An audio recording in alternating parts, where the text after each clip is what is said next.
Hello. Just checking some settings now. I started a bit early this stream so that I could check everything. Because I do have some different audio and video settings whenever I whenever I record my footage for my videos. So I just wanted to make sure that everything's all right on this side. I'm gonna load the game, but we're not gonna do anything. We're just gonna sit around and see if everything shows up correctly.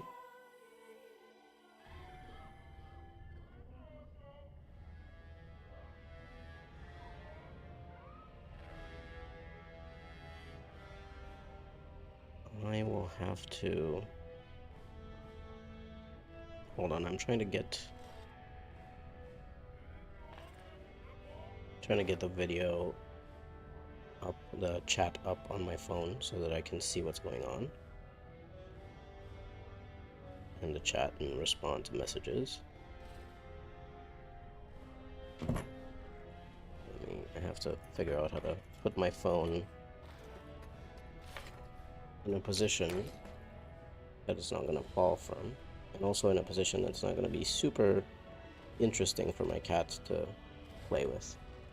Hopefully, ideally, or we shall see if I manage to do that. I think against my keyboard should be okay. My little kitten is sitting next to me on the desk, but she seems quite calm, so I think that should be alright. I think you can see alright. I hope you can also hear me alright, so I'm just gonna Alt-Tab for a second. It shows me that the microphone is working, so that should be okay. Oh yeah, I remember. I was gonna say I don't remember much of what I did, but I remember. We had just done, I believe, the Caged in Stone quest, which should be here under Orzammar. No, we did the key to the city. We got the key to the city. Did we not do Caged in Stone? Because I have my... I'll show you. It's just that my save game here says that I obtained Ageless. And I do believe I have it right here on my warden. I guess maybe Ageless, the Ageless quest, Caged in Stone, might not actually show up as a quest. It's just kind of a secret quest that you can find. So I think this is why it doesn't show up here in my journal. But thankfully, I at least had the good idea to name my save file so that I could remember that I did this. So, we have this, which is very good, especially with the Dain's Fixes mod that I have, which actually implements some of these things, like weakens Darkspawn and adds threat and stuff like that. The really important thing here would be the damage versus Darkspawn and the weakens Darkspawn. So we would want to use this against Darkspawn specifically when fighting, but since we don't really have a better two-handed weapon so far for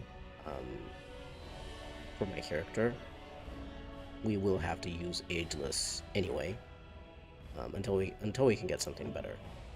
Sten has his Asala, which is the unmodded version, because I did have a better version that was tier 6, created by Dain's Fixes, but I realized in one of the earlier streams that I did that this one, obviously Sten was never going to be able to equip his sword because of the no level up challenge thing. He wasn't going to be able to have enough strength to equip it. So I removed the mod so that we could have the tier 3 version, so he can have something nice. Oh yeah, I have the Warden Commander armor. I'm not really sure why Sten isn't wearing it. Because I know why, you know, I think Shadow of the Empire plus the Gloves and Boots of Diligence is very nice on my character. I think these are very nice, but I also have the Warden Commander gloves, and for some reason I didn't change Sten's And change Sten's equipment. There we go. This is way better than what he had. Like, he did have I think, Viridium chainmails, but, you know, that's basic. This is way better in terms of everything. And it gives him some extra stamina as well. Should be fine. We do have Flame Blast, which adds fire damage on Morrigan, so Cinderfell Gauntlets are nice. The Libertarian's Cowl. Wow, I kind of forgot to equip some of these items on my companions. I don't know what I was doing, but clearly I wasn't paying a lot of attention to this.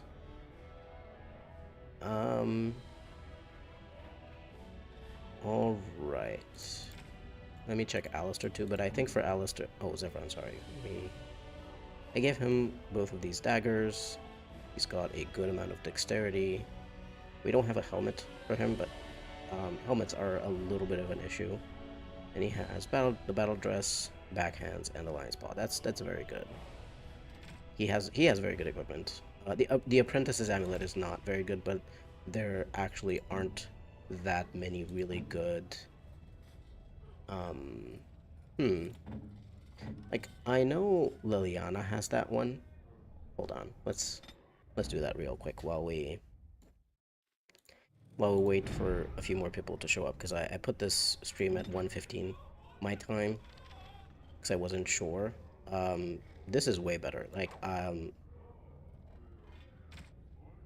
honestly, I should also give Liliana like a better weapon than this. I don't know whether to give her a bow because she's not trained in the use of bows. But at least that would keep her with her not very good equipment a bit farther away from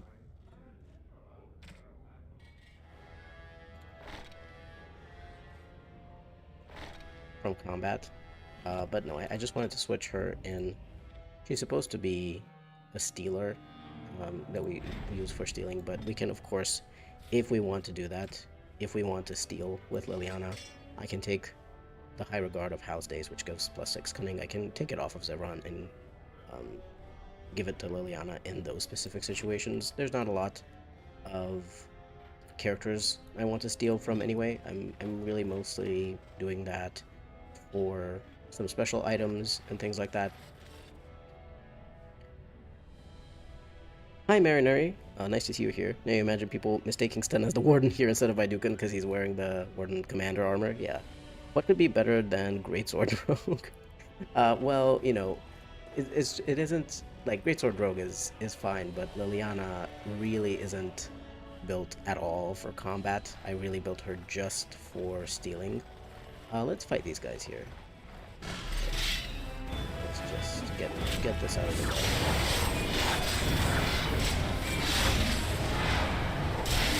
I think we can stop this.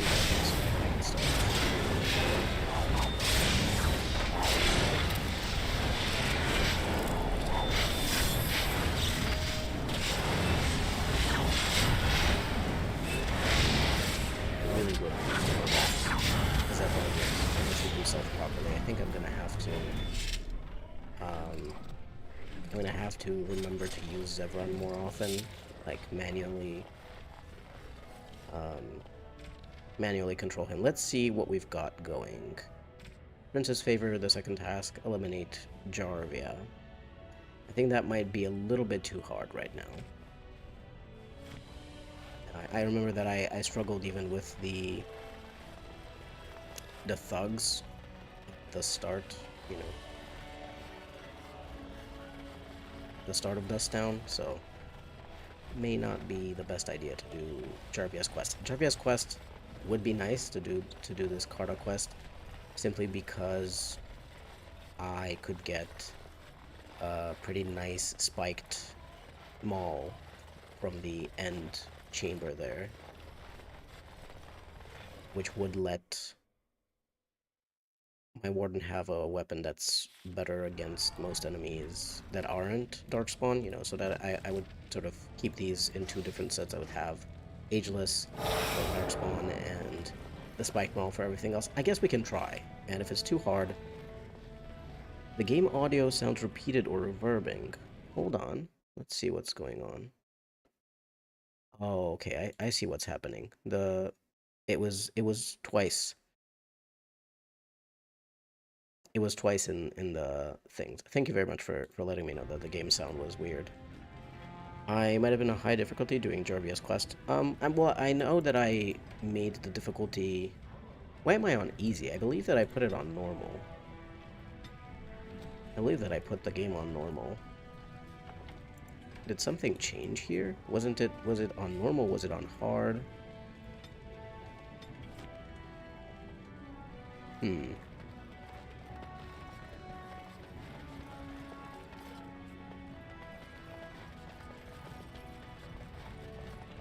We will... Hold on. I am a little bit... Okay, Sten has the life giver. I was gonna be like, I remember that I have the life giver ring, but I didn't remember who I gave it to. Sten makes sense. Oh, look, some more Harrowmount fanatics. Let's use Zevran over here. We will get a little bit attacked by... For some reason, backstab really work. This maybe these...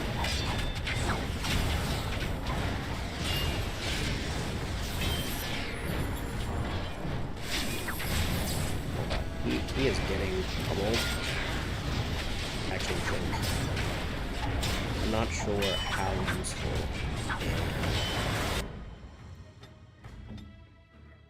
Actually, not useful. I'm not sure how useful is, despite his, of course, decently high damage output. He's kind of getting. He has. Oh my god. They just keep.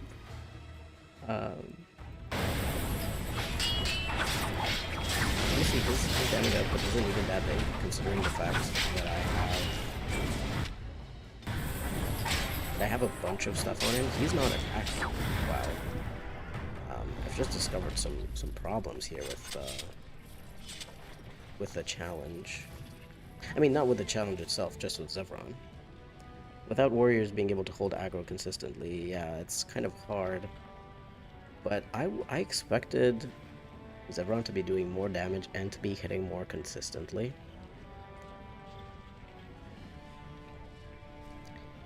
His attack score is 68. I guess my Warden's attack score is 85, and Sten's attack score is 86. That is quite a big difference. Let's take a look at Zevran a little bit here. His dexterity is decently high, it's 26. I guess sort of like... I think there might have been a reason why I didn't necessarily give him this. Because, yeah, it gives him a bit of melee crit chance and stamina regen. Stamina, of course, and missile deflection, but actually, it's not the best thing. Because, of course, considering I only had 3 things, I gave him dual weapon training, dual weapon sweep, and flurry. Maybe I should have given him dual weapon finesse instead of flurry. For the extra +5 attack. Because obviously we can't get lethality, so everyone's cunning score doesn't matter that much. I don't think necessarily that this tiny bit of extra armor matters, but I do think if we can find something with physical resistance, I never thought I'd say this, but if we can find something with physical resistance, that might actually be nice.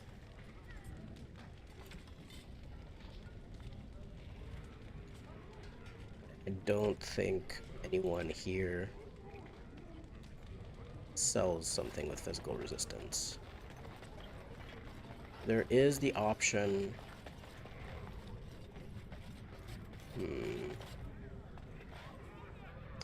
Let me check something.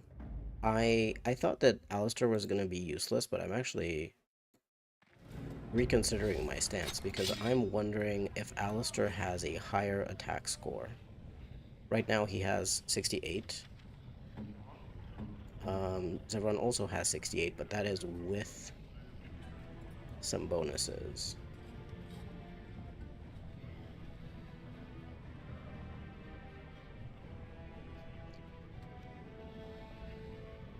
Yeah, if you're not using Zev, who would you even put in that slot? I mean, it would be Alistair, maybe.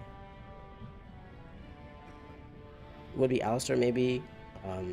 Since, you know, Zevron's attack is 64 baseline, whereas Alistair's is 68, and he could get a little bit of extra attack from this. He's not a rogue, but I don't actually know that backstabs are that useful. I'm gonna give it a shot. I'm gonna give it a shot. I'm gonna try and fight some people in... Oh, backhands I think are rogue restricted though, yeah. I can't give those to Alistair. Well, he wouldn't be critting anyway because he's using dual striking. He needs 24 dexterity. I don't even know. That's the problem though. I don't even know if I can get him to that high dexterity. Oh, he definitely doesn't need this. What's his... Okay, he has 20 dexterity now. If I give him this, I think he should have enough dexterity to put this on, but he doesn't have 26 dexterity for the edge.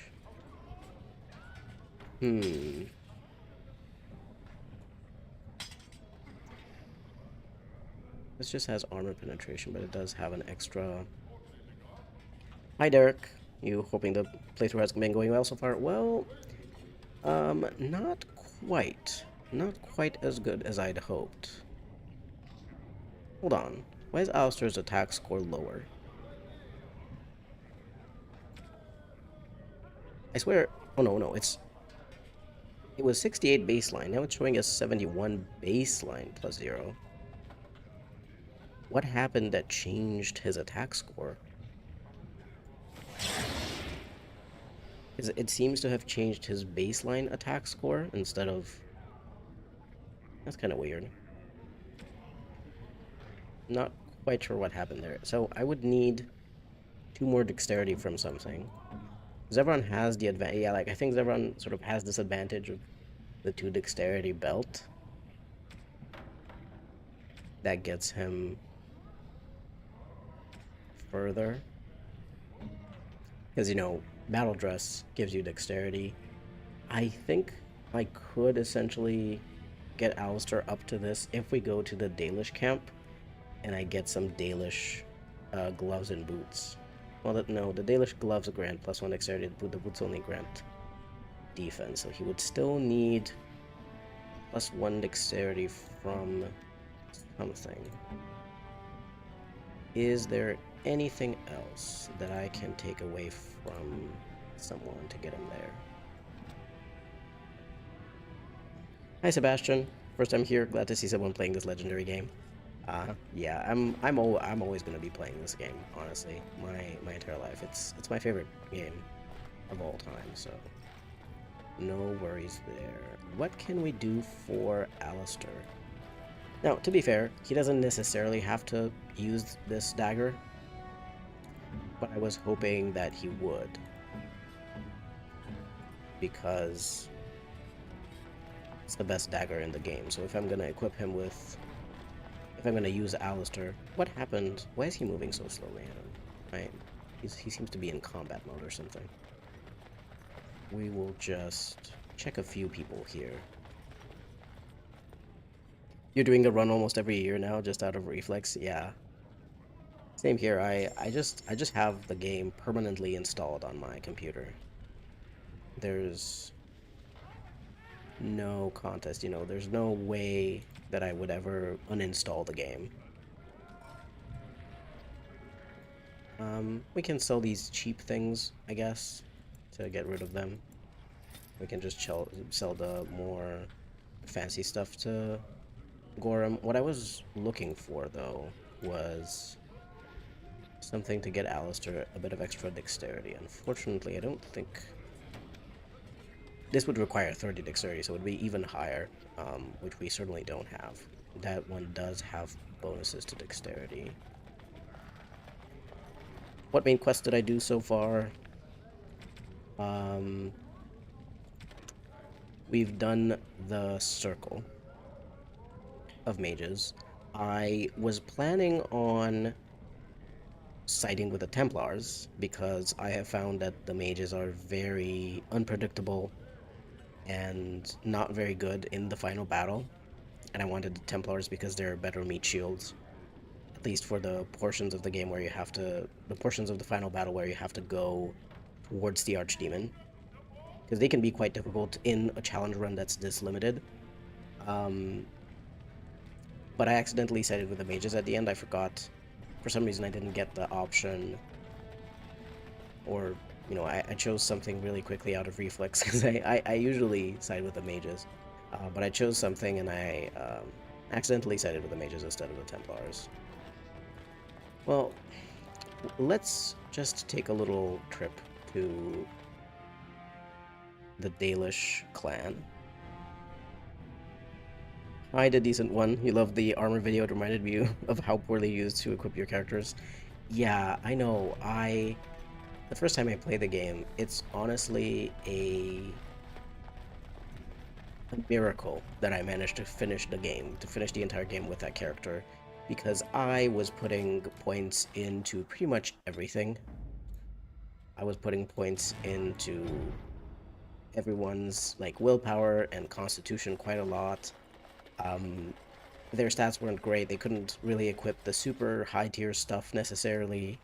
Um, you know, but somehow I managed to. My rogue warden was wearing medium armor, which wasn't amazing or anything like that, but I just really liked it. He was wearing Wade's medium, like dragon, superior dragon skin armor. You can still make it up by siding with Bronca and getting golems. Yes, you're right, Sebastian. I can do that at least to get some golems for that portion, because I really need, based on my previous challenge that I did, where I was only using items given to me by NPCs or which NPCs told me to loot. That one was also extremely hard because I didn't have any health poultices. Like this, I can, of course, buy stuff, buy poultices and everything, and buy, you know, ingredients and make some cheap ones. So this is, in some sense, this is easier than the other one because at least I can keep my people alive. So, you know, have my William potions for Morgan, so I can also use those potions on her so that she can heal.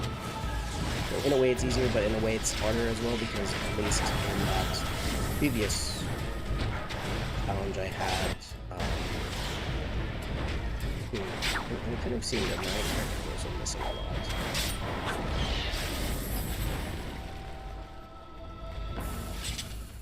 But I mean, we seem to have managed to do this.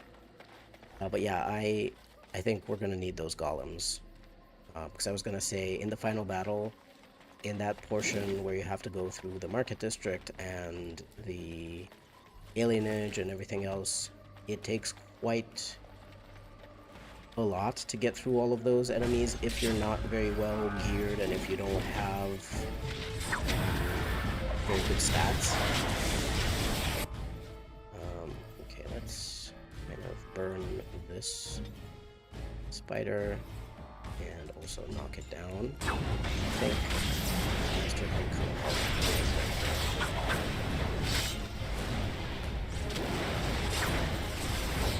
Okay, I'm hitting pretty often, considering the fact that there's really not very much that we can upgrade or attributes other than certain items that I already have, which do that. Oh my god, a blank vellum, wow. Here we go again with the useless items. The deep mushroom, yes, so good, so useful. Derek tried replaying DA2, but it just made you miss the DAO companions because they just don't hit the same. You tend to romance Anders in DA2, but then you don't even like him that much. You do love Isabella? Yeah, I love Isabella. I think Isabella's much more in the style of Dragon Age Origins companions, and I also think Aveline is a lot more in the style of Dragon Age Origins companions. I do love the, generally speaking, the group of companions in Dragon Age 2, and I think the real problem there is that we don't get as much interaction with them as we get with the companions in Dragon Age Origins. You just don't get to play with them to, go on enough adventures with them for it to feel like you're closer to them. And so because of that, obviously they're not going to feel as good. But I do think that they were very promising. They had a lot of potential. They were interesting characters with interesting backgrounds and everything. But obviously, just like everything else in Dragon Age 2, because they didn't have enough time to make the game, it ended up feeling incomplete, including the companions. Sebastian, who, yeah, no, Sebastian doesn't exist. I recruited him in the first playthrough that I did when the DLC came out, and then I never ever recruited him again. That one doesn't exist. That one, I don't even, frankly, I have no idea why they made Sebastian. I don't know who wrote him and why he was written in that way specifically, and there were a lot of choices that were made. I understand. Uh-oh, Morgan's gonna have a little bit of an oopsie here. Oops. Morgan, oh, hold on, she's alive. Heal yourself, Morgan. I thought she was gone. I was like, oh my god, Morgan is down. That's gonna make the fight. We're okay. I think we will be okay.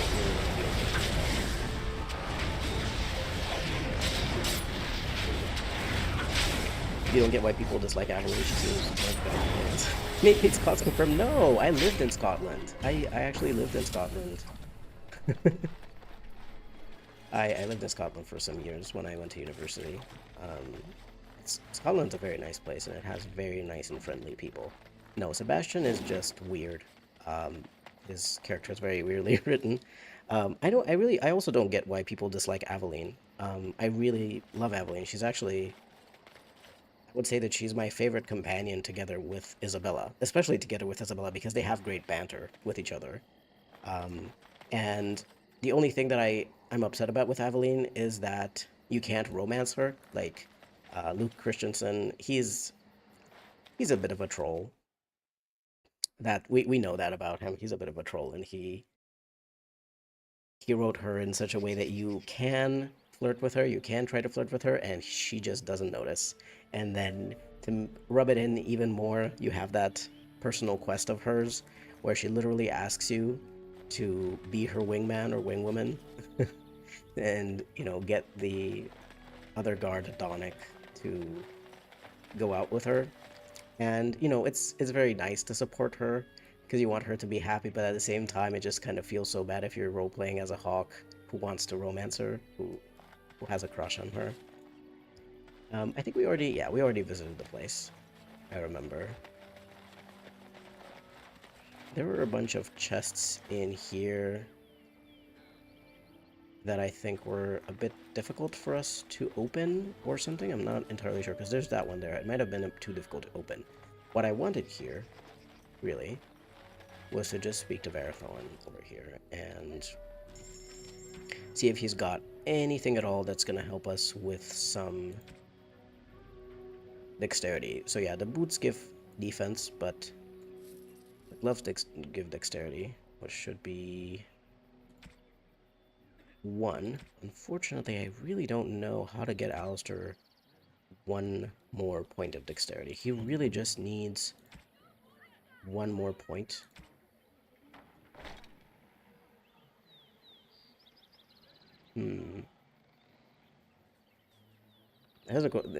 There's this ring here. I think I know. I have no idea how to do that. I know, I can get Alistair Ring of the Warrior, which you can find in the Deep Roads, which has +2 strength and +2 dexterity, and then he would be able to equip the Edge Dagger. But, that requires going into the Deep Roads, which are full of level 10 enemies at the lowest. So, I don't know. I don't know. Like, the problem here is that Sten needs to have this 28 strength, I think. Oh, he needs 26 strength to equip this, actually. So he doesn't need 28. If I take Andrew's blessing off of him and give it to Alistair, then we're there. Then we have enough dexterity. There we go. I fixed it. It's fine. You kind of like that about Aveline? It gives her more agency. I really like her character, and I understand, you know, why they kind of chose to do that. Like, why the writer chose to do that, because Aveline isn't exactly like the others. She's quite different from the other companions. It would feel a bit weird for her to suddenly be like, oh yeah, by the way, I also realized that I'm in love with you.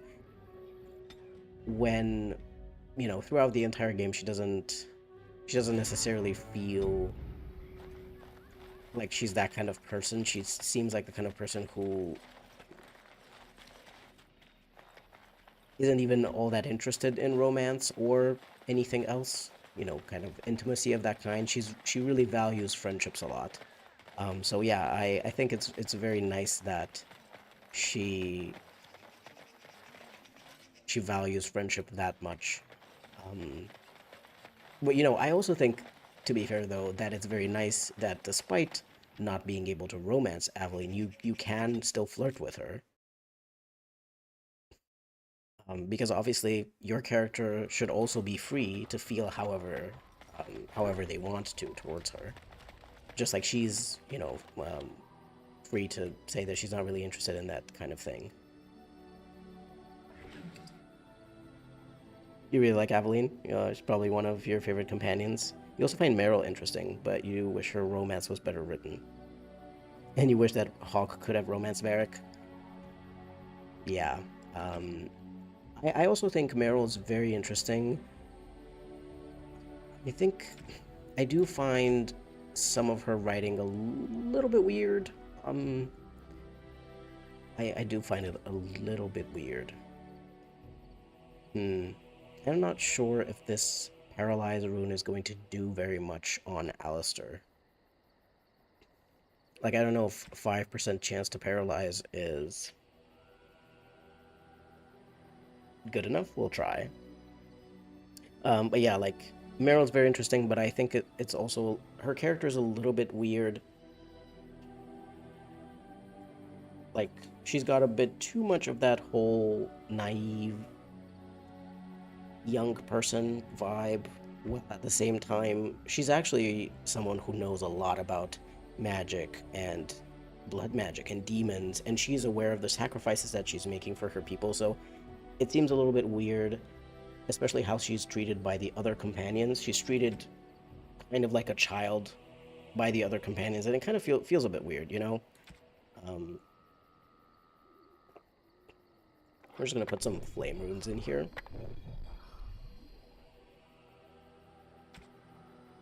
Sten has a flame rune too, and what Alistair has is good. But yeah, Meryl's nice. I just think that the companions treat her far too much like a child. You missed friendship and rivalry as a mechanic. Yes, that was actually one of the things that I thought were the most interesting thing. Well, you know, not just the most... like, that was the most interesting thing that Dragon Age 2 did, but it was also a very, very unique thing that I thought that they were going to keep moving forward into...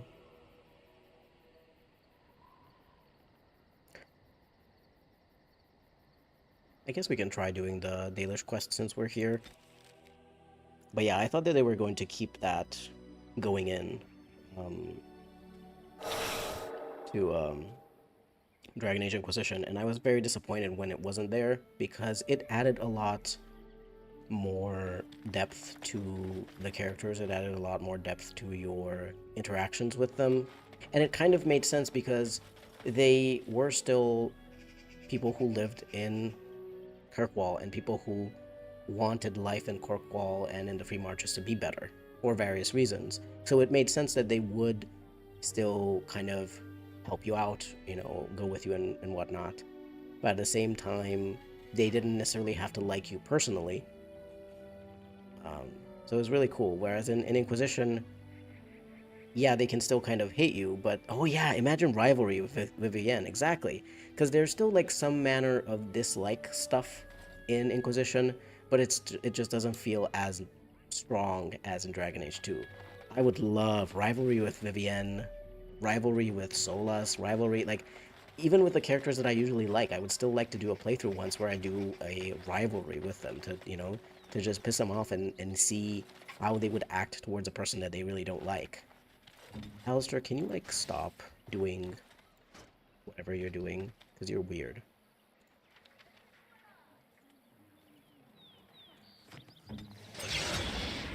I hope he's gonna move okay now.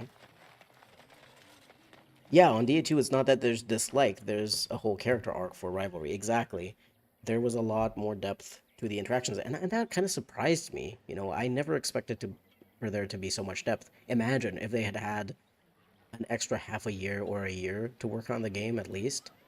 Imagine the amount of even more character depth that they could have added for that, because I think maybe it's even one of the reasons why the companions don't feel necessarily as fleshed out in Dragon Age 2 is because there's this friendship and rivalry system, so they had to spend a lot of time um, doing both of those routes, which of course are exclusive to one another. So you're not going to be able to see both sides. You only get to see one side, and each side feels a bit shorter because they had to spend all that time.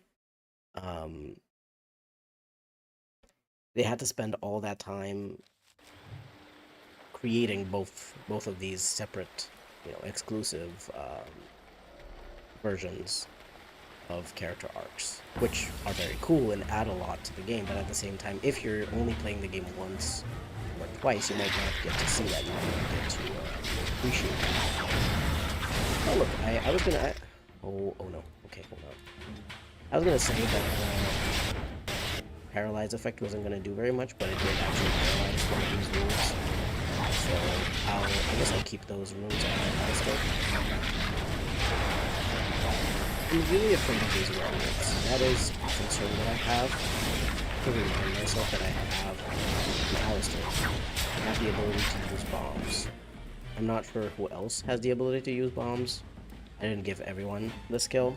I think it's just Alistair and Zevran that I give the skill to, but it's okay. We can use Alistair, and he's going to... Because there is that one room, and I think people who play Dragon Age Origins a lot know, there's that one room in the Brazilian ruins that has a huge amount of werewolves coming at you. And if you don't kill them quickly, they all start to overwhelm you, and I mean that literally by the fact that they use the overwhelm ability on you just over and over again, and you can die very quickly. Derek says, the Isabella rivalry romance was really good, in your opinion. She had one of the best rivalmances. You're a big fan of the Anders rivalmance, but enjoyed his friendmance. The rivalry did get you to see a different side of the character, though, which you appreciated. Yeah, the Shadow Werewolf room, exactly. That's what I'm talking about. Yeah, I mean, I'll be honest, like, I don't, for my characters, for most of my characters, I really can't see them romancing someone who they kind of dislike, who they're butting heads with so much. But I do think that, just like Derek said, it does add a very interesting side that you get to see of that character that you would otherwise not really get to see. If you're just doing a regular path, or even if you're doing a rival path, but you're not interacting with them as much as you interact with them in a romance. There's always Shale if you need someone immune to overwhelm. Yes, and the dog. So we might actually switch out. I don't know if I want to switch out that many people, though, out of my team, because I could switch out Alistair and Sten, but they're actually quite good damage dealers, and they manage to stay alive quite well. So Yeah, we can't... We can't convince these guys. I'm just gonna tell them I'm here to kill Witherfang. Because I'm not gonna be able to intimidate them or do anything else. So we're just gonna bring their health down real quick. Yeah, there we go.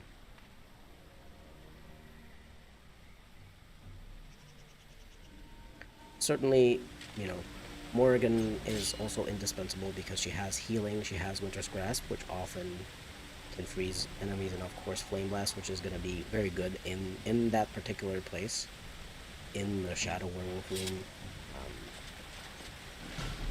That's going to be quite good.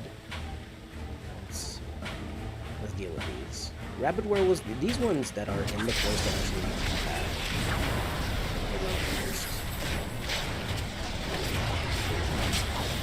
These ones are quite manageable. Oops. Burned Alistair there a bit. More going to be like, oops, I didn't mean to. She absolutely meant to.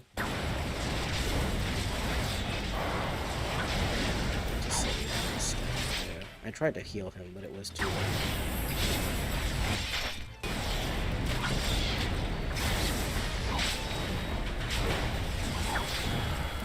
You sure you don't want to have a walking bomb and blow yourself up? Yeah, exactly. That blowing myself up is absolutely something that I don't need already. Already this is a problem.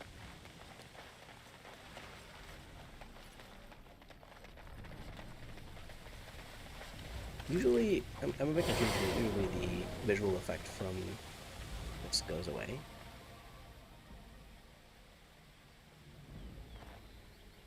Don't worry about it. I'm just gonna steal your stuff. But we're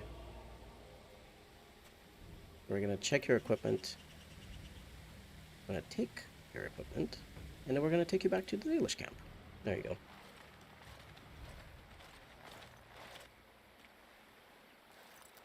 Okay, we took Dagon back.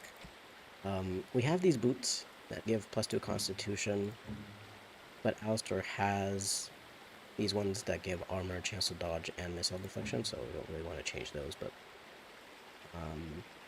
and Morrigan doesn't have the required dexterity to wear these, so for now those are kind of useless, even though they are quite nice. The War Axe adds attack. I hope I don't have to switch out one of these, although, the Edge also adds some attack rating. But I hope I don't have to switch out one of the weapons with Dagon's axe. It's really not, in terms of damage, it's not great. You swear Walking Bomb does huge damage at the start of a game. It does. It does do quite a lot of damage. Unfortunately, it also does a lot of damage to you, to your party. And, I took a look at all of these abilities. Heal is a must-have, because you need to heal your characters, and often you will have the poultices on cooldown, or something else going to happen and they're not going to be able to use a poultice, so you need this. You need something that's going to incapacitate an enemy, and Winter's Grasp is the easiest one for this. And Flame Blast I took because fire damage is really, really good, and you kind of need some kind of area of effect damage. So because I only have 3 spells, it's very hard for me to choose Walking Bomb. Especially because I don't have a tank. If I had a tank in the party who could actually tank, and have like at least threaten or taunt as an ability, then I would be able to use Walking Bomb better, and maybe I would have chosen that instead of Flame Blast. But yeah, the problem is that because I don't have that, enemies can go anywhere. At any time, they could decide to attack one of my other characters just because that character did more damage, or generated a lot more threat with a particular ability.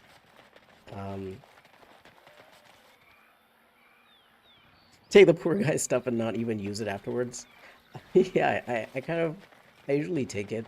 because the boots are quite nice, but I realized late afterwards that already the characters that I'm mostly using. Oh, that's great. I did a nice. I got turned around. I turned myself around here. I meant to go here to the skeleton.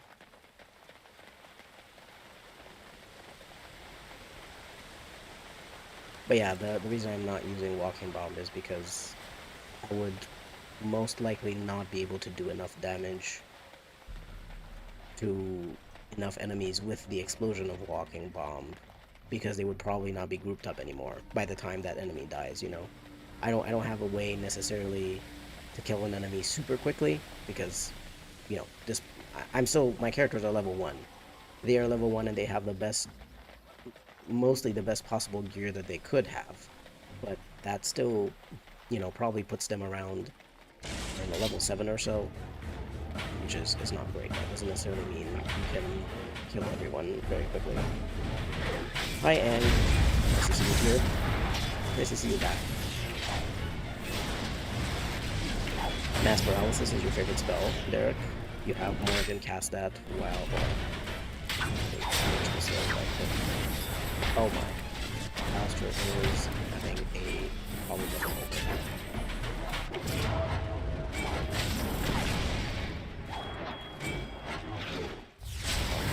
Alistair's killing the ogre in slow-mo.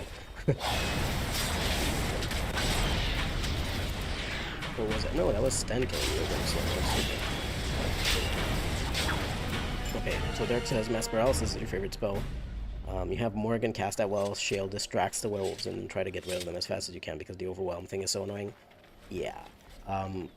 Any kind of really big incapacitating spell would be very useful there, you know. Even Cone of Cold, like, I thought for a very long time, what if I just get Winter's Grasp, Frost Weapons, and Cone of Cold? But I didn't have enough magic, as you can see, for Cone of Cold. So I wasn't going to be able to unlock that, because baseline you only get up to, I'll show you, you only get up to 21 magic as a mage with those first 5 attribute points that you can put in at level 1, so it's very limited here. I believe you have to disturb the other gravestone, you can't disturb this one, but I also don't necessarily know if I want to disturb the gravestones. I guess I could get the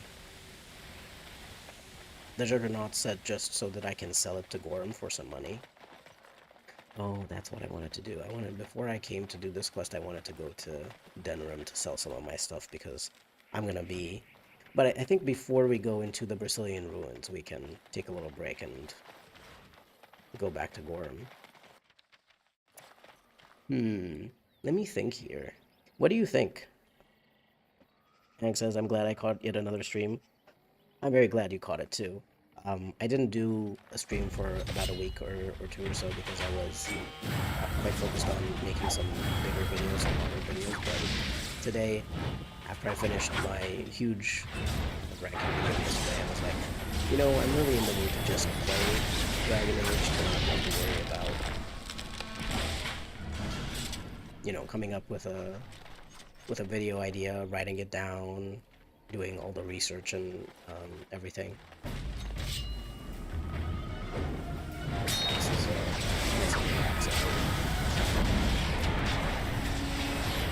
I was like, why did Alistair speed up? Because my two-handed warriors don't get knocked down. This one, I guess, doesn't have anything to give us. I am thinking, now as part of this quest, I think we can trade...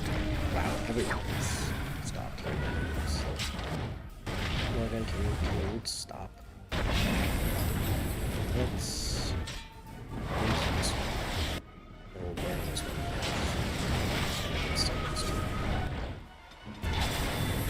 I was thinking as part of this quest, I'm not sure to side with, but then if I side with the trade, I can just trade for the acorn. It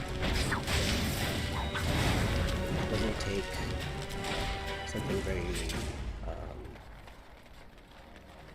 complicated to trade for the acorn. I believe... Actually, I don't think I have that here. We might have to go back to the Dalish camp. There was a chest around here, wasn't there? Or is there just a chest if you do this part? I'm actually very afraid to try to do that part. But I guess I can just save and see if it's possible. And can't. Demon. Let's just see. Let's just see if it's possible. Because I believe that there is a chest with something nice in it.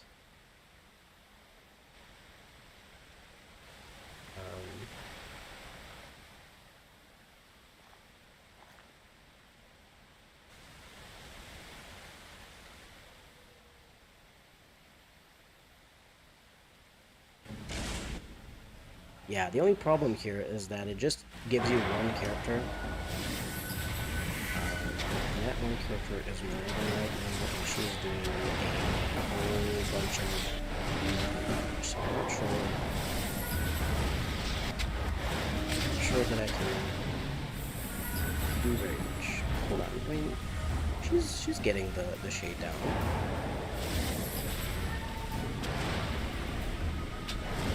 You can trade a scarf and a book and what else. I believe there was also a ring that you could trade, which is this one, I think, over here. The dusk ring, is it called? Or no, dusk ring is what Qwinn gives you. The other one, dawn ring. No, the dawn ring which Qwinn gives you, and this is the dusk ring. Well, whichever one it is.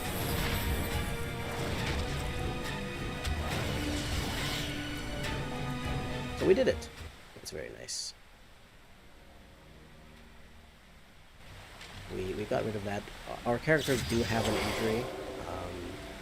I think we're gonna go, after we're done with this West Brazilian forest, we're gonna go back. Yeah, Dusk Ring. So this is the one that gives you cunning. We don't really care about cunning, so we can just pick these up and pick this ring up and give it to the hermit as a trade for the acorn. Ang asks, do you plan once you finish the no level up playthrough to make it into a long form video, or would that take too long to compile the streams? No, I think I can make it into a long form video. It's not gonna be a video that just puts all of the streams together. It's just gonna be a video that sort of summarizes and highlights the most important bits of the challenge, just like I did with my my only NPC items challenge.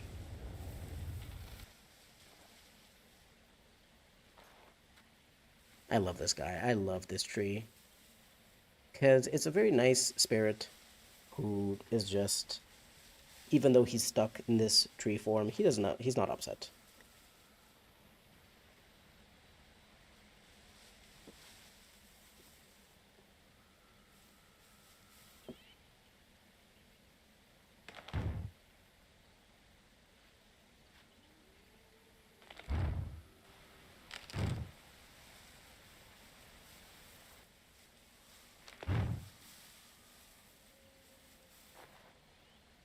Okay, let's help the tree get its acorn. We have to pick up the rare iron bark from there, and then we can go back to the Dalish camp. Cunning for Liliana stealing shenanigans? Yes, that would be helpful.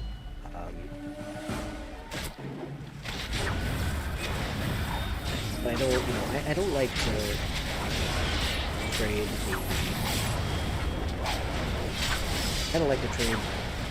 Anaila's scarf. If I interact with her, and sometimes I actually like to just go around that area so that I don't interact with her. Because I imagine that after I've cured the elves of the curse, she also gets cured, you know? I'm just kind of imagining, if I never interact with Delilah, then she's gonna be just fine. She's gonna be great. She's never You know, she would have just been in pain for a little bit longer, but then she would have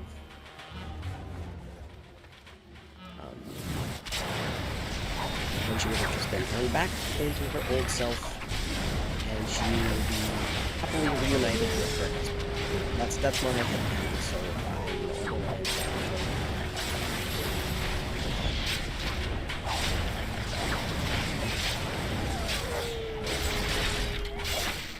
so many of the NPCs in DAO are so far, yeah, they really are. I think when they made DAO, they still kept that original Dungeons and Dragons influence a lot. When they created all of these NPCs, I feel like that's maybe something that's missing from Dragon Age 2 and Dragon Age Inquisition. Something that made the game feel a little bit too different compared to Dragon Age Origins was that they went towards the far more, I don't know, I don't want to say realistic route, but they kind of went with characters that make like 100% sense within the universe of Dragon Age. And yeah, that's very nice and all, but Dragon Age wasn't necessarily about being hyper realistic. That's not the kind of game that it is. In Dragon Age Origins, you had a bunch of these NPCs that, like, you can you can say in various ways that yes, they could theoretically make sense to be in the universe, to exist in the universe, but they're not necessarily there to make sense. They're there to be fun. That's exactly as Marinary says as well. They're made there to be sound like NPCs that would be fun for a DM to play in Dungeons and Dragons, or in TTRPG, whatever it is. And I think that they kind of lost that a little bit in Dragon Age 2 and Dragon Age Inquisition.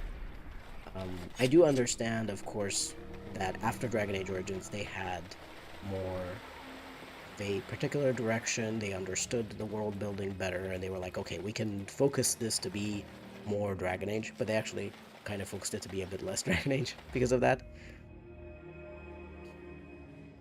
They also kind of focused away from the more classic kind of fantasy RPG in the style of BioWare that they were doing, which I also think was a little bit of a mistake. And asks, out of curiosity, do you play any other kinds of games like shooters or MMOs, or do you tend to stick to single-player RPGs? I play a lot of different games. I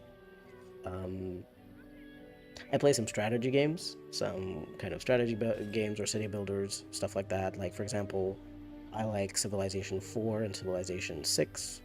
I also play Against the Storm, which is a kind of, I don't know what to call it. It's called like a roguelite city builder, where you kind of have these cycles where you make some settlements and try to do certain objectives, and at the end you kind of restart and have new settlements. I play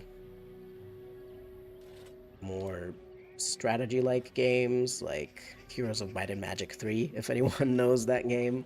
That's what I've been actually playing recently. While I was working on my video, I didn't have a lot of energy to play super complicated games, so I was just playing Heroes of Might and Magic 3.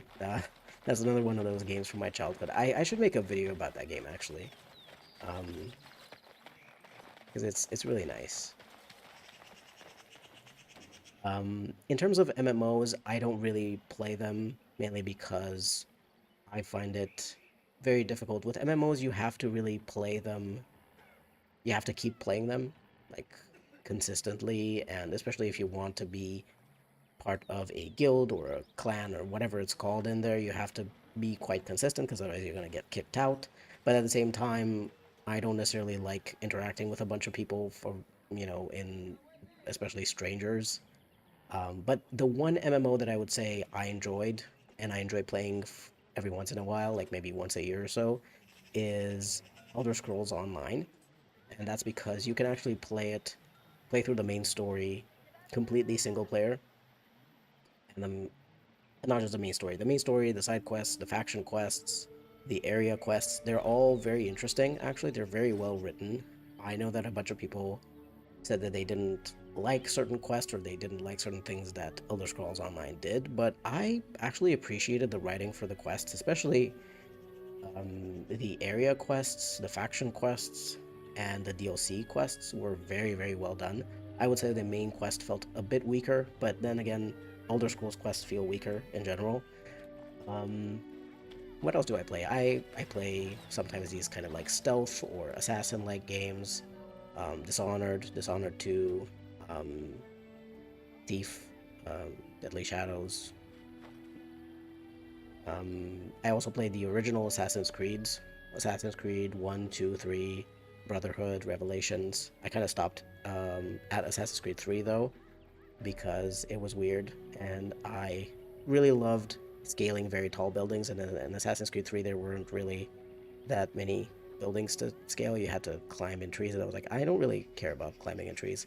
So even though I actually pre-ordered that game physically at a store, um, I ended up just like playing through a bit of it and then I gave up on it. Derek has been playing Wrath of the Righteous and Pillars of Eternity. You've been enjoying them so far and been wanting to play the Oblivion remake, but you're waiting for it to be on sale. And Mariner used to play RuneScape.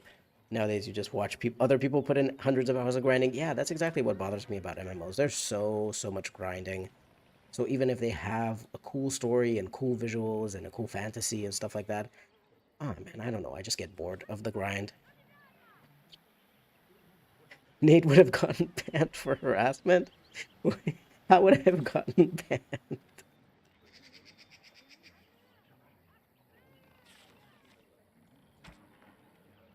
I think I would have gotten banned because I would be too bad at the game. Oh yeah, I also played a bit of Avowed. Kingdom Come Deliver. I mean, yeah, of course, you were saying single player RPGs. Yeah, I play single player RPGs too, obviously, like Avowed and Kingdom Comes Deliverance 2 and Lionheart and a bunch of others.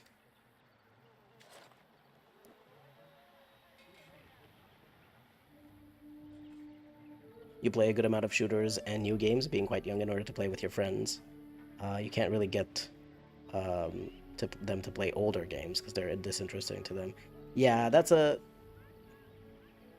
problem with older games. With some people kind of really are attracted to the shiny graphics and the fact that something is new, and don't necessarily feel super interested towards something older. That's not everyone, of course, but it's it's a thing that I understand. Um, my most of my friends actually don't play video games that much, or if they play video games, they also play single player games. So my partner plays, of course, video games with me, and sometimes we play something that's co-op or something online. Like we play League of Legends, for example, every once in a while. Not, it's not a game that is enjoyable in the sense of like the community. Of course, the community is super toxic, but if you're just playing to have fun with your friends or with your partner or something like that, even if you're not good at the game, you can have fun. You can picture me hurling insults to random strangers.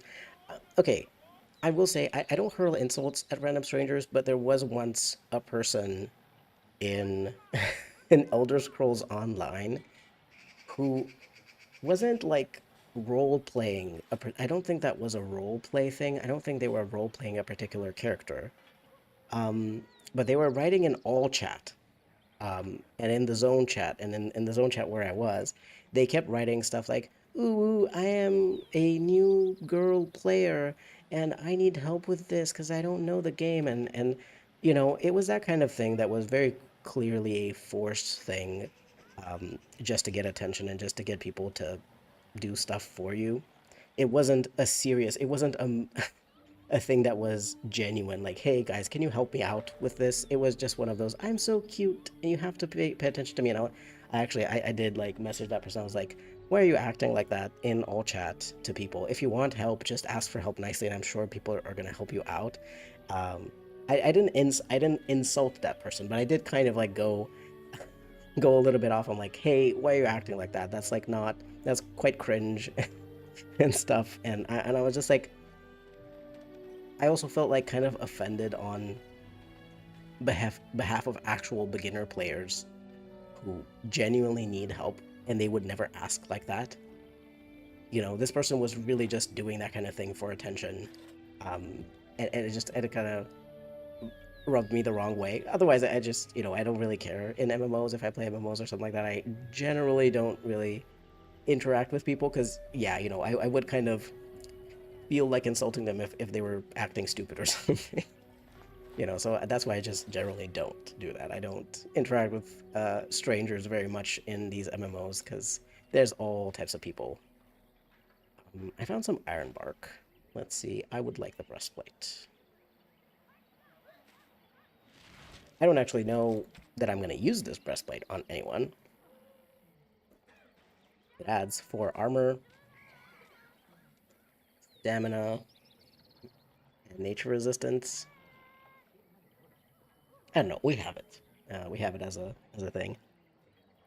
You knew I play League. I'm a toxic gamer. No, I play League with chat turned off. I play League with all chat turned off, and I leave the team chat on because sometimes people say, useful things. But if someone starts being toxic in the game, I mute them, and I just do my own thing in there. With my partner, I do not engage in the chat. Because that game is the community of that game is awful. It is awful. It's just absolutely horrible. People are just insulting you. Like, you die once in the game and then they start insulting you and saying all sorts of terrible things about you. I'm like, oh my god, it's just a game. Like, chill. You enjoy Mass Effect, but you suck at shooting games because you don't have the best eye focus. So the combat for you wasn't that great. And you get bored in MMOs, you don't have the attention span for it. Yeah. Um, but yeah, like I think as long as you just like Ang said, as long as you enjoy it, it's very nice. Even if you have to play it on like easy difficulty or something, I'm the same, right? Like the only reason I'm able to play, normally speaking, Dragon Age at a higher difficulty is because I've been playing it for like 15 years, over 15 years now. Otherwise, I wouldn't really be able to play it at this kind of a high difficulty. For example, I've been playing also a little bit of Horizon Forbidden West. I finally decided to buy that game because I've been meaning to for quite a while since it came out. And I suck at it. I play that on easy difficulty because I can't, um, I can't dodge all of the attacks that all of the machines and everything does. I have to play it on easy. I don't have the kind of reflexes for that kind of game. Like in Dragon Age as well, it's kind of easier, I think, because you can pause and change all of your characters and choose what for them to do something, so it's kind of more forgiving in that way. But a shooter, yeah, it's a lot more complicated that way, because it's action focused. You have to do it then. If you don't do it properly, you lose. But I also get bored in MMOs. Like, as I said, the only reason I played Elder Scrolls Online was because I could just go through the story with minimal grinding just to get a little bit of gear and get to experience a cool story. Hank says, I don't understand how some people get super angry at games. Your friends play a lot of FIFA, and you play with them, and in game mode, one friend keeps breaking his setups and monitors? What? No, I really don't understand that either. Like, I have had sure moments when maybe I've died over and over to a boss fight or something like that in the game, but I have never thrown my controller or my keyboard or broken my monitor or something like that. I don't really understand why you would get so upset when playing a video game. I mean, if you're getting upset, it just means you're not really enjoying yourself. So maybe you should stop playing that and play something else instead. It seems random, but mentioning toxic people made you think of that. No, I mean, it makes total sense because I do think that a lot of the time the toxic people, they're not necessarily toxic because they're bad people in real life, but they just get very frustrated when they play the game and they don't know how to deal with that anger, so that's why they take it out on someone else.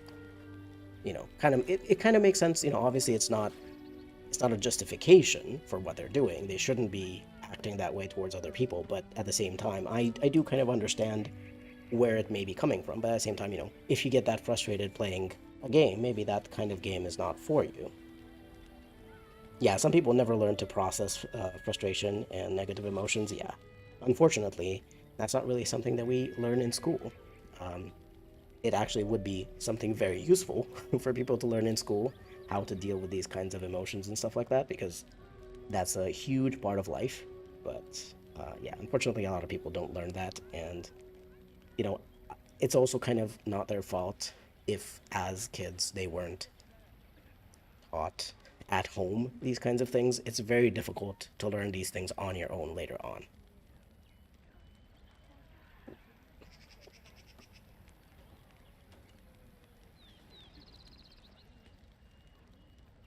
Raging from gaming is kind of normalized in the community too. Yeah, yeah, that is also something that gets, unfortunately, adds to this problem because it's just kind of like it's seen as a normal behavior.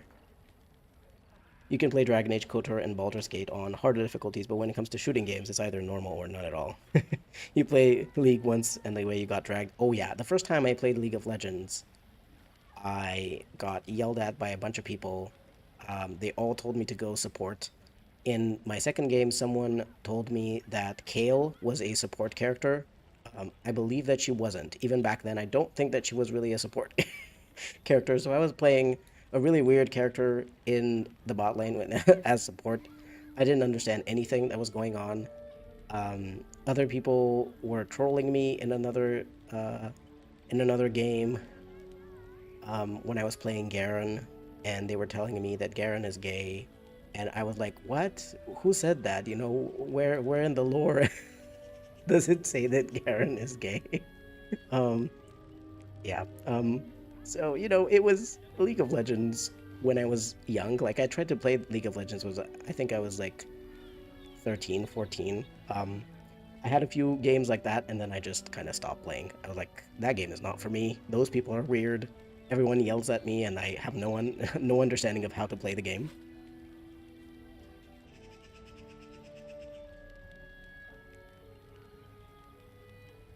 Yeah, it's too normalized to have such huge raging thing. Because Ang said the bad thing, the thing about that other guy is that he is the same age as you and has no income, so his parents have to replace things, and you don't understand it. Like I'm like, yeah, his parents just let him break his computer stuff, um, and then just buy him a new one. Like that's normal? Like that's not normal. Yeah, like of course you can get frustrated and you can even shout if you want to, but like yeah, breaking things is really unnecessary. Yeah, getting frustrated is understandable, just like vices, but honestly, the outward anger and vitriol towards other people is why Vi leans towards single-player games more. Yeah, same thing here. Playing online is really fun if you have friends. If you have a lot of friends who play the same games as you, and they want to play with you, and they have the time, you manage to meet up at the same time, and you can play with them, that's great. That is actually a really nice and fun experience. If you don't have friends who play the same games as you, or even if they do, they're not really available to play that often, it's certainly not very fun to play online games. Because a lot of strangers tend to be quite toxic, unfortunately, in most online games. It's quite difficult to find a nice group of strangers to play with, you know. Hold on, I'm just gonna help Cameron here.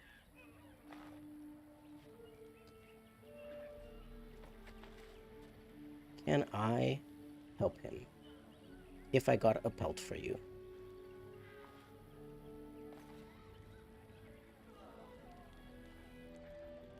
Um, yes, I would like to get him a pelt. I have a pelt. Okay, he gave me a book. All right, let's get back to the chat. The Dark One says, I understand it since I tend to get angry very easily, but it's more that I get frustrated with myself. Yeah, I think that that's also kind of what tends to happen to a lot of people who play games. They tend to get frustrated with themselves, but, you know, you, the Dark Moo, are able to acknowledge that you get frustrated at yourself. But, you know, it's a lot of people don't actually have that kind of self-awareness to be able to say, oh yeah, I actually am just getting frustrated myself about the game, at myself, and how it's going. And I don't have to yell at other people. And you don't break things. Yeah, exactly. Marinere says, I've seen how this starts at a young age with kids whose parents don't parent them. They only have Fortnite and scream and throw things. Yeah. Um, Unfortunately, again, it is not any kid's fault that that's happening. It's absolutely on the parents, because that's the kind of thing that you should be helping your kids understand and learn how to deal with their emotions. And if you don't learn, nothing you can do about it, you know? Hi, Capri XM7. You're new here. Nice to see you here. We're talking about all sorts of stuff. Right now, we were talking about like online games and how people tend to be toxic and stuff. And Derek says, I only tend to play multiplayer games if I'm meeting up with friends and playing with them, maybe fighting games or something like that. Otherwise, I prefer single player games. Yeah, exactly. Same thing here. Like, I never play League of Legends on my own. I only play League of Legends with my partner because it's just not, you know, if you're not playing with a friend, you're just gonna get yelled at. It's gonna be a bad time, you know. Apprentice Amulet, I think we have one of them, and this just gives mental resistance. I was looking for, you know, maybe some physical resistance stuff or something, but unfortunately he doesn't have very much here. Yeah, I think we've already seen old Tegrin before. We've come across him. The Dark Moon says, I saw someone mention how if they saw someone with that $500 Ari skin, they were just going to run it down mid. Why? Like, I understand that someone obviously paid $500 for an in-game skin, which is questionable, but you can also understand, you know, maybe that person is a super big fan of Faker, and they kind of want to support Faker because some of that money goes to the player, to the pro player.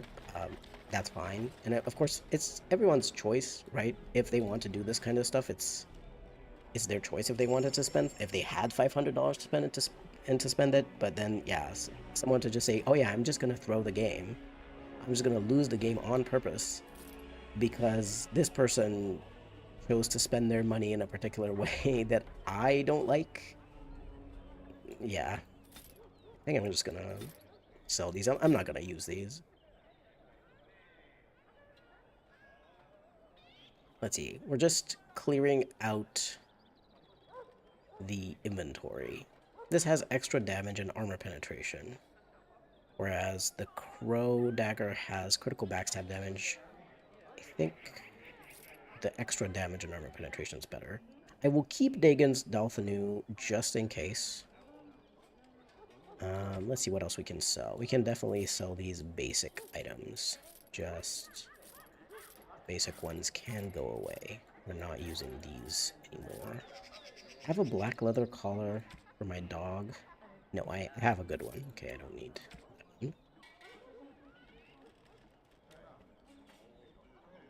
one. Least toxic league moment. Yeah, this person just losing the game on purpose is one of the least toxic. Honestly, yes, that's true. People who just choose to throw the game are, without like insulting people or saying stuff, at least are not insulting people. They're at least doing that. So that's something. No, Magister's Cinch is not super useful for anyone, I don't think. This is spirit resistance and 2% spell resistance. We really don't need that. Let me see what else to sell from here. I'll keep these for now and the warmth bombs, but we can sell the traps. I don't really need this venom, because it just has a chance to slow movement speed. A Deathroot extract is what we would like to use. We have a few of these: Blue Sapphire, Topaz, Amethyst, Malachite. These are for dwarves. We can sell the werewolf belts. We're going to keep the tail of Iloran, because we can give this to trade this with the, I don't need this. We can trade that with the Hermit. And asks, have you ever tried Mountain Blade Bannerlord? No, I've never tried any of the Mountain Blade games. They've always seemed kind of weird to me in a way, like I don't quite understand how to play them, I'll be honest. To be fair, I've never even looked into it, because I'm sure that if I looked into it and I just, like, looked at people playing it online, you know, on YouTube or something, I'd be able to see how it's played and stuff like that, but I've never tried. So I have no idea how, I don't even know, like, I know it's about, like, mounted combat. I think you're on horses and you fight. But I'm not sure if it's like, is it single player? Is it multiplayer? Do you control just one character? Do you control multiple characters? I'm not entirely sure. I've only ever seen super tiny snippets of big battlefields full of knights fighting each other, essentially, so I don't really know. Dain says, I honestly can't think of anything more depressing than hopping on League after a long day of work. Like, yep, that's going to wind me down from the day. I mean, you know, if you play something just, maybe something like ARAM with a partner or with some friends, and you're just like, yeah, let's just play together some random characters, let's just, you know, have some fun doing that. I don't think it's, I don't think it ends up being that much. Like, oh, I forgot to move the camp to get rid of these. It's not that bad. Oh my god, my cat is kind of sleeping here on the desk, and she stretched over my hand, my left hand, which is on the keyboard. So now I have a very warm cat on my hand while I'm pressing the keys.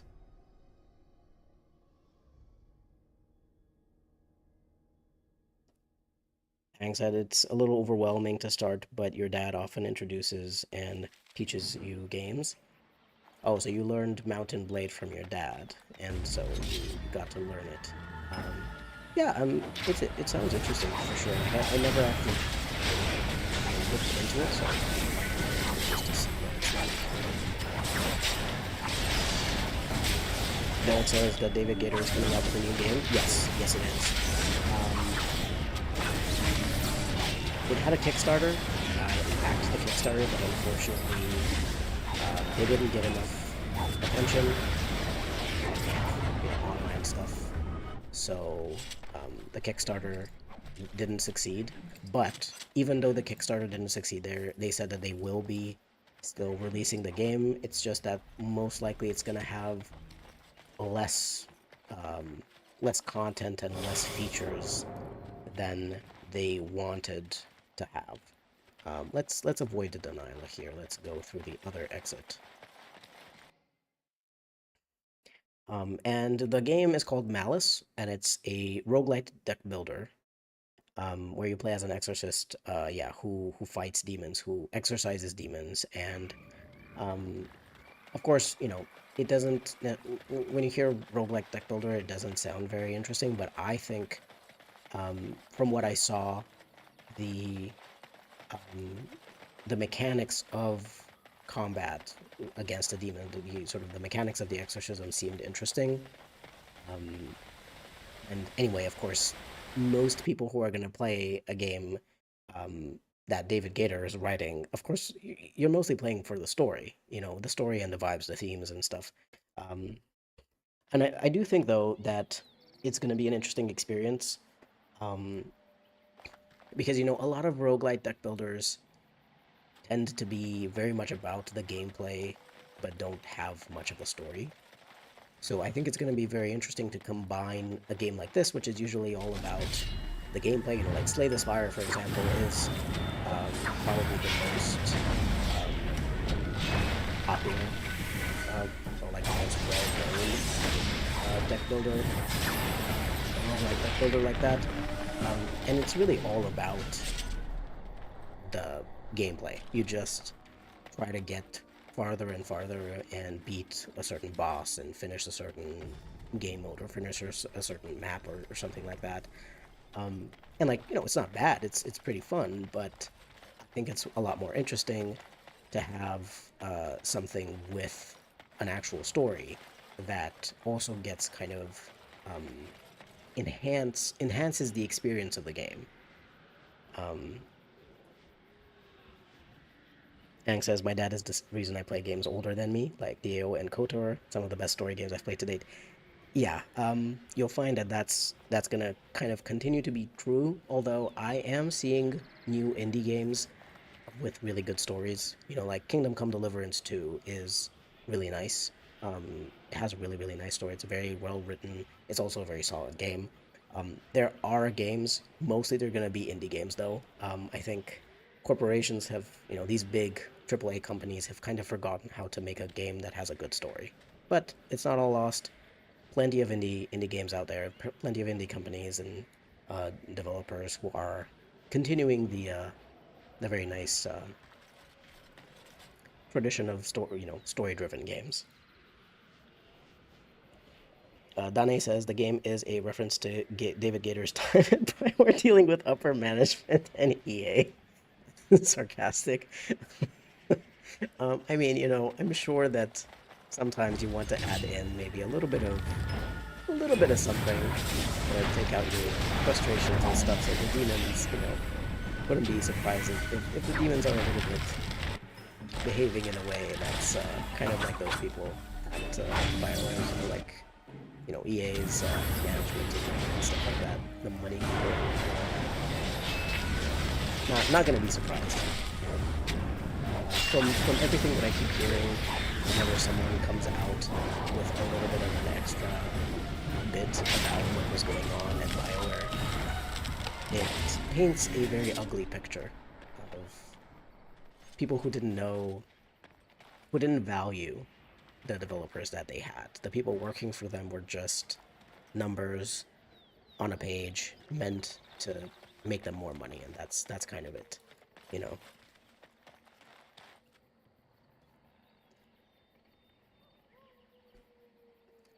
I think, like I've heard a lot of things about BioWare that were happening at BioWare, and I didn't know. I thought, wow, what a great team of people. They're making such cool games, and it must be so wonderful to work there. Of course, this was happening when I was a teenager, and I decided to try to go into things like writing and design and stuff like that, where I wanted to go through the real stuff because I was trying to one day work at BioWare. I no longer want to do that. you know, I no longer want to do that because I have since learned that it's actually quite terrible to work in video games. I'm sure that it's not that bad to work in some indie companies, but I don't know.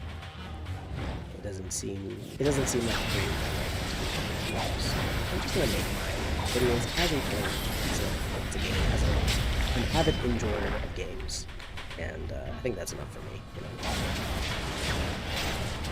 Like you've heard Derek says I've heard really good things about Expedition 33, but the combat doesn't seem too interesting to me, so I might just want to play through of it on YouTube at a later time. Yeah, same here. That is the exact same thing that I'm gonna do. I think I'm just gonna watch a playthrough of it on YouTube because I've heard that the story is really interesting. The story is really good, but I really don't like very much turn-based combat, or at least that kind of turn-based combat. There's plenty of turn-based combat that I'm fine with, but that particular um, turn-based combat I really don't like. So I think I'm just going to watch a playthrough so that I can get to experience the story. Like Katzenberg making the villain of Shrek a caricature of its performer boss. Yeah, yeah, that's very good. Are you a fan of Star Wars? Asks Ang. Not really.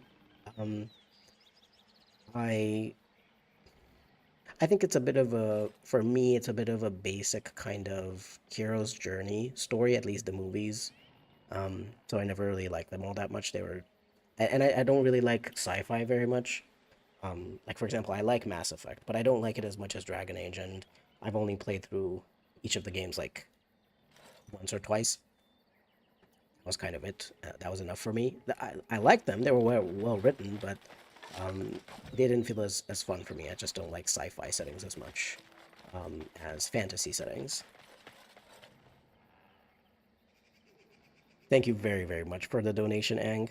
That is so nice of you. I really appreciate it. That is so nice. But you know, don't feel obligated to donate. Just you being here and watching and talking is great. Um, I just really enjoy doing these streams with you guys. They're very fun.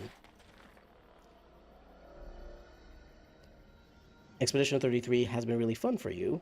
It's for Vi. It's definitely one of the cleanest and most engaging and innovative turn-based combat.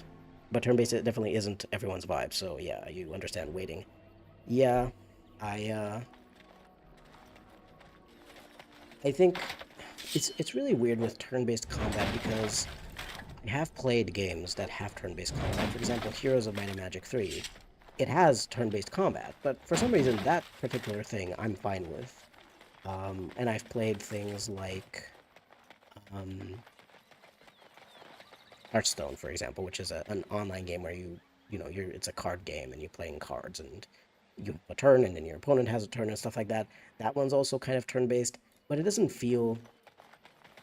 I don't know. I guess the turns tend to be a lot faster, or at least more action-packed. You're getting to do stuff actively, and stuff is very responsive, so you feel like you're doing something.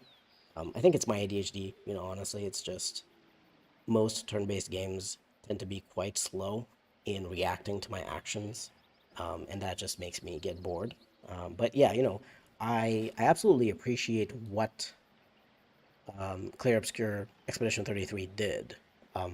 These are people who were tired of the kind of conditions, the working conditions at Ubisoft, and um, they wanted to make something cool. They wanted to make something nice. And of course, they took all of the experience and the skills that they have, and they made something amazing that was very successful. So I really appreciate that. And I really also appreciate that they focused a lot on story. So even if it's not my type of game, for the sort of like turn-based combat part, I am absolutely, rooting for them to keep making games because it's very clear that they're very passionate and they really care about what they're making. Marineri says, poor conditions seem really normalized in the gaming industry. Unfortunately, yes. In the AAA space, yes. It's very interesting, though, because there's also places even within the AAA industry where stuff isn't that bad. Like, for example, at Bethesda, Bethesda has some of the highest retention for their employees. They have people who have been working there for decades and continue to work there. And you know, people can have whatever opinions they want to have, about Bethesda's games, but one thing that I will say is that I really appreciate that they seem to be treating their employees well. So much so that their employees stick around for a very long time to keep making games. And that's a really, at least in that sense, that's a really good thing for Bethesda. Um, there's, I think, Obsidian as well, which also has kept a lot of its people, at least a lot of its key people working there, which is also quite nice. So there are even some of these studios that are within the AAA space, which do have nice conditions. So yes, in most of the industry, this shitty conditions for these shitty conditions for people, for the employees, for the developers are normalized, but there are still some some good eggs out there.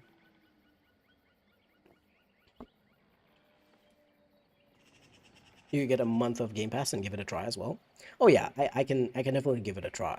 Um, but I do think that I would want to watch a bit more of it on YouTube first to get a sense of like, is this the kind of story that I would be interested in playing through, Because sometimes stories are very nice, but I prefer to watch them like a movie instead of like directly interacting with them. Derek says, ironically, I'm not a big Star Wars fan. I watched some of the movies and I'm not a sci-fi fan either, but I really like KOTOR. I haven't played KOTOR yet, but I do want to because I mean it's a Bioware game, and it's an old Bioware game, which means that the writing, the story is really good. So yeah, I agree with that. Sort of like, you know, um, even if you don't like a particular IP, if a game is really, or like a particular genre, but if a game is really well done, and if it has certain aspects that you really like, makes little sense, to like those. Ang says, I don't feel obligated in any way, but I like you as a content creator, and that deserves recognition. Thank you very much. That really means a lot to me. Because like I think you can see from my channel that I really only make videos about stuff that I really care about games that I am interested in, games that are doing something interesting, or even if I'm upset about something that a game is doing, I am talking about it because I think it's important to talk about it. So obviously my channel tends to be quite niche. I never expect, of course, to make a lot of money out of it. I'm just hoping to be able to make enough money to be able to pay for my groceries each month. That's really kind of it. That's the only thing that I'm trying to do.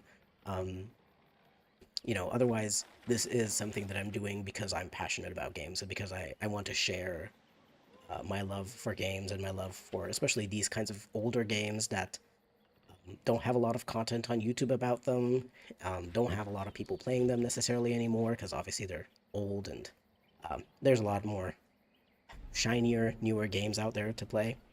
You know, so yeah, I always feel super like even just having people chatting here with me as I'm doing the stream is really cool. Let's see, where is the opponent? Here he is. Let's trade with him for the acorn. Let's see.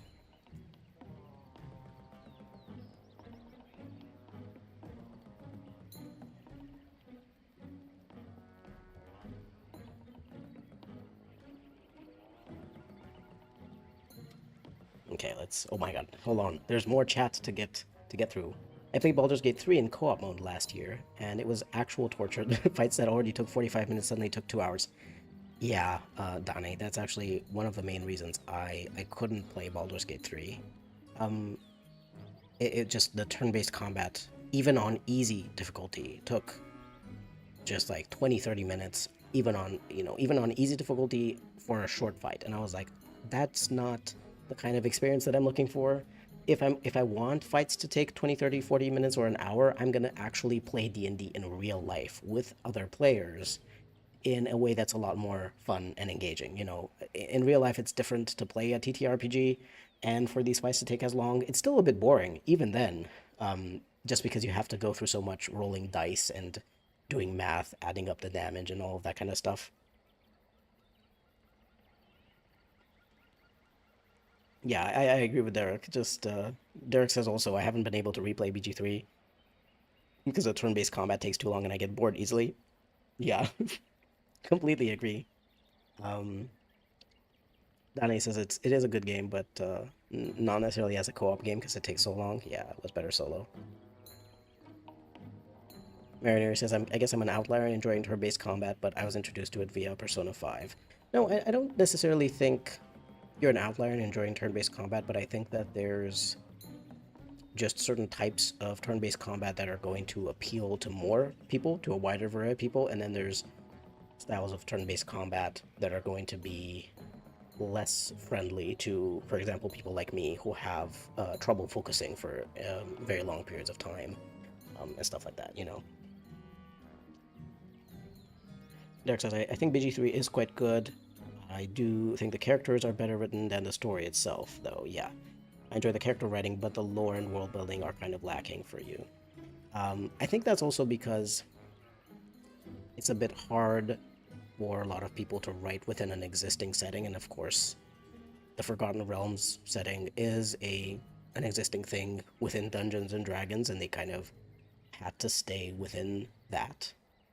But I kind of agree that um, the story isn't the main story because I've watched playthroughs of Baldur's Gate 3 online, even though I couldn't play through the combat myself. I watched for the story, and I agree the characters are interesting. The story is a bit kind of disappointing. because you know, for me, I mean, the main problem with the story kind of starts at the very beginning of the story for me, um, because we're in D&D, we're in the world of D&D where you have scrolls of resurrection. And you know, sorry if this is a spoiler to anyone, but this literally happens at the very start of the game, so I don't think it's that big of a problem. But so you know, I don't think it's that big of a spoiler. But in the very beginning of the game, you have this kind of alien worm in your brain that's inserted into your brain, and you're supposed to try and get it out somehow. But you are told that the only way this alien worm can leave the host is if the host dies. And I'm just like, hey, we're in D&D. We have resurrection scrolls and spells. Why doesn't someone just kill the main character, and then resurrect them with a scroll after the alien worm leaves their body? You know, so that's kind of my problem. Let's see. Do you have anything to trade? Let's trade for the acorn. But yeah, like that's what I was talking about. You know, that's my main problem with Baldur's Gate 3. It starts at the very beginning of the game, and I can't take the I can't take the kind of story seriously when that's the kind of problem in the beginning of the thing. Yeah, exactly. Mariner says having scrolls of resurrection exist in a story kind of makes consequences cheap. Exactly. Um, it just feels like, well, you know, you can just kill anyone and then resurrect them if you want to, um, without any consequences. Or I mean, you know, with the consequences that that person is going to remember that they died, I guess, but that's kind of it. Um, Vi says, yeah, BG3 co-op gave me the same issue of IRL D&D. The scheduling with friends is just being absolutely impossible. I love it for single player, though. Okay, let's see. I also want to trade for the helmet. Uh, these leather boots? Oh, there you go. I actually could give him, I think, Dagon's boots. So hey, we could trade Dagon's boots for the ancient elven helm, just because ancient elven helm might be useful um, later in the game, and you know, in the final battle against the archdemon or something like that. Let's see. Yeah, Derek says um, maybe it's because I played BG1 and 2, so that's why. That's why you didn't enjoy the story as much in BG3. Probably, yeah. If you haven't, you might enjoy it more than I did, though. But the game was quite good overall. I enjoyed it. Yeah, I do think that's what I was gonna say. Like, because Larian had to already deal with pre-existing, many more pre-existing stories written within the Forgotten Realms setting in D&D, they were a bit more limited in what they could do. Um, for a story. And I also think I also think maybe they weren't really sure, you know, what works really well as a main story, especially because you kind of forget maybe as a story person, the people who made the story might have forgotten. Oh yeah, by the way, there's resurrection scrolls in D&D, and resurrection spells, and you can even sometimes just take a dead character to a temple and you can pay some money for the priests there to resurrect your character. You know, that's kind of the thing that happens in D&D. Maybe some of the people working on the narrative of the game didn't think about these things. Um, you know, so that's why the story wasn't necessarily as good. Hank says, I may be a little biased as a Star Wars fan and a KOTOR fan, but I think you should absolutely check out KOTOR. I will, absolutely. That is one of the things I want to check out. You know, it's one of the older BioWare games I want to check out. I really also wanted to play, what is that one called? The one where it's like Kung Fu, Jade Empire. But I tried playing Jade Empire, and I'll be honest, I was quite confused with the combat. I couldn't really understand the combat. So like if I can find a mod to help me get through the combat of Jade Empire, I think I would play through it because that one also had a very, very interesting story and also a very interesting where are we going now? Should we go through the barrier? Maybe. Let's try. Oh no, I have to go back to the Sorry, I have to go... I think the Nyla is here, though. No? Okay, she's not here. I have to go back to the Grand Oak to give him the acorn so that he can give me the branch so I can get through the barrier. But yeah, Jade Empire also seemed really interesting, but the combat's really, really weird in that one. Really weird. Dain says, biggest issue for me was that we'd get together for a weekly session, do one fight in Act 3, and that was the session done. This repeated like 20 times until we finally beat the game. Yeah, yeah, it takes so long, and of course, especially when people are busy, have busy schedules, and they can really only play maybe like one day in the weekend for a few hours.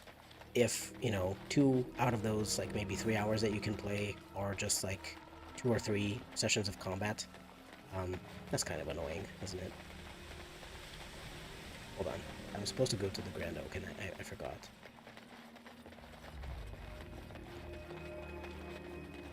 That seems painfully slow. Yeah, I mean, you can imagine that's kind of how a lot of TTRPGs are in real life if you play them with your friends. Um, Combat generally takes a very long time because everyone has to take a turn, and they have to think about what they want to do on their turn. Just like, oh, which enemy should I attack? I'm going to attack this one. And then you roll to hit the enemy. And then you have to, you know, do some math if you have some interesting things going on there. And then if it hits, you have to roll the dice for damage. And then you have to, you know, and it's all of that kind of stuff. And unfortunately, Baldur's Gate 3 took it very seriously to try to keep the experience of the game as close to real life D&D as possible, um, which I don't necessarily think is what, you know, I don't necessarily think that's the thing that you want for a video game. The whole point of a video game is that it can calculate these things for you automatically. And it doesn't have to show you dice rolling and stuff like that. You know, it can just show you whether you hit or not, and, you know, and be on its way. But yeah. Yeah, Mariner says, you know, I get why they ignore them for the story, the Scrolls of Resurrection for Baldur's Gate 3. It's an issue just inherited from the setting. Otherwise, Karlach would literally have no plot. Resurrection is great for tabletop players and bad for an actual story. Yeah, it's very hard to do this kind of thing when you have these kinds of things within the setting. And also, if you don't have those in the game, it's also kind of annoying for players, because then you have to say, well, you know, these characters, you can't use them, you can't, even if you, technically speaking, could resurrect them in the middle of combat or something like that, you can't anymore, you know. Derek says, yeah, Jade Empire was a lot of fun from what I remember. The combat is a bit janky, though. Takes a while to get used to. Yeah. Mariner says, but the game does do those calculations. Yes, the game, Baldur's Gate 3 does do those calculations for attacking and everything, but it also takes the time to show you dice rolling and a stuff showing up, you know, instead of just you choose attack and your character just attacks, and, you know, you just see a hit or miss indicator and damage. It goes through the whole process of showing you the dice rolling, and so it's showing all those things whenever you do a skill check and everything, which takes a lot longer.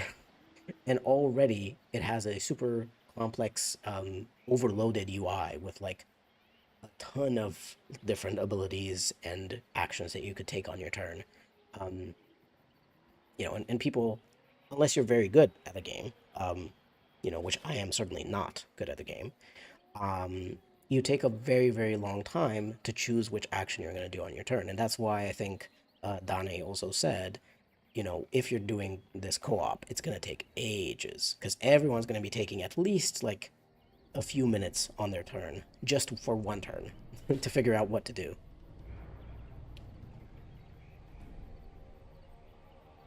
Dane says, you just gave me PTSD from the spider fight in Act 1, where we kept having bad RNG on our heads and lost an entire session to restarting.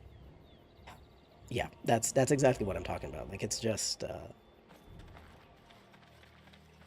Hank says, request if and when you check out KOTOR, could you stream it? I'd like to see you play, and I know it's a bit off topic of Baldur's Gate, but I've never played. Yeah, no, absolutely. If I'm gonna some point when I get KOTOR, I will stream it if people are interested. You know, and I think it's a very nice thing to give a little shout out to these older games, show people, because you know maybe someone's gonna show up, you know, just like who hasn't played the game, and they're gonna see it and they're gonna be like, oh, you know, this looks interesting. I might give it a chance. I might try to play it myself. Derek says I was a bit annoyed they butchered my girl Viconia when I played it. She was my favorite romance and character in the older Baldur's Gate games, but I did enjoy her Shadowheart storyline for what it was. Yeah, Shadowheart was a very interesting character. Again, the characters, the companions were very interesting in Baldur's Gate. It's just the main story that's a bit lacking because of what we just talked about, because of the setting limitations. I'm sure that the writers did the best that they could with what they had.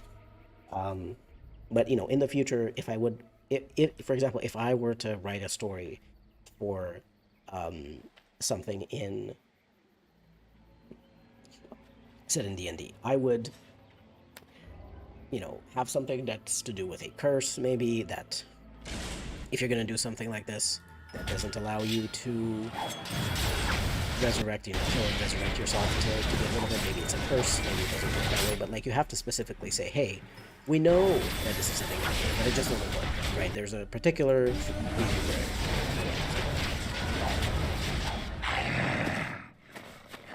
Honestly, I think it's more of an issue of deciding what to do on your turn rather than in terms of themselves taking that long. Yes, I do think that is the problem of turn-based combat for a lot of people. It's not necessarily that the turns themselves, if you click on something and do something, it's not that they take that long in and of themselves, though sometimes longer animations and things like that do add to it. But it is a problem of people in turn-based combat, you know, especially less skilled players like me. It takes a very long time to decide what to do, especially when you're presented with a huge amount of options. Like in Baldur's Gate 3 especially, you just have so many possible actions, and you know, in regular D&D you also do have those actions, but you're kind of not seeing them all on the screen. You're kind of just thinking about them, or like maybe you're looking on paper or wherever you have your character sheet and stuff like that. But you know, in real life that also takes basically just as long. It takes you multiple minutes to go through a turn. Yeah, and BG3 does have such a massive UI and so many options can be overwhelming. Yeah, that's exactly why. It's just that you take a really long time to decide what to do on your turn. And so each turn takes multiple minutes. Yeah. Like that's a real problem. And Danny says, that's why I said I don't like it in co-op, because people I played with took like 4 or 5 minutes on their turn. Lessons learned. A lesson to learn, yeah. That kind of thing, you know, takes a long time. And again, you know, if people had a lot of time to play, if they had time to play every week or something like that, maybe it wouldn't be... and like have multiple hours to play. When you're in university or something, you don't really have school, you don't really have much to do. You can play for long, and maybe it's not going to feel that bad that it takes, you know, an hour to get through a complex combat. But if you're people with business schedules and stuff, even if you're, you know, in an exam time in school or something, it feels bad to play like that in co-op. So yeah, much better as a single player game. I agree. If you want combat in BG3 to go fast, just play Warlock, Eldritch Blast all the time, go Burr. Yeah. Yeah. That's true though. That's the same kind of thing in real life D&D as well. If you play Warlock, most of the time you're just gonna be like Eldritch Blast, or if you're gonna play one of those Pact of the Blade Warlocks, you're just gonna be attacking with your sword most of the time, and Eldritch Blasting maybe. So, not very much to do. You know, but then again, I do think that the fun aspect of D&D is that you get to make your own character, and so you don't necessarily always want to be a Warlock. And I think another aspect that I didn't necessarily like in Baldur's Gate 3 is that you have to control your party members as well. You know, I appreciate that the option is there, of course. I would be upset if it wasn't.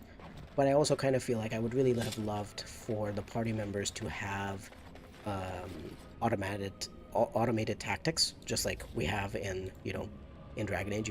You can set these up, and if you don't want to control them at all times, you could just focus on controlling your own player, and you can have an option even in a turn-based game to just turn the automated system on and let that character do stuff automatically based on the tactic system that you set up in here. I think I would have loved that if that was something that was added, but I don't think that was something that was added within the within the newer updates. I didn't hear anything about it, at least. Sorry about that. I knocked my glass onto the microphone. I hope that wasn't too loud.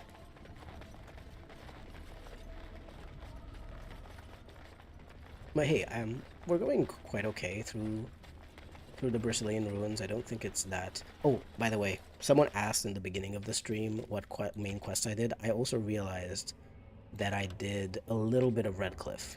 I went through the siege at Redcliffe, the attack at night, and we also saved Connor, exorcised Connor.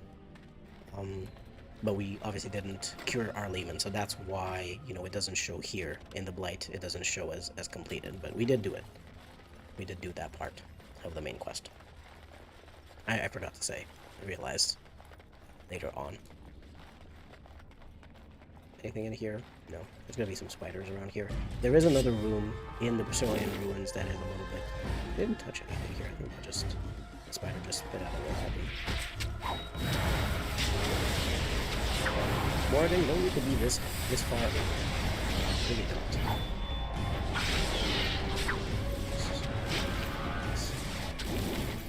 Now I did walk into that. There's a room around here somewhere, which is the room of fiery traps. One of those kind of difficult to get through because without a rope, we don't have a rope in the party right now. It's quite difficult to get through that one. We will be stepping on all the traps. Literally. Where the spider's giant raisins, I have a spider mod, spider replacement mod.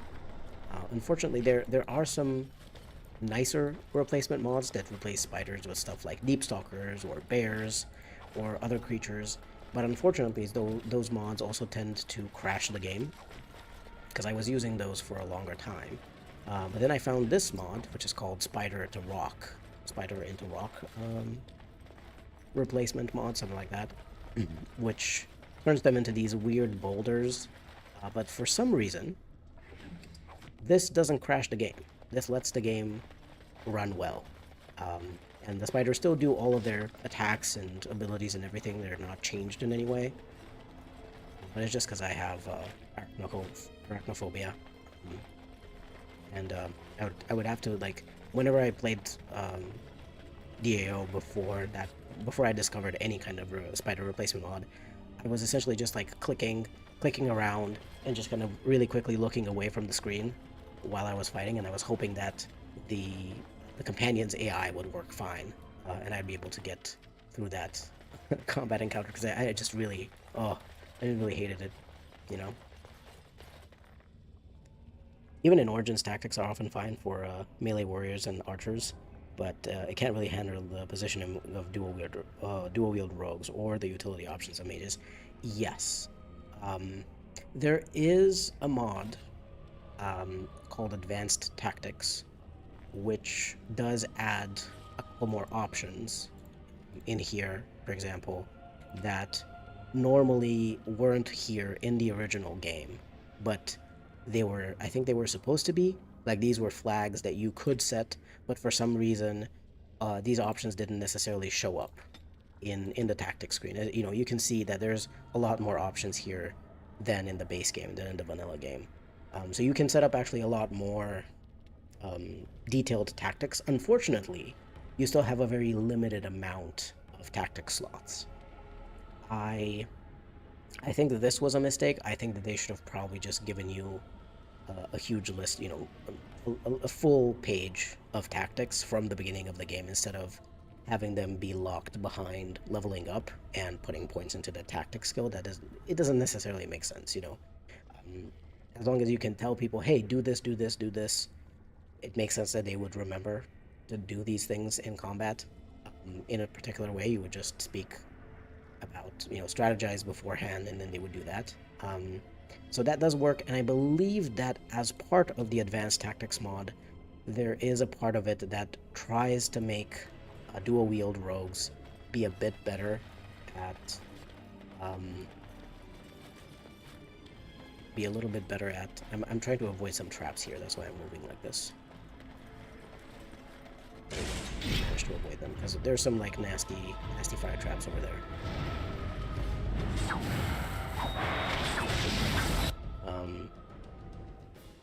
But yeah, the limited tactic slots can hurt as well. Yeah, I don't know why they bothered limiting the slots so much. I really don't think that it's... Like, it would just be very nice to have them. Yeah, I just realized that I have fire enemies in most of my weapons, so they're not doing very much. But I do have Winter's Grasp, which is nice. Oh, no, it wasn't disrespectful at all. It was just a question about the weapons. No worries. I actually made I believe I made a video as well, in one of the videos where I talked about my favorite mods for Dragon Age Origins. I mentioned this one. Don't worry, it's not disrespectful to ask a question. Or at least personally, I don't want to ask questions. Perfectly fine.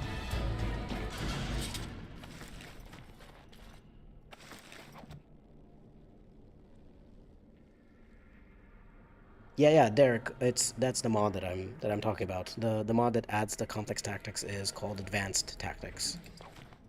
Or at least I think so.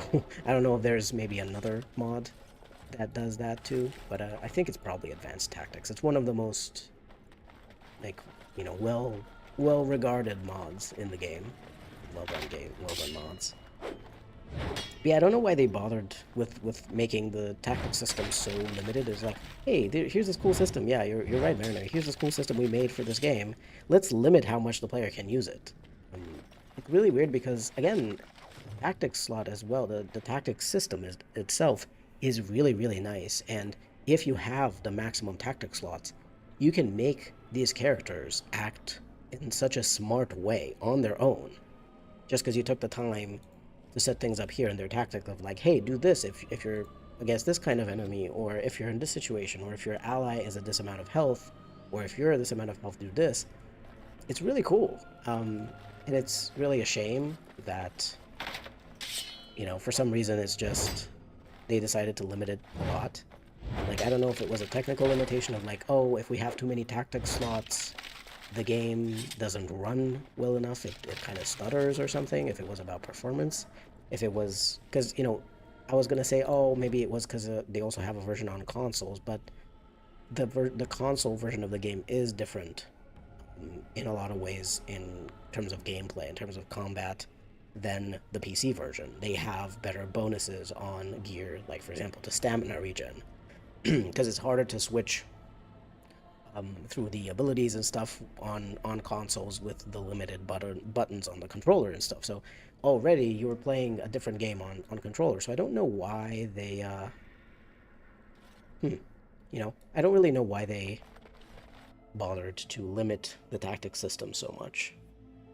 You know, like, and I would understand being like, okay, you can have one page of tactics at the beginning of the game, and then you can get more tactics as you level up, because in the beginning of the game, you don't need very many slots, because you don't have that many spells, you don't have that many abilities, totally fine. But by the end of the game, even, you know, you're already like, even by just the middle of the game, you are already overwhelmed by the amount of abilities that you have unlocked. I mean, obviously not in this challenge. In this challenge, we have very few abilities. We have no problem in the tactic slots, but in a normal playthrough, in normal playthrough, it's really kind of shitty to have so few options in the tactics menu.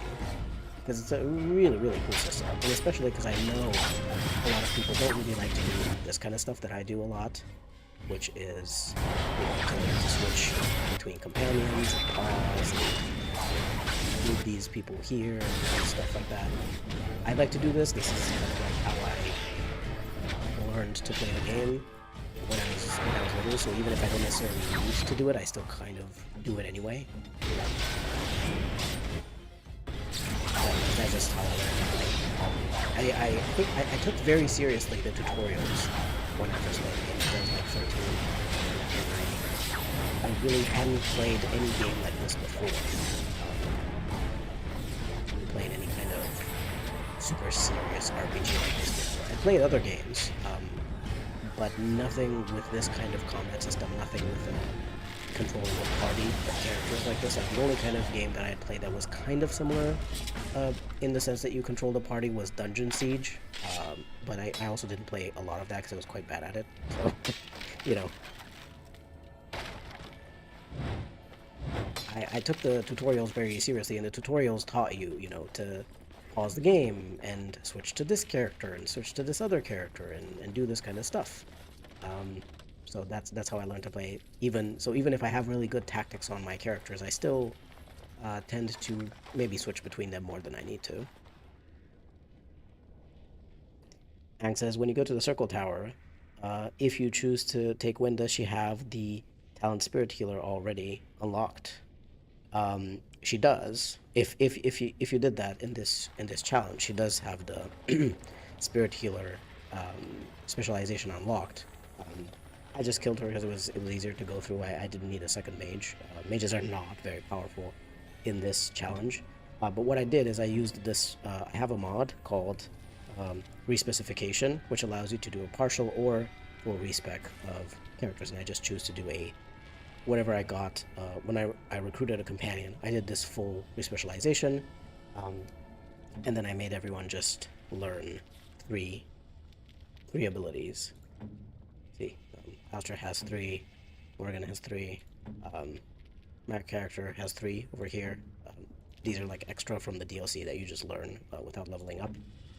Sten also has 3, and so on. So that's what I did.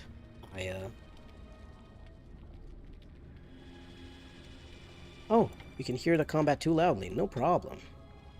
Let's just turn it down. Right. That's what I said. I have some different settings. I said this at the beginning of the stream too. I have some different settings when I record for footage of the game for my videos, because sometimes I'm like, oh, maybe I'm gonna need in-game sound, so I turn the sound up of the game. But then obviously when I stream, the in-game sound isn't supposed to be so loud. So sorry it was too loud, combat sound. I turned it down. Hopefully now it's okay. I turned it to like half of what it was. Should be okay, I hope.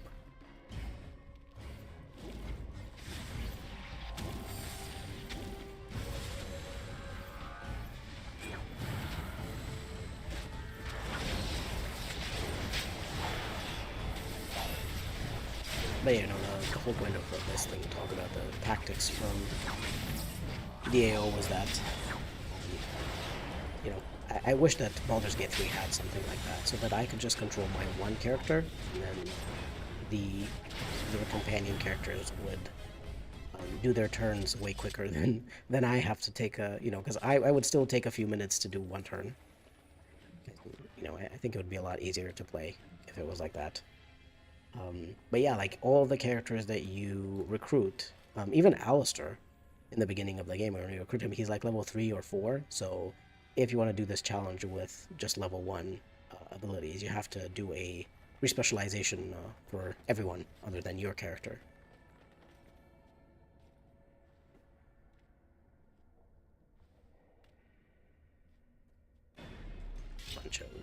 Bunch of undead to deal with now. Hopefully the fire damage from weapons is good against them. So let's see. This is 3 elements. Do that. to use a potion. Okay, that's probably good. Although he is getting attacked mercilessly from all directions because he's wearing massive armor. This is why he's getting targeted more than everyone else. Because Alistair and my Warden are wearing light armor mostly. So Tyson is getting attacked. I don't think he's necessarily doing more damage than my other characters, but in the beginning, before your characters have a chance to get a lot of threats by doing damage, enemies kind of choose to attack someone based on the type of armor that they have. I don't really know why they coded it this way. I don't know why BioWare decided to code that enemies attack people who are in massive armor or heavy armor, because, like, technically speaking, realistically, it would be smarter to attack someone who is in cloth armor or light armor, someone who is not very well protected, so that you can kill them first, right? I'm not really sure why. I'm not really sure why they did that, because obviously, if you want to taunt enemies and make them attack your tank instead of these lighter armored characters, then you would have to, use your abilities to do that. I don't know. I do think that's a bit weird. All the enemies are going for the Warden Commander, yeah.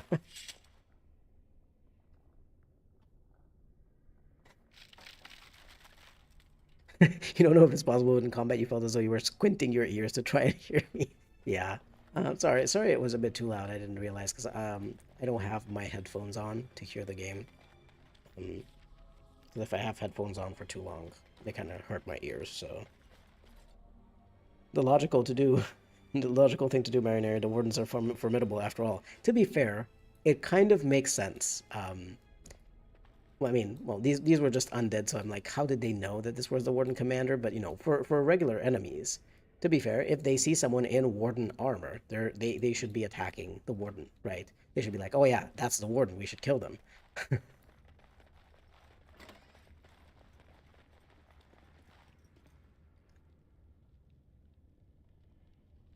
Yeah, I guess it's something that would help you passively draw aggro to your tank without having to use abilities. It makes sense, but I'm like, do you really need to help the player necessarily in this scenario? Is it... Hold on, let's take a look at this.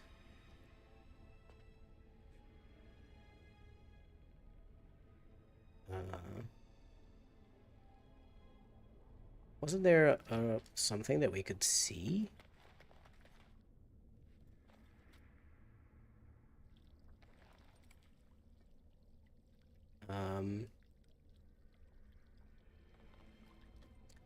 Well, I don't know why this isn't explained, but I think it was to place the jug, to drink one sip. No, that wasn't it. I don't remember. Oh, I think it was the tablet that I have in Maynard where I should be able to examine that. Hold on. The character is just asleep. Kind of interesting. That has frankly never happened to me before. Hold on. Now I know why they always keep chasing after my Wardens, because I always use the Warden Commander armor. Would it be so funny if all Warden armors in this game do extra hostility? Yeah, I think it was Prey and then Sip, maybe. It was this tablet, I think, but for some reason I'm not able to interact with it, but I swear that there was...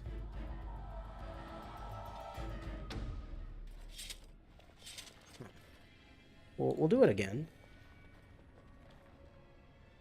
We will kneel and pray. And then we're gonna take the jug.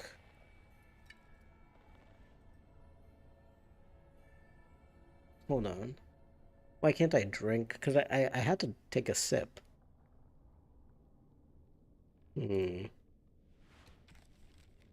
Hold on. Yeah, there was a codex entry, maybe? Let's see. Is it a note? Yes. Okay, it was a note. Thank you. So it says you put the jug, then you kneel and pray, and then you drink from the jug, and then you take it. Okay, I think we just had to like put the jug. Oh no, it's empty. Okay, it got emptied when we did the thing. So let's fill it with water. That was the problem. That's why it didn't work. Okay, so we're gonna put this on. Then we're gonna pray. Then we're gonna take the jug and take a single sip. And then we're gonna take the jug away. And now we are going to spill the water into the pool. There we go. We did it. Yeah, I was like, I know that I have that as a quest item, but it was a codex entry. I just forgot. Jug auto empties after a fail. You have to start over. Huh, I see. Ang says, Derek, you told me this now. Past me spent around half an hour before reading the codex. Yeah, I completely forgot that it was a codex entry. Because sometimes I don't necessarily bother doing this quest, but I kind of feel like we need a bit of extra money so that we can afford some of the more expensive items that are unlocked later on in Denerim especially. Like there's gonna be Yvonne the Great's mail, and which I'm not actually even sure if anyone can wear it. Maybe I will. But it's Yvonne the Great's mail. There's a bunch of... I know that for sure the Chastened Great Maul we can't use, because that one unfortunately is too heavy. It has too high strength requirements.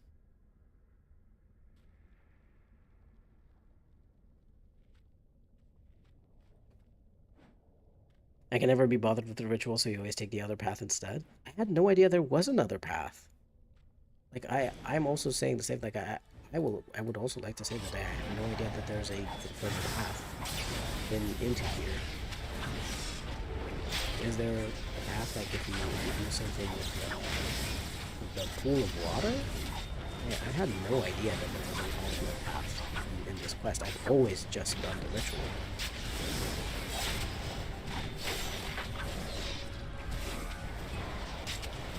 Huh, that's very interesting. I had no idea that there was a different path to get in here.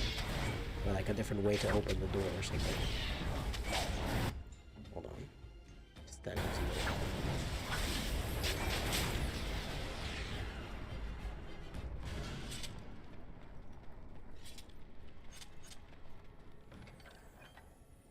yeah, the Juggernaut plate armor, you know, like I did this quest, the Juggernaut plate armor is not something that any of my characters can wear. It requires 38 strength. The maximum strength that I can get to is 34.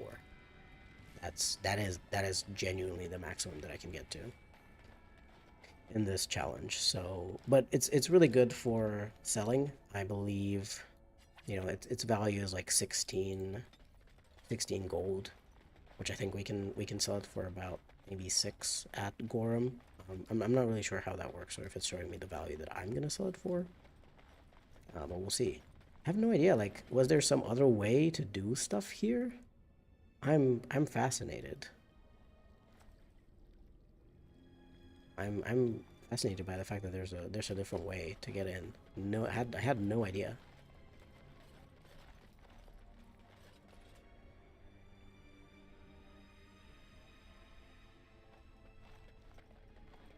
You're saying that there's a way to get in to this burial chamber from the room with the traps? Because I usually go to the room with the traps, but I've never seen something with that.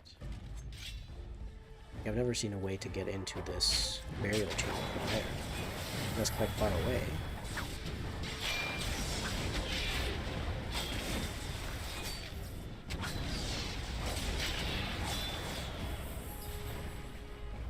I don't think we need to bother with the experience from opening the spirit in the phylactery.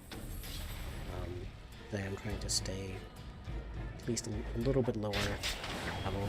I'm not going to be super low level, but I am doing some side quests for money and stuff like that. But there is still potentially in the deep roads some problem with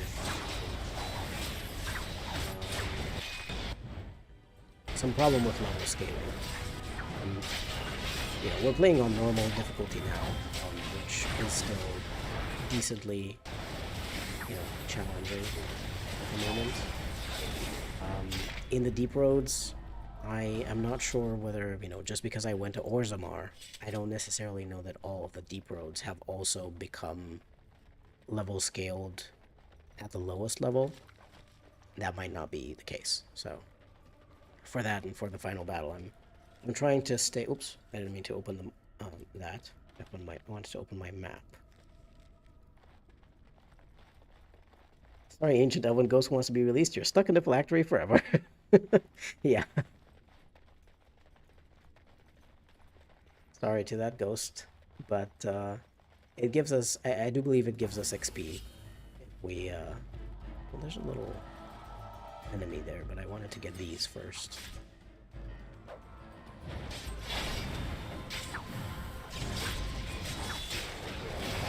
Now, I wanted to say that this mod that increases the quality of the undead models is kind of cool. Because before they did look a little bit weirdly low quality compared to other types of monsters in the game, so it's very nice to have the undead also look appropriately. Who went there? Who's that? Alistair. Okay, you know what? He managed. He managed on his own. It's fine. I thought that he was just gonna get himself killed, but he was okay. He did okay. Just going in there on his own. What time is it for me currently? 3:30 a.m. So I'm in Romania. Yeah, I think it's that door in front of the one that I'm fighting in. Yeah, I think it's this one. I think this is the trap room. Hold on. We're gonna just go for a second in here.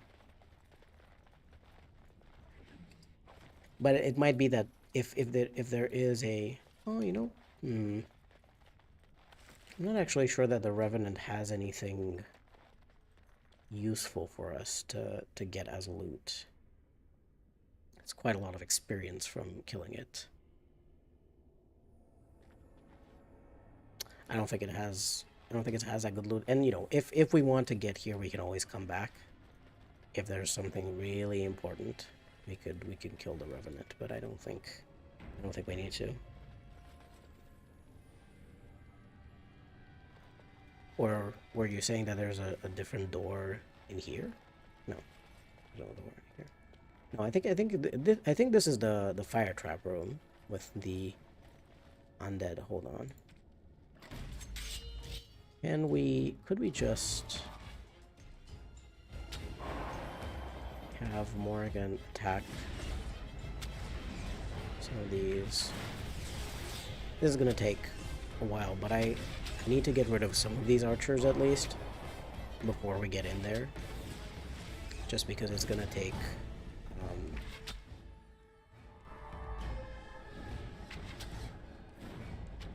Derek, are you going out of bounds?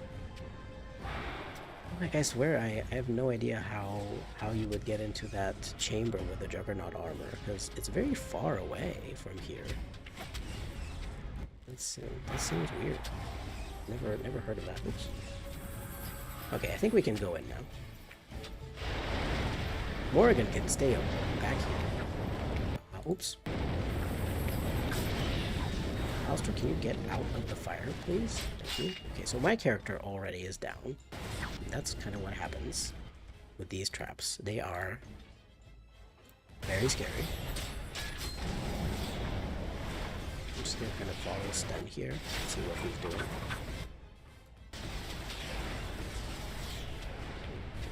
He doesn't seem to be stepping on a trap. That's good. Okay. We're doing okay. Oh no. Oh no. Hold on. Hold on. Hold on, hold on, hold on. Morgan, why are you in the fire trap? Oh, oh no. I'm sorry. Okay. I kind of managed, I think. God. Okay. Oh, okay. Oh no. Oh no. It's another trap. Okay. Okay. We did it. I think this is the last undead to kill. In this awful. In this awful room. No, everyone get out. Everyone get out here. The traps. If you go through there, then you will get to that place. And what can I say? My laziness broke the fourth wall in that quest. So interesting, though. I've never done that. I didn't know that you could get there.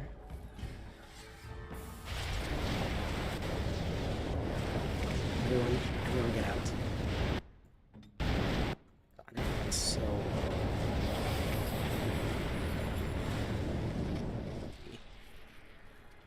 Okay. And these traps also, once you step on them, they keep going for a long time. Call in some reinforcements. Yeah. Oh yeah, you know what I should call in here? Call in some mages. We're just gonna cast even more fireballs in here. Okay, let's go inside.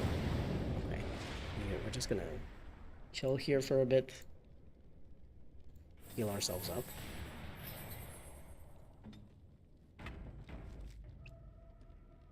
Hank says I better get to bed. As I said, I have school in 5 hours. 5 hours? You really have to be less entertaining for the sake of my education, Mr. Mutineer. Man, good luck for in school tomorrow. I hope it's an easy day. It's not so it's not so tiring. Good night. Hope you have a good sleep, even if it's just 5 hours. And I have an easy day tomorrow. It's a Monday. I know those suck the most. But, I'll try to make sure, maybe stream on Saturdays, Fridays and Saturdays instead of Sundays next time. Since I didn't realize, I didn't think about the fact that some people might be staying out very late for a Sunday, considering they might have school or work on Monday. Because, I just work on my own schedule. You did it last stream too, damn it. Oh boy.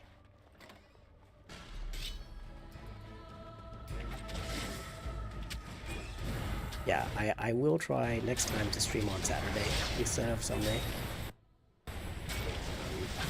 Just to be more considerate towards people who, don't have free schedules. So I didn't even think about that, I was just like, oh yeah, it's Sunday. My video has come out. Let me also chill with my viewers. And I didn't think about that. The fact that it is Sunday and, Monday generally means school and work. Vaya says, honestly, this has been a perfect time in my time zone. Well, yeah, this is generally why I stream at this time. I know that it's quite late for me, like it's like 3:35 now a.m. But I generally stay up until like 5 or 6 a.m. anyway, even without... Oh no, hold on. Hold on, we gotta do something very important here, which is this.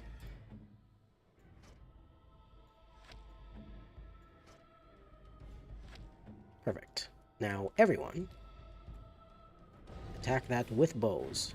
Otherwise, this fight is really annoying. If you go in there, this arcane horror keeps teleporting everywhere and spawning stuff and doing various things that kill your characters. So after I discovered that I could do it this way... Uh-oh. Why is it coming towards us? That is not usually something that it does. Not in my experience, but it is. This is interesting. I didn't know that it could leave that zone. I thought it was just kind of stuck within these various squares. Oh yeah, so sorry. I was saying that this is kind of a perfect time for me as well to stream, because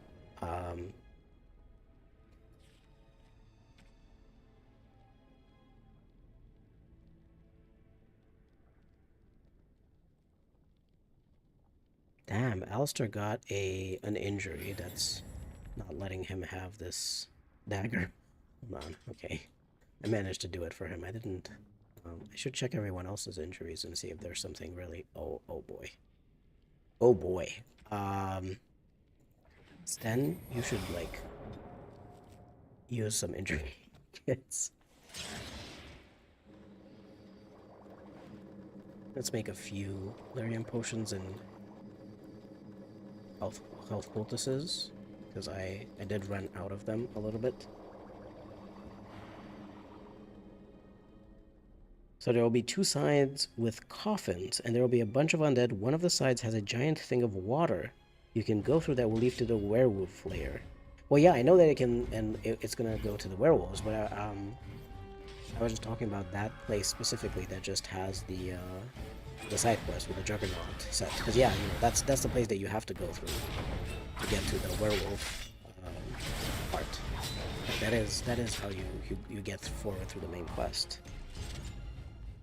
Manly Grain says, sometimes I wish in DAO there was a DLC where you can play as a younger Logain fighting alongside King Merrick, fighting off the Orlesians, or even playing as one of the first ever Wardens, or a younger Duncan. Basically, I just love the lore of the game. Yes, absolutely.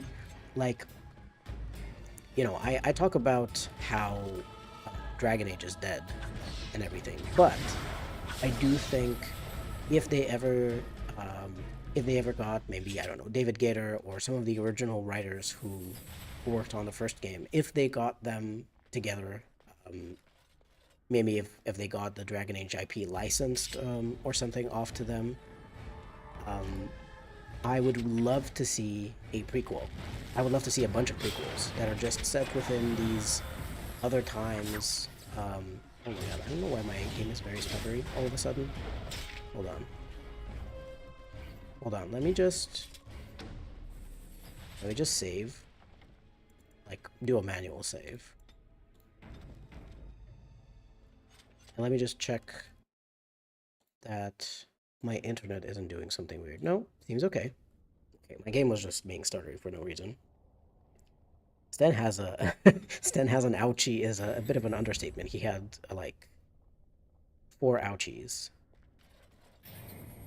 So we gotta clean some of those up. Clear some of those up, I meant. Yeah, but I would also love, like, and I also don't know why they didn't do that. You know, especially after, well, you know, I guess after Dragon Age Inquisition, they kind of left it up as a, oh no, Solas might destroy the world and everything, so they were like, yeah, we're going to continue it. But I would have actually loved for the Trespasser DLC to have solved that, you know, for the Trespasser DLC to be more like a full expansion, like Awakening was, and for you to actually get to solve the whole Solas problem as the Inquisitor, and also get to see a bit more of the world and a bit more of the consequences of your actions from the main game. I think that would have been really, really cool. And then I would have loved to see stuff from before, like from the beginning of the Dragon Age, like, you know, exactly what we were talking about, like play as, and you don't necessarily have to play as an existing character like Logain, but you could play as a character who joins these people on their adventures, who joins these people in the fight against the Orlesians, or another, you know, young warden who is recruited at the same time as Duncan, and Duncan is one of your companions. I would have loved absolutely to see these. I would love to play as someone in the ancient times, you know, who is going to be involved in the situation with like Andraste and Sharton, and fighting against the oppressive Tevinter Imperium and stuff like that. Like, I think there's so much potential, especially because they left a lot of stuff quite vague whenever they talked about lore. Yeah, imagine an Andraste prequel. Exactly. It would be very, very interesting to just see, you know, because the lore is very interesting, but the lore is also kind of kept vague. And I don't know, I just would have really loved to see more of that, more of those times, because those times sound really, really cool, really, really interesting. You know, to see the Tevinter Imperium at the height of its power to see Andraste, to get to interact with Andraste. You know, especially with the some of the knowledge that you have from Dragon Age Origins and Dragon Age 2 and Dragon Age Inquisition about how some of that stuff ends up panning out. It's still very interesting to see how those kinds of things felt in the moment and the kind of direct consequences that um, that there would be in within that time. There were still consequences for the people of that time. Yeah, and before they revealed the Andraste was an incarnation of Mythal. But isn't that very interesting though? Wouldn't that be very interesting to see? Oh my God, my inventory is almost full. Um, wouldn't it be super interesting though to see certain details, certain hints, and especially see how in ancient times, obviously, that was like thousands of years ago. That was like, I think, almost 2,000 years ago when Andraste, like, compared to the time of Dragon Age Origins, I think it was almost 2,000 years ago or something like that when Andraste was a thing. So it would also be super interesting to see a version of Mythal much earlier, before maybe she got even more jaded with time or, I don't know, changed in some way. Because obviously, living for such a long time probably has changes who you are, changes who you feel. You do think Andraste was a mage and you'll die on that hill. Absolutely. 100% Andraste was a mage. Because they were talking about, like, how she was drawing upon, like, the fire of the Maker and stuff like that. No, absolutely, that was just her being a mage. Casting Fireball. Or Inferno.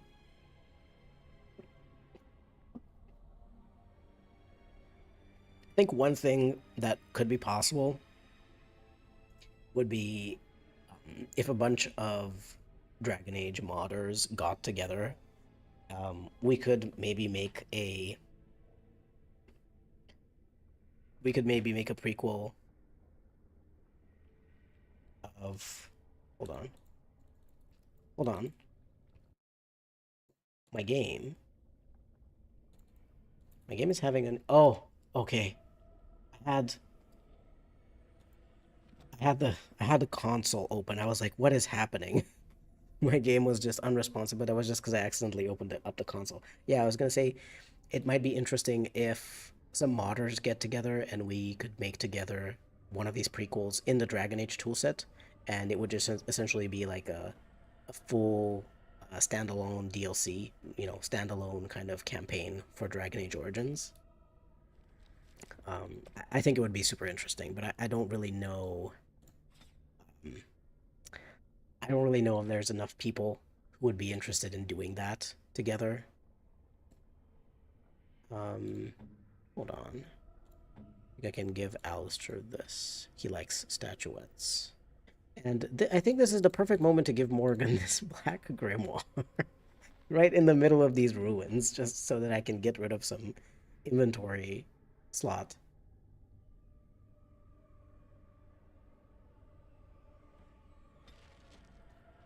But yeah, like I would personally love to do that. I would absolutely help, with writing and with doing certain things in the toolset. I do know how to do some things.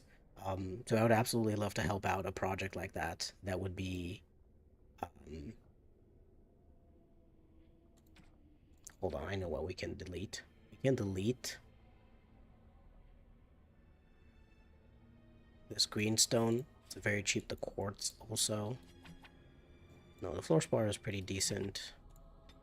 Werewolf pelts. Okay, what else? Painted skyball. Maybe Sten likes this? No, he doesn't. But it's fine. It's fine anyway, because he likes me a lot. So it's okay. Morgan, take this book to free my inventory. You're a poor replacement for Lydia, unfortunately. Yes. Yeah, Lydia, the pack mule in Skyrim, very good. Absolutely very, very good. Me just giving my companions gifts like, hey, I know that we're in the middle of this stinky werewolf lair, but have some gifts. I was just holding on to these for you. You can have them. It's not just, you know, you've seen me like arrange my backpack and everything. I don't worry about it. It's not just because I was trying to get rid of stuff in my backpack. Um, I didn't just throw out that toxin extract and then give you a gift immediately afterwards because it was bothering me. No, no, I was being very considerate, and I like you so much. Why aren't you sworn to carry my burdens, Alistair? Yes. Honestly, he could make himself a bit more useful. Oh no. Oh no, no, no, no, no, no. Get out, get out. This is the room. This is the room, I forgot. This is this is that room. Oh no. Uh-oh. Um One of my characters is already Alistair is already down. Stan is already. Uh-oh. Uh-oh. I wasn't paying attention. I wasn't paying attention because I was thinking about characters doing stuff. Okay, Alistair's down. You're alive. Sten is alive. Okay, you know what? Sten? Why? No, no. Why are you attacking Morgan? No, no, no, no, no, no. Oh no, Sten is not alive anymore. Sten is not alive. I think I'm gonna have to reload the save. I'm letting it happen. Okay. The room of overwhelming pain. Yeah. It's fine. We can do this. It's okay. I just wasn't paying attention. So all of my characters just like went in and got everyone there. We have to do a couple of things, which is first of all, we're telling people to hold their positions. Alistair is going to be here on this side of the door. Sten is going to be here on the other side of the door.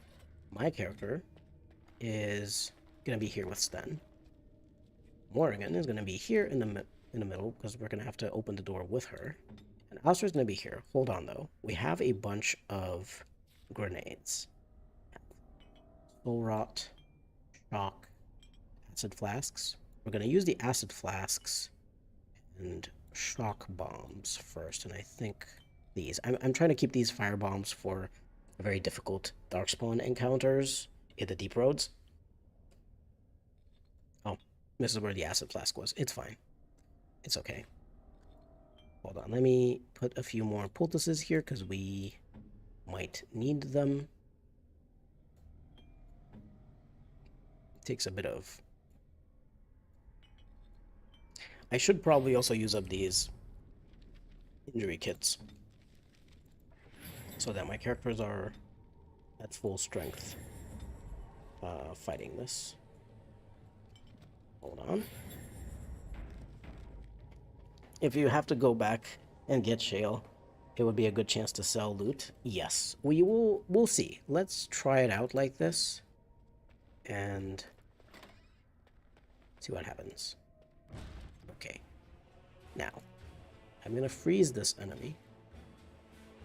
I'm also gonna use this Deathwood extract actually. I'm gonna freeze this enemy. We're gonna... Damn it.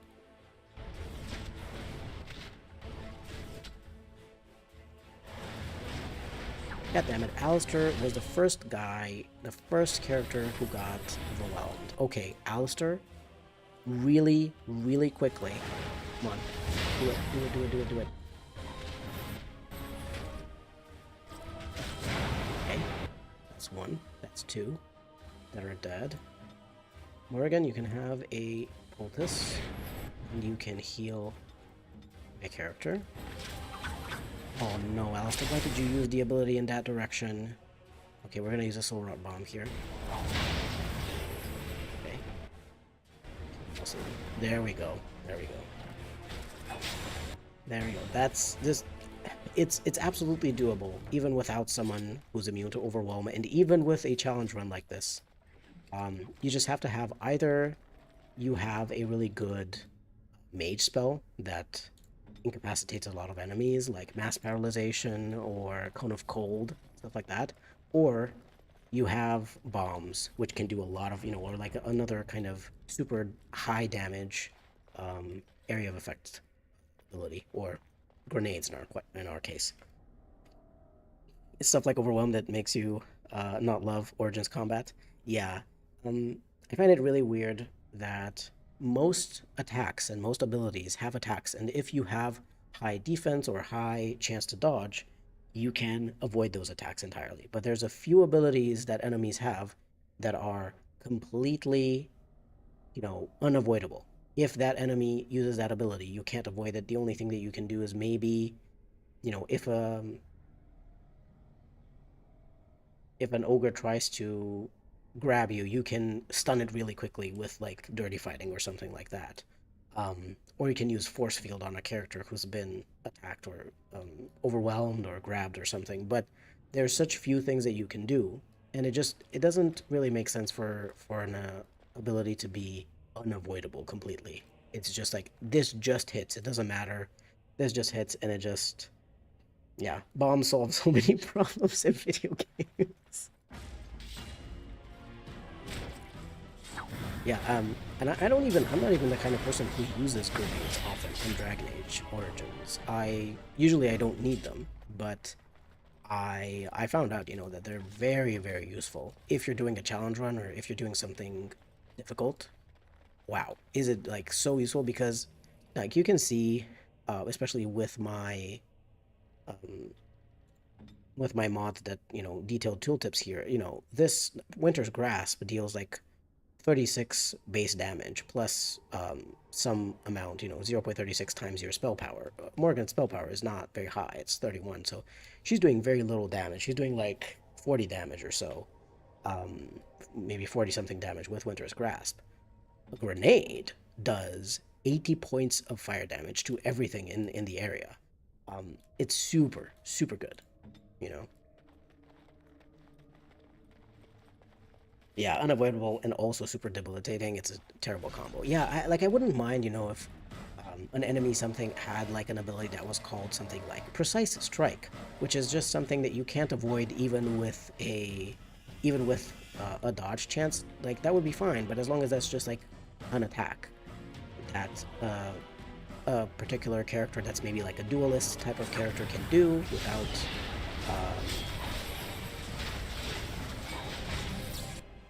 oh, okay, I could knock it down. It's kind of interesting to know. The knockdown worked to do something against the overwhelm.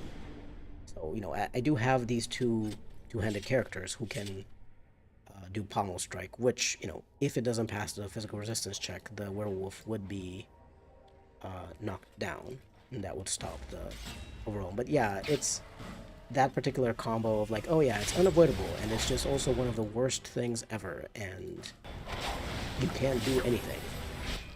That particular character is just,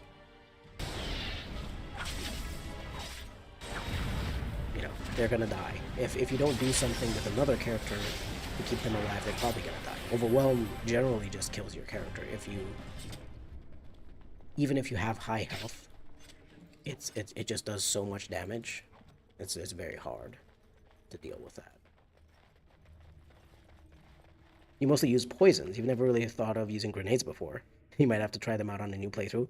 Derek, yes, I agree. I think I absolutely recommend grenades. What's a very interesting thing about this chest is that it's placed wrong. It's placed with the face of the chest there, because you can see I can click, I can hover over it here, but if I hover over it here, it doesn't show up as a chest because it's just placed with the face of the chest there, which is very interesting. So it's kind of hard to open it up. You have to be in a specific position to be able to open up that chest. It doesn't really have anything; it's just like random loot. But I just thought it was kind of interesting that the designers accidentally put this chest with the opening the wrong way around. Even when you interrupt the overwhelm, they still have to go through the animation to get up. Yeah, yeah, that's it takes extra time to do that. Again, I don't really, obviously, they probably figured out very late in the game, oh no, these kind of abilities kind of feel bad because they're just completely unavoidable, and even if you have super good stats on your character, super high defense and everything, you're still getting pummeled and destroyed by these. But yeah, classic old Bioware dungeon design. Just with the chest the wrong way around. Okay, can we finally speak to Witherfang, please?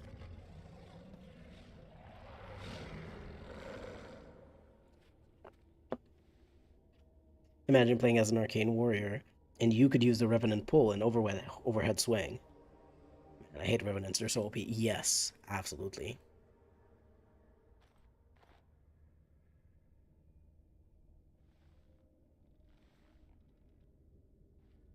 Yeah, like I agree. That would be so cool, you know, like if at least if the player was also allowed to use these. But you know, the weird thing is that even if you try to use overwhelm on the dog, a lot of enemies are actually immune to overwhelm. Like for example, even though skeletons like undead creatures are technically speaking humanoids, I don't believe that you can use overwhelm on them. I think you can only use overwhelm on darkspawn and humans, something like that. And there's, you know, then you have a lot of undead and you have a lot of other creatures, and you can't overwhelm them. So yeah, it kind of feels bad. Hard CC just feels bad. You still have PTSD from the fight with those mercenaries in Dunrim with like 10 archers using Shattering Shot. God, that one is a nightmare. And I really appreciate BioWare for being like, hey, if you if you can't deal with Sir Cothrian, um, you can you can just surrender to her, or even if you lose this fight, because we know it's an extremely difficult fight, you're not gonna lose the game. But it's also kind of weird that they did that because they didn't do that kind of a thing where you get taken prisoner anywhere else in the game. So most players are probably just gonna reload before they lose the fight completely. So yeah, you know, I. But yeah, there's so many, you know, those fights with so many archers all being like shattering shot and scattering shot, sorry, whichever one, yeah, and just like stunning everyone in the room, and they're all using it one after another.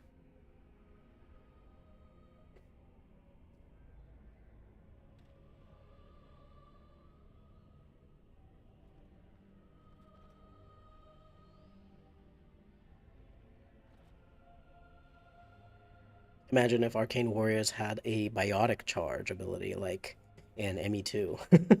I mean, it would be cool because that's one of the things that I think um, is really underused. You know, like the the specializations in Dragon Age Origins are very interesting. Uh, Mariner says, "Man, if I hadn't figured out I like women before playing Origins, the Lady of the Forest might have just done it." Yes. She was, you know, as a teenager, when I played this as a teenager, I was like, wow, wow, a hot lady, which is so funny. Like now, I don't really. I play this game and it's so old and I know it so well that I don't find any of the characters like sexy or anything like anymore, you know, because I've been playing this game for 15 years. But it was so funny. The first time I played, I was like, wow, is that allowed in a video game? But it says, and my middle school self was having some big oops, I'm gay realizations with the Lady of the Forest. Really? Wow. That is very fun to have that with a video game. So generally speaking, you know, people have these kind of realizations with like actors playing in various movies. I've heard plenty of my bi and lesbian friends have said that Keira Knightley was a particular gay awakening for them. And I'm like, I can see it. I get it. BioWare knew what they were doing. Oh yeah, absolutely. With this and with the Desire Demons, yeah.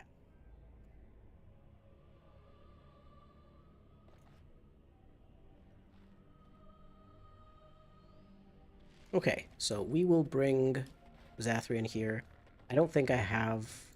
Oh, I no, I do have because I gave some gifts to my companions. Is this the exit? No. Hold on. Let's loot the place. Um, it's a really difficult fight though. I I don't know. One of my cats is meowing at me and I don't know why. Raymond says, me personally, it would have been as soon as I saw Morrigan, but the lady's up there. Oh yeah, Morrigan is Morgan's very nice as a character, and she's like attractive, but she's not like, you know, I don't think Morgan is attractive in that way of like,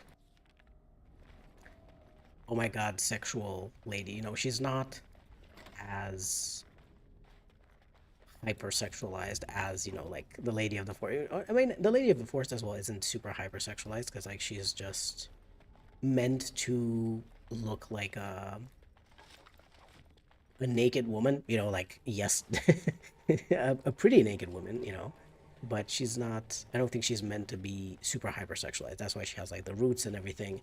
She's just meant to be another side. I remember because I heard David Gator talking about this, or maybe I read about it in an article, but you know, he was trying with the werewolves and the Lady of the Forest, he was trying to show various different sides of nature, how nature can be beautiful and even enticing, but it can also be super dangerous and wild and beastly.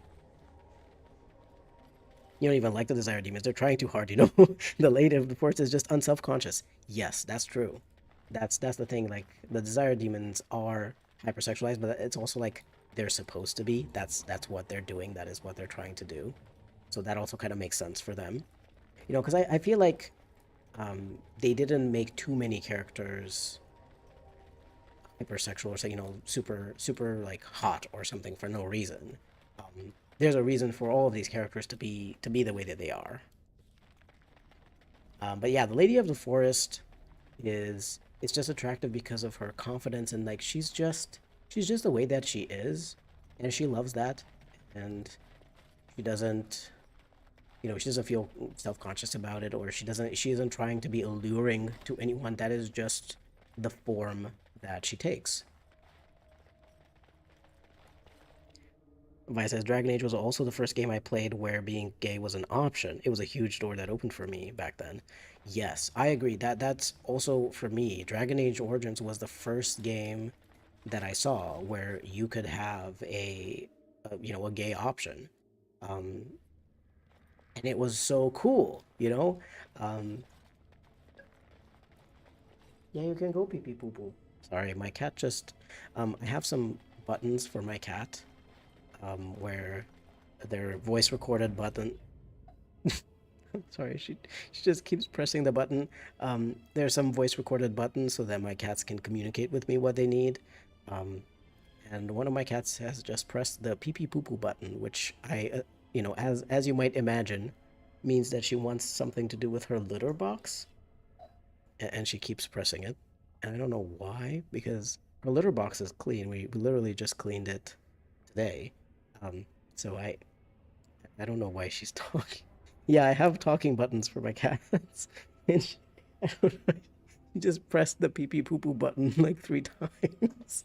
Oh my god, she pressed it again. Goodness. You can go pee pee poo poo. Yeah, you can go pee pee poo. Well, I tried telling her that she can go do her business if she wants to. I don't know why I don't know why she told me that. I don't know why she's trying to tell me something about her litter box. Your cats are that smart. That's amazing. Well, my smallest cat, my second cat, she is too young for now. She's I think just like 5 or 6 months old. So she's a little bit too young, and her attention span is too short to for her to be able to learn the buttons. But you know, me and my partner are hopeful that she's also going to learn because it's really helpful to communicate with your pets. Like we don't have super many buttons. We have, I think, like around 20 buttons or so. And I think that that's a good amount. I'm sorry, she keeps saying her name now. Yes, Artemis. Yes, baby. What?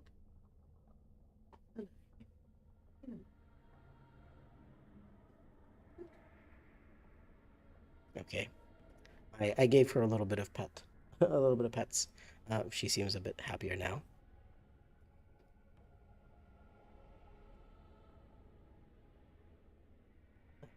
But yeah, like,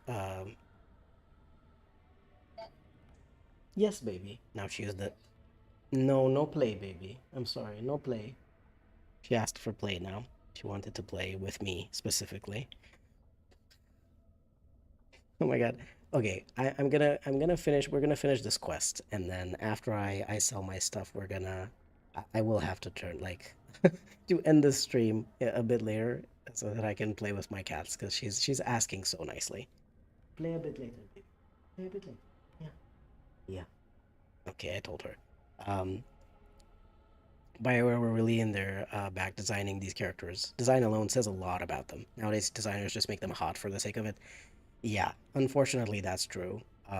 So many characters are just like, oh yeah, let's just make a hot woman. Let's just make a hot man. Let's just make a character who looks like a twink, and let's make a character who looks like a hunk. And it's just like, Artemis, play a bit later, baby. And it's just like so not it. Like, with characters, I'm like, if you're interested in hot characters, you would be engaging with different kinds of media, if you know what I'm talking about. You wouldn't be engaging with a video game that is about like an RPG and it has combat and it has exploration and it has like gear and stuff. You know,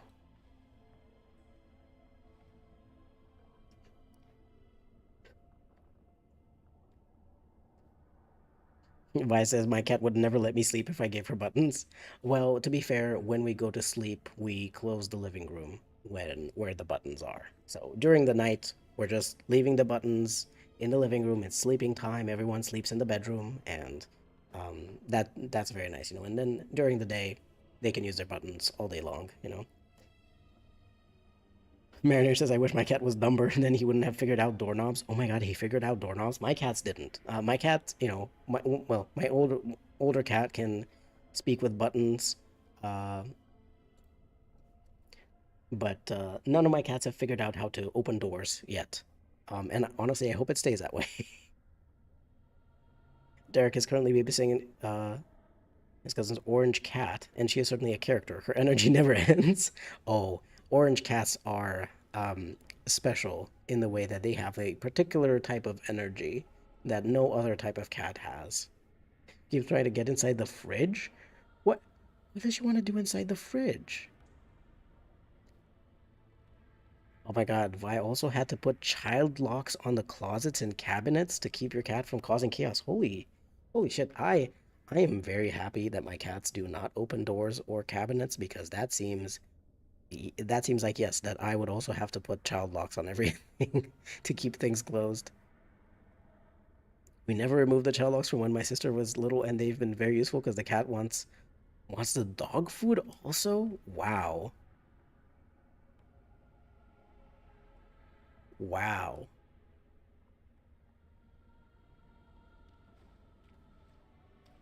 that's interesting. And I didn't even know that sort of like a cat would also want the dog food, but I guess it's like similar, and it smells good for them.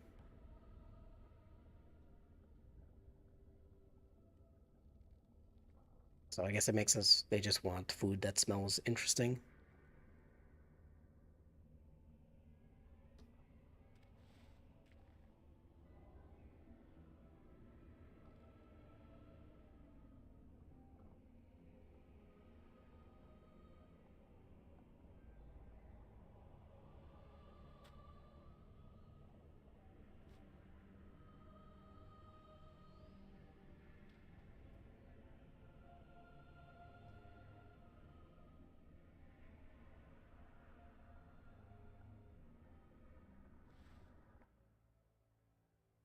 Okay, so let's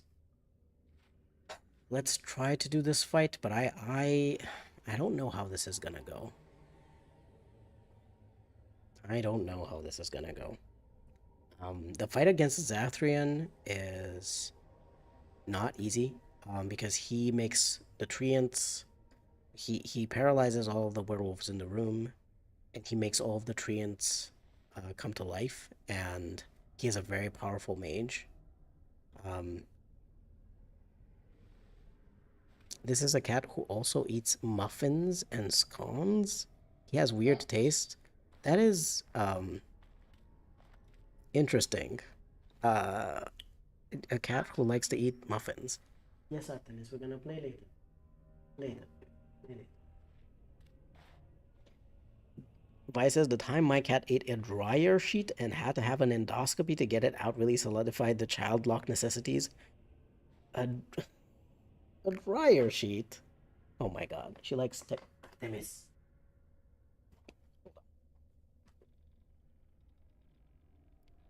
She likes textures. Um, the texture of a dryer sheet.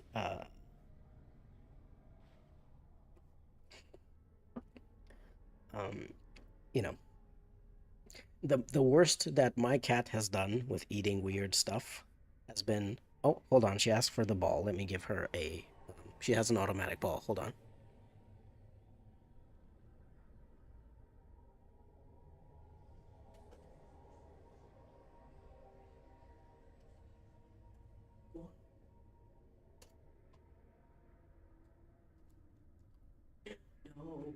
No, no, no, no, no, no, no, no, no, no. What are you doing?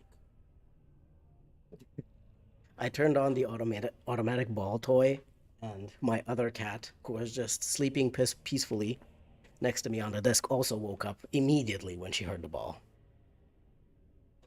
But yeah, like the weirdest thing I was gonna say that my cat ate was my partner has a D&D dice shop on Etsy, and um, she like puts the dice in these little baggies that are made out of like a kind of plasticky. I don't know. It's like a cloth. I don't know if it's cloth. It's some kind of baggy. It's kind of a small bag made out of like a plasticky kind of material. Um, and our cat ate, I think, half of one of those bags. She chewed on it just like while we were, I think, in another room or while we went outside to take out the trash. And when we came back, we saw that there was just like half of a bag left on the floor. And we panicked because we were like, oh my God, that thing is like plastic. Like, that thing has like some plastic in it. Is it really bad? Um, it was also the middle of the night. It was like 2 a.m. And we called the emergency vet services. And I told the lady who answered me there, "Oh my God, my cat just ate like half of a bag that was kind of like made out of plastic, a plasticky material."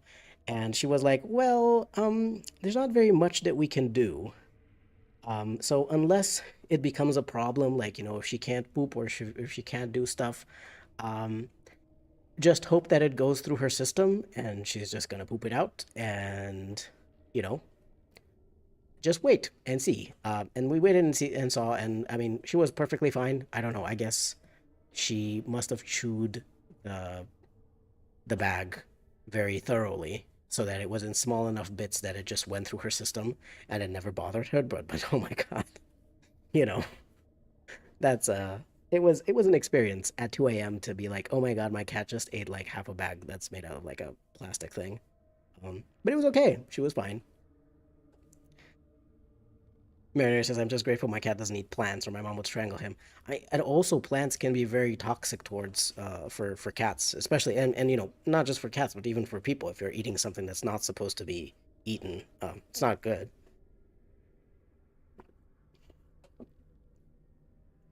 Yeah, Vi says, "Yeah, I found out the hard way. They can't assuredly induce vomiting with cats when they eat something the hard way. The dryer shit was not the first or last incident. Oh no." We used to have a cat who ate plastic ribbons. They never got that far into the system because he always threw them up afterwards. Yeah. I don't know. There's just something about plastic ribbons or plasticky things. They're just like, oh my God, I love plastic. I'm just gonna eat it. And it's just like, no, no, you shouldn't be eating that. Yeah, it's a very weird thing because like with dogs, I mean, I don't know if they can do the same thing with small dogs, but with big dogs, for sure, if they eat something, they can either, induce the vomiting so that they get it out, or if it can't be, gotten out, then obviously they're going to do some kind of procedure. But like with, I guess, small animals like cats and maybe small dogs, it's not so easy. So, yeah.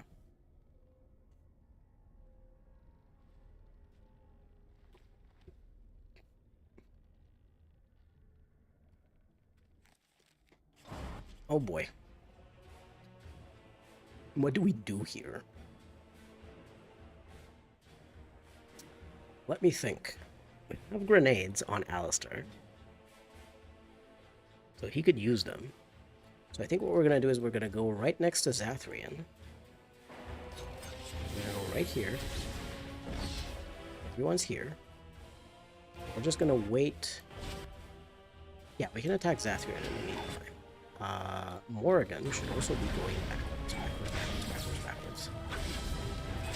And now now that I have all of these guys kind of lined up in this area, I'm actually gonna use up the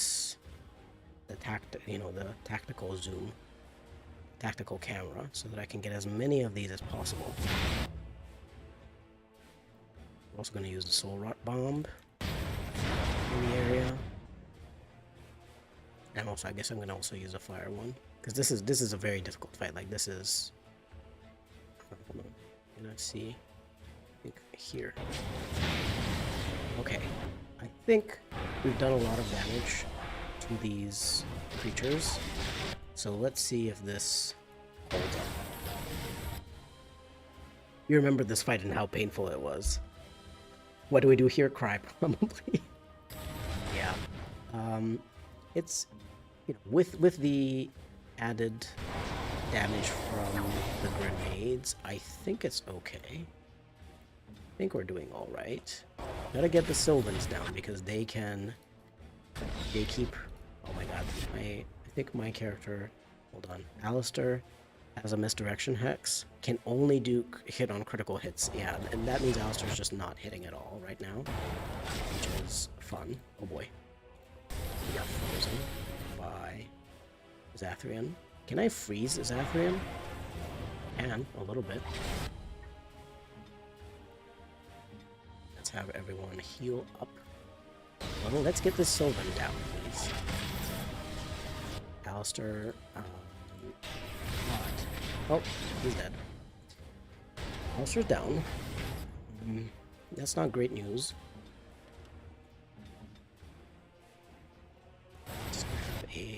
Can we please get the Sylvan? The tree. The tree keeps getting our people looted.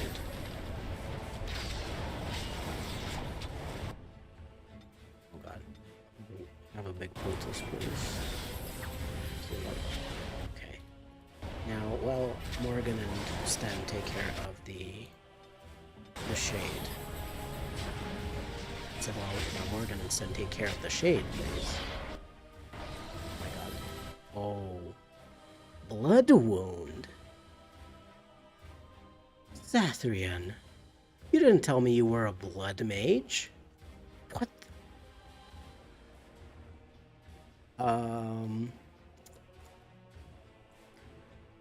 Takes damage over time, may be unable to move. Oh no. Oh no, no. Hold on. Since when Zathrian has been a blood mage this whole time?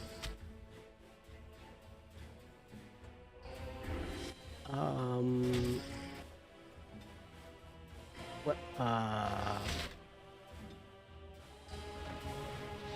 can move. Heal up real quick. Oh my god. Zathrian is a blood mage? Usually, I finish this fight fairly quickly when I play. Oh no. Like, I usually get this fight done very quickly when I play, like, it doesn't take this long. So I guess Zathrian just never felt the need to use Blood Wound. Holy shit, that's a hard fight. I assume a curse as powerful as the werewolf curse requires some blood magic. Yeah. Damn, that's interesting. I didn't know. I've never seen him use Blood Wound against me. Fighting enemy mages in this game puts me in the mindset of a genocidal Templar. Honestly, yeah. I mean, you know, some of these mages, especially Zathrian and you know, some of the other mages you fight are actually quite nasty people. So it kind of sucks to see. You think both Zathrian as well as the old man in the forest are both blood mages, if you recall correctly. So the hermit in the forest is also a blood mage. That's interesting. I know that the hermit is also very, very difficult to fight.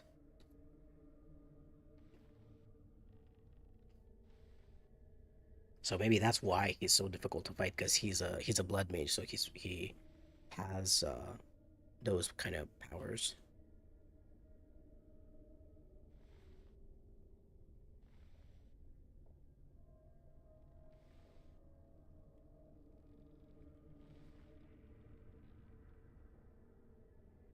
Derek says, my cousin's cat kept trying to eat the kitchen roll. We have to keep it inside a separate cupboard. which she tries to open, but it has locks, luckily, so she can't open it. Kitchen roll. Damn, cats are so weird sometimes with what they like to eat. I... It's so weird.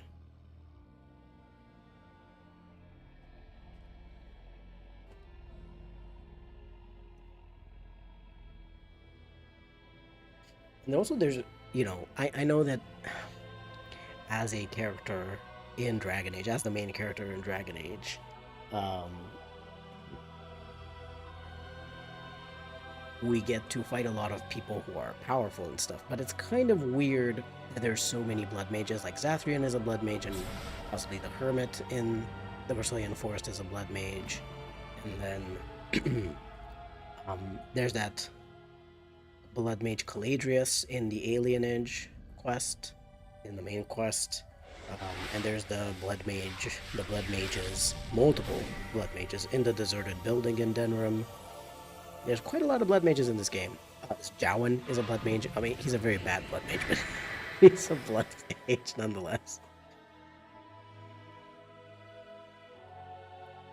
And so we have convinced an old, bald elf mage to let go of shit that he's been obsessed with for a long time ago. Yeah.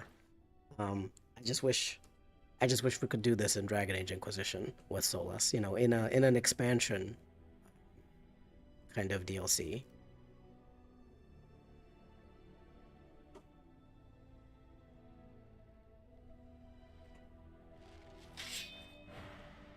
Okay, we did it. We managed to do it. I had to use up some grenades, so I will have to restock on grenades, hopefully, if anyone has them for sale. But let's just go back to the Dalish camp, and afterwards I'll go to Denram real quick just to sell some stuff to Gorm, and I think I'm gonna end the stream a little bit earlier than I usually do. But to be fair, it is quite late. It is 4:24 here, so it's not the worst time to be ending the stream. I have been streaming for over 3 hours now. Because, I don't know, my cat seems insistent about something with her litter box and about playing. So I do have to see what's going on there. I mean, I think an expansion might have been too small to deal with a threat on that scale, but I mourn what Dreadwolf could have been. An expansion was maybe too small, but at the same time, if you take Dragon Age or Origins Awakening as an expansion, it's a pretty big expansion. It feels essentially, I think, like maybe half of Dragon Age Origins. That's kind of the length that it is, which I think works fairly well. It's not the worst. Like, I think it worked quite nicely. The reason why I personally would have preferred for that to be part of Dragon Age Inquisition is because I know that BioWare decided very early on when making Dragon Age that each Dragon Age game was going to have a different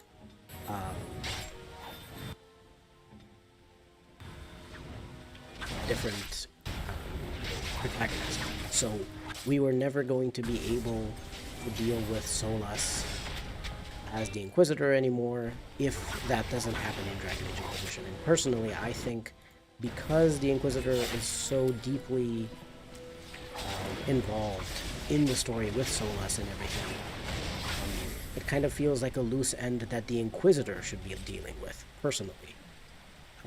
And especially since that used to be your character, it's very weird to be going in a game like Dreadwolf, like a Dragon Age 4, where you're playing as a different character who has not had any kind of relation with Solas, doesn't know who Solas is, and Solas is just a nameless villain. Not a nameless villain, but just like, he's just a random villain who's trying to destroy the world for his own purposes. And you don't really have a personal stake in dealing with that. It's just like, oh yeah, well, the world's gonna get destroyed, so I'm trying to save it. That's the only reason.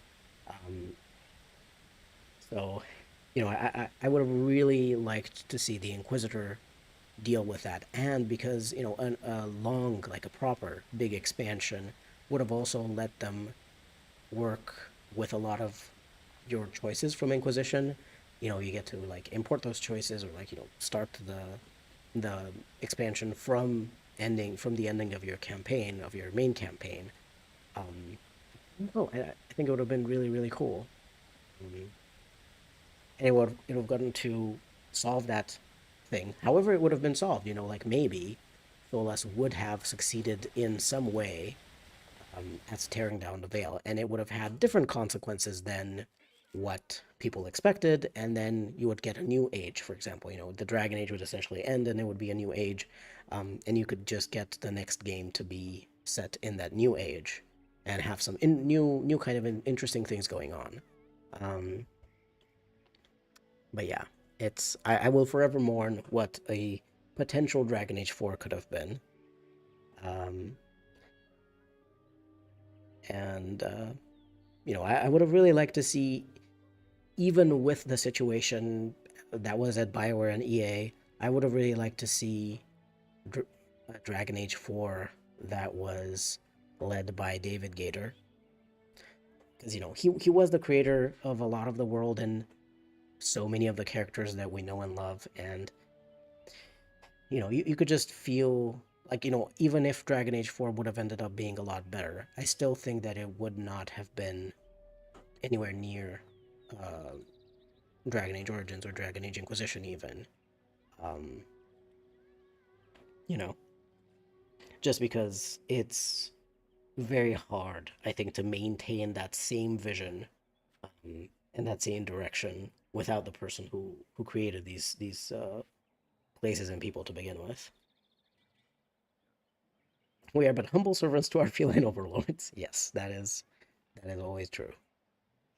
I love playing Blood Mage because when Alistair keeps calling Morgan, I'm a Lefrakar and my warden is just standing there after using blood like, yeah, that's so fun. Yeah, Mariner says true unless they decided to let that design directive go. Yeah, I never understood that design directive anyway. For Dragon Age to have always different protagonists. Like, I understand from one point of view, maybe you want to have different companions, and if you want to have different companions, it will be kind of weird for all of the old companions to go away if you are the same character. Um, but in this case, they literally set up a the real villain of the story, and for you to find out that he was the real villain of the story. He was the one who caused all of that stuff, but you can't do anything about it. And it just feels really bad for the game to end on that kind of cliffhanger with your character having just, prevented the worst from happening, but not really solved the actual problem. It just feels like your Inquisitor is kind of useless in that sense of the word, because it's just like, well, yeah, they kind of stopped, they closed the breach and they stopped demons from pouring out, but there's still this guy who wants to tear down the veil, so they didn't actually solve the underlying problem. Yeah, the connection with Solas and the Inquisitor was much more impactful, and stopping him because you knew Solas not Fen'Harel would have fit the themes of a person overshadowed by their title. Yeah, exactly. Because already, you're the Inquisitor, you're the Herald of Andraste and everything. It would really fit the story for you to be the kind of person who brings Solas down in whatever way that can be. Whether you can convince him in some way, you can, or you just take him down, or you just kill him. But like, it would have been very, very fitting thematically for the Inquisitor to be the one to do that. Derek says, I have the Veilguard art book, and from what I remember, there was a potential ending for Solas succeeding in tearing down the veil, and there was also one idea where Solas could kill you in your dreams. Haven't read it in a while, though. See, that's so interesting. That would have been so cool. I really think that, talking a little bit about potential Dragon Age 4 here, but I believe with all of my heart, I know that those writers from the BioWare team are really good writers. And I believe with all my heart that they had good ideas. They had great ideas. And they wanted to make something. And they were forced to throw those ideas out in the trash. And just write Guardians of the Galaxy slop instead. by whoever was in charge. I don't really know who did that. I don't know who did that to them. I don't know who forced them to write in the way that they did, but it's just so weird. Because I really tried. I really tried to give Veilguard a chance. I was like, you know what? Even if the combat sucks, even if the visuals suck, I don't care. As long as the story is good, as long as the writing is good. But the writing was just not Dragon Age. It was just not at all Dragon Age. They kept saying stuff like, oh yeah, Lyrium, Mages, the Fade, Solus. But I was like, you're saying these words, but they're not the same thing as they were before. They don't mean the same thing as they were before. And it's just, yeah. Yeah, they had good ideas and they had to keep throwing them out and ended up not having time to make a high quality story because of the late switch from a live service game. I also find it really weird that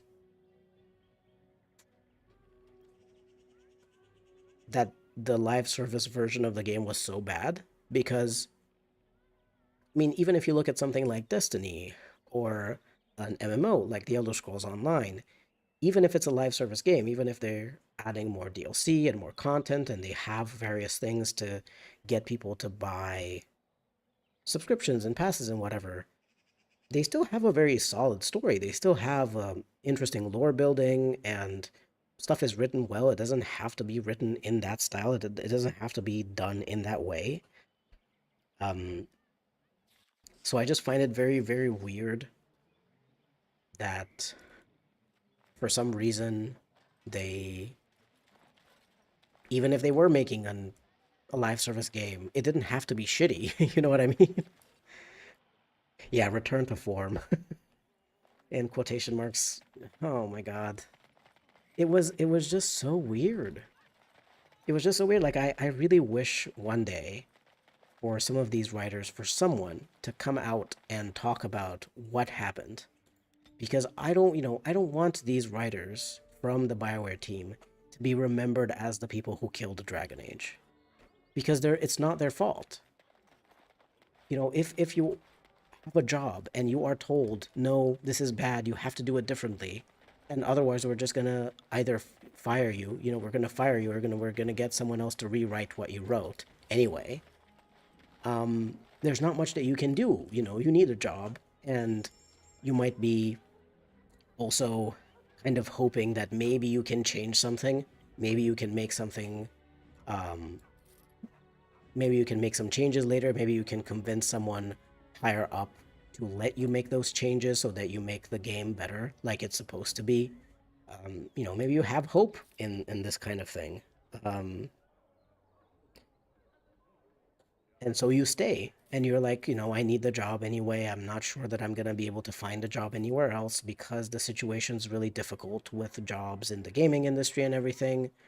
And I can understand that. And, especially as someone who has worked on all of those people, all of the writers had been working on Dragon Age, a lot of them since Dragon Age Origins, um, and a couple of them since Dragon Age Inquisition. They were people, and even before that, a lot of them had been on Mass Effect previously and stuff like that. They are really, really, really good writers, very skilled, very talented, very creative people who would absolutely make a high quality thing. So it's not their fault, but because of the situation of no one has talked about what happened, they are going to kind of be remembered as the people who caused that because they're the ones credited as the ones writing the story and writing the characters. In the official credits, they're the writers. Um, I don't know, that really sucks. I just want them to talk about it. I just want someone to say, hey, it's not our fault. We didn't do this. Even if you can't say who did it, right? Even if you can't give any names, because you don't want to, someone might sue you or something. But if you can just say, hey, this is kind of what was happening. We were just being told to do these things, and these were the ideas that we had. Like, they could just talk about, hey, this was our potential Dragon Age 4. This is what we actually wanted to make, and this is what we were forced to make instead.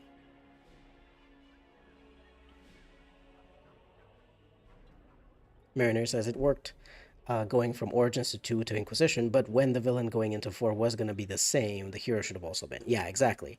Because there's no, like, Corypheus, yeah, you fight him as a little DLC boss in Dragon Age 2.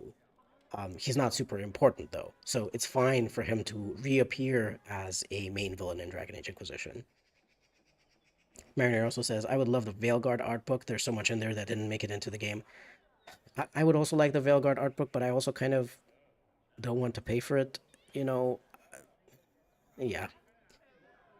Vi says it was just weird when the Inquisitor and Solus were written so well as parallels, and then they tried to make Rook as a foil to Solus, but didn't quite land right and felt disconnected and desolate. Yeah, Rook just kind of felt like a nobody who had basically no connections, even though you're supposed to be like a Grey Warden or an Antivan Crow or the other factions, but you don't really feel as part of them. You're just kind of like, oh yeah, you were this, but then you kind of did something, and this faction is mad at you, and yeah, you're on your own, and you don't really have friends, and you don't know anyone. It's like, yeah, that's kind of weird, isn't it? But yeah, Derek says the book is quite good, has a lot of interesting concepts and ideas. And there was also another idea where the companions could betray you, if I recall correctly. Yeah, that was really cool because you did have in the other sort of Dragon Age games, you had moments where companions betrayed you or where companions decided to fight against you. Like even in Dragon Age 2, you had in the final battle against, the mages and the Templars, some people, if you weren't very close to them, if you didn't have a very good relationship with them, they could just turn sides and you would have to fight against them. They would join as an NPC on the other side and you'd have to fight them. It's really cool. That would have been really, really nice. And there was another idea in there, the book of the Kunari being a faction and being able to visit Parvulan. Also very cool. They also kind of made the Kunari extremely not Kunari, extremely bland and weird, and it's just like, oh yeah, they're just here. They just conquered this place randomly, and people are, I don't know, it was just so weird. The Kunari were just no longer what the Kunari were like in the previous games. Yeah, the Veilguard art book showed so much potential from the writers and artists. It's a shame they never got the environmental conditions to explore and luxuriate in their ideas. Yeah, and I saw, you know, I saw the I saw like a few screenshots and stuff from the art book some people shared online. And again, I was like, "Oh my God, this would have been amazing. This would have been this actually would have been probably on par with Dragon Age Inquisition. Not my favorite. Dragon Age Origins is always going to be my favorite, but it was probably going to be on par with Dragon Age Inquisition, which is a really, really good game. Ah, man, I'm just so upset about that. It's not exactly Byra's forte. The writers were all Dragon Age vets. It's not like they were new, and they all ended up getting fired anyway. Exactly. The writers were all Dragon Age vets. They had worked on at least Dragon Age Inquisition, if not more. They had worked. A lot of them had worked on previous games. They had worked on Mass Effect. Some of them had worked on like Baldur's Gate and stuff like that. These were people who knew what they were doing. And they just had to follow orders, and they tried to follow orders, even though they hated it, and they ended up getting fired anyway. So that is, yeah, that's so awful. Vi says, I work in publishing as a designer, and I can absolutely relate to the uphill battle of creating something when upper management has no taste, unreasonable requests, and impossible turnaround times. And God forbid a creative vision doesn't match what the shareholders want. Yeah, yeah, I've heard a lot about that. I I went into university thinking I was going to become a writer. I had a bunch of ideas. I wanted to try to get into to become a published writer, as in like write novels, or go into TV writing and write for shows, or go into video game writing. Video game writing was the ideal for me. That's what I wanted to do. But I was going to be like, all of these things are really good for me. I would have done all of these. Um, but as I went through university, I had really honestly, I had really good professors who told me what the reality was in the publishing industry. And slowly but surely, I also found out that it was the kind of the same thing in the TV industry, and then also found out that it was the same in the gaming industry. And I was like, wow, I've kind of done this degree for no reason then. Because even though, yeah, I learned how to write better, I improved my skills and I improved my knowledge about genres and structures and styles and all of that kind of stuff. I don't actually want to do it anymore. You know, I found out so much about these industries being so awful that I was like, I don't want that. I I don't want to do that. You know what I mean? I just don't. For some reason, I have two ancient almond boots. I don't know how that happened. I'm just gonna destroy one of them. I'm just supposed to have one pair. I don't quite know what happened there.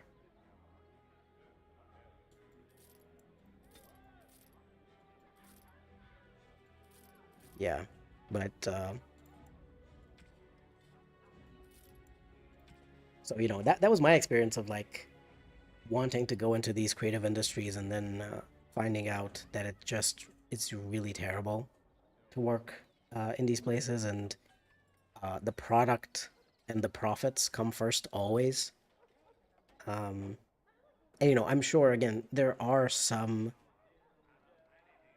exceptions to the rule where maybe people do care more about the creative vision and maybe you can do something really cool, but there's also very, very limited places to go and work with these people. A lot of the times they're smaller teams, and they're teams of people who already have like tons of experience, like, at least five or so, or even more, 10, 20 years in the gaming industry or whatever, and there's no way you're going to replace those people.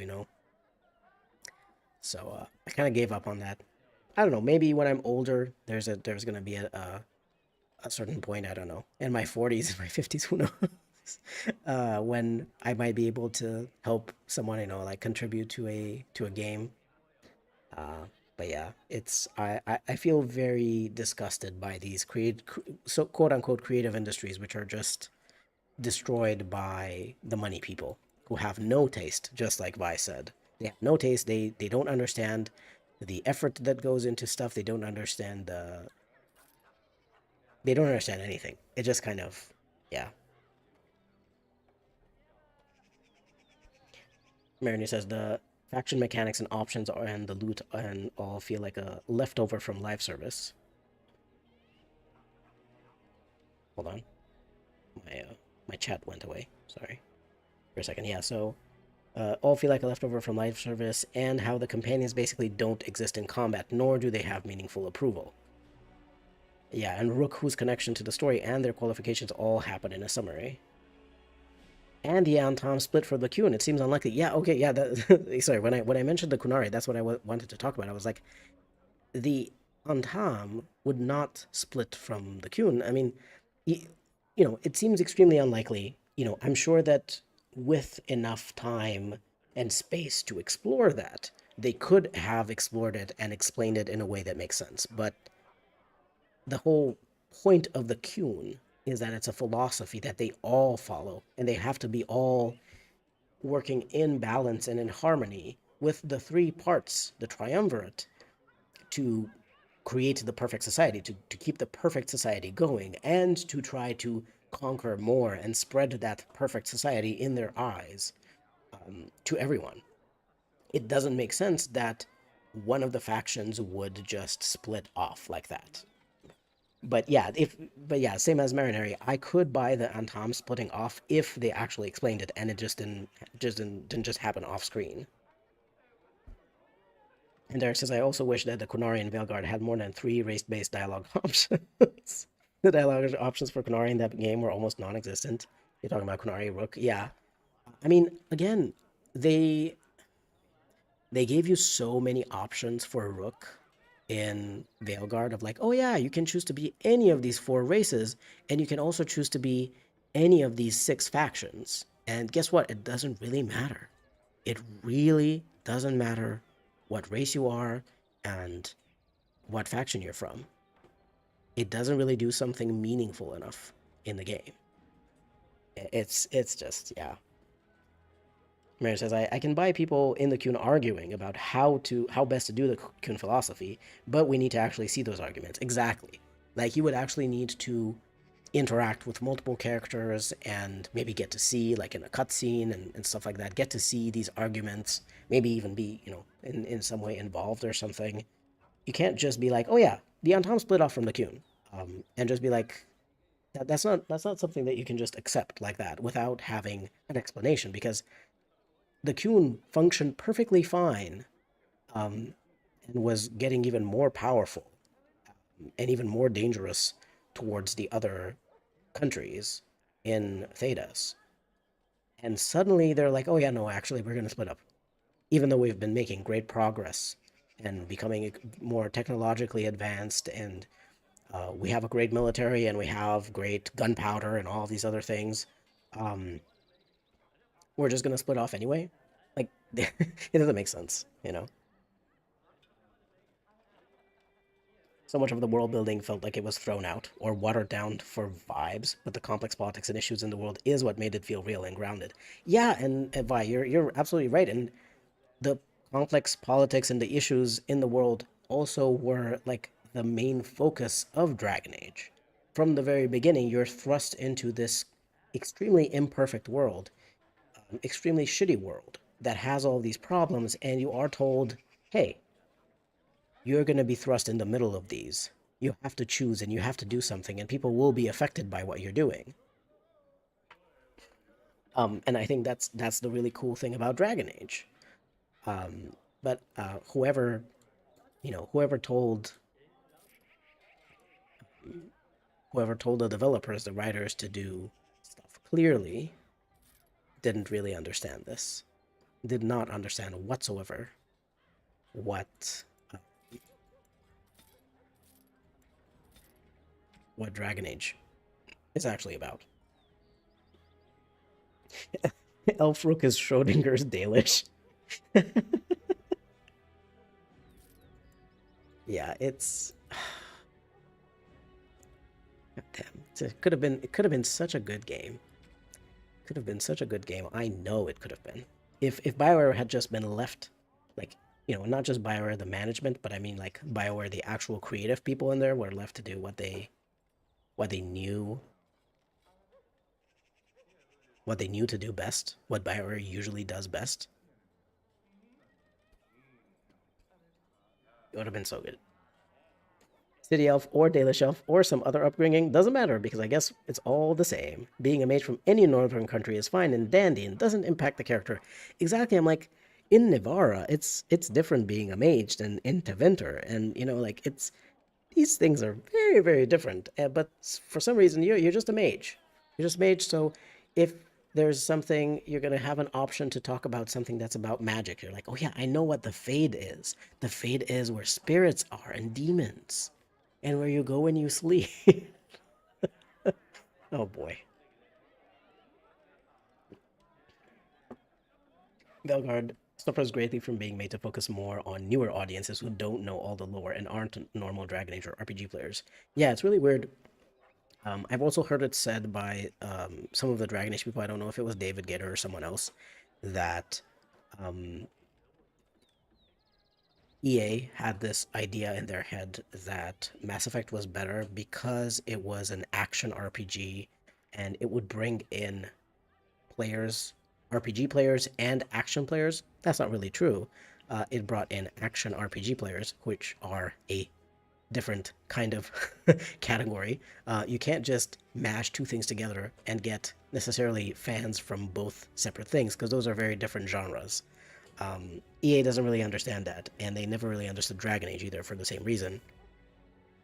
And I also saw, I think David Gator said this in on maybe Blue Sky or something, but you know, he was saying that EA was forcing them to move in an action direction with Dragon Age, expecting that the existing fans were always going to come back anyway, no matter what, which obviously isn't really the case. We have seen that with Veilguard, with the abysmal numbers that Veilguard did, that the existing fans didn't actually come back, not in full force, considering, there's like Inquisition sold like 12 million copies, something like that.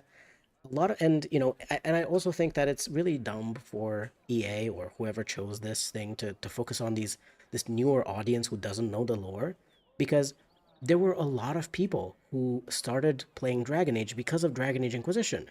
Dragon Age Inquisition was a very accessible game because you didn't have to know all of the lore to be able to play through the game and enjoy it.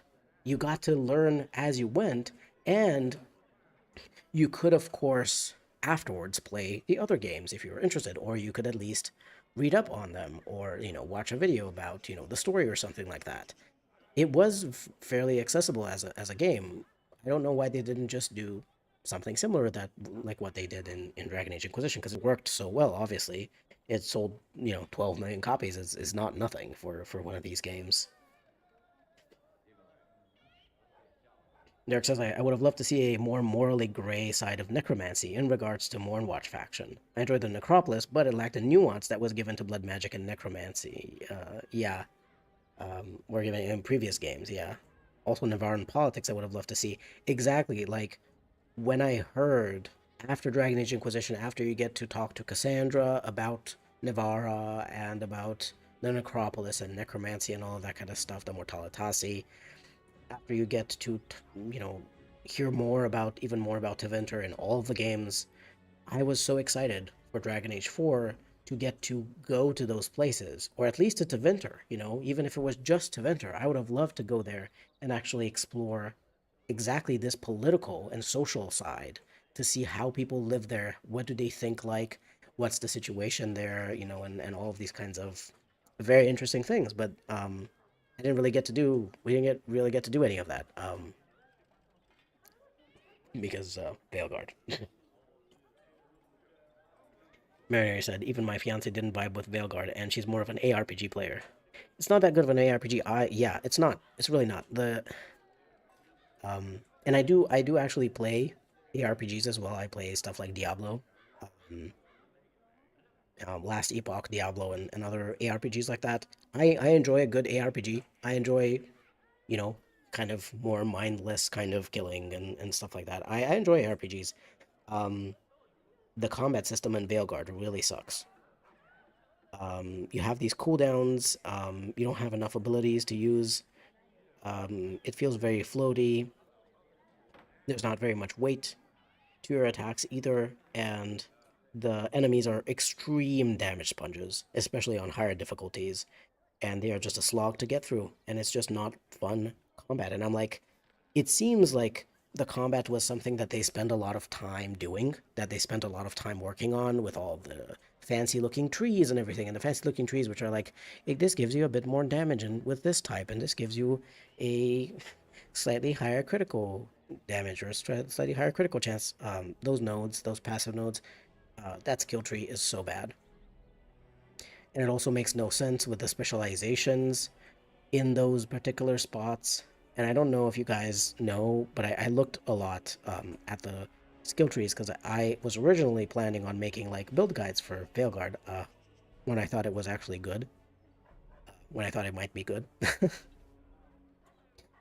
So I looked a lot at those skill trees, and um, the Grey Warden specialization um, had for the warrior had something like some fire grenades that you would throw. You would chuck fire grenades, fire bombs at enemies. Um, and there was also another thing with suddenly, as a Grey Warden, you have magical fire powers, and you get to summon some fiery swords from the sky onto enemies. And, as a Templar, I would have been like, make those spirit swords, um, and maybe you chuck some, I don't know, something else like anti-magic grenades or something, or spirit something. Um, lyrium bombs. Um, and it would have made sense. But I was like, the person who designed the combat system in Veilguard has no idea what any of those factions are like and what any of those factions do. Yeah, people praising Veilguard combat have never played a good combat system, I swear. It's true. I'm just like, what is going on? Imagine owning Inquisition and watching it win Game of the Year and thinking it's not something worth developing. Yeah. Uh, yeah. I would have loved to see Ravane and its people and not just some pirates on a beach. Yes. Yes. Since we got to interact with Isabella and she talked about some of the really weird shit going on in Ravane, especially because, like, I think half of Ravane is under the Chantry and half of Ravane is under the Qwinn. Wouldn't that have been a super fascinating place to explore and to talk to the people and to get to experience all of those things. Yes. Unfortunately, we're never doing that. Derek says the villains felt a bit too Disney Channel for me. It was it was giving Scooby Doo these meddling kids with Gillinane. They had interesting concept, but it failed in execution. Yeah. I also heard someone say that the villains in Veilguard felt like those Power Rangers villains who were like sending little minions and then watching the minions in a little on a little screen. And I was like, oh my God, yes, that is exactly like those Power Rangers, like those original Power Rangers villains who were like sending. There was at least one of them that I was watching when I was a kid, where they had these little figurines of the monsters that they would send in, and they would put the figurine on like a pedestal or something, and then that would like teleport the figurine and turn it into a big monster in the real world. Because yeah, that's exactly what those and I was like, it's gonna be so cool to see these remaining ancient elven gods when something's gonna happen. Because obviously people knew we knew that something was gonna happen with those. We knew that something was gonna happen with the blight. Um, and everyone was looking forward to getting to interact with these other elven gods because we've interacted, with Flemeth, with Mithal, and with Solas, with Fen'Harel.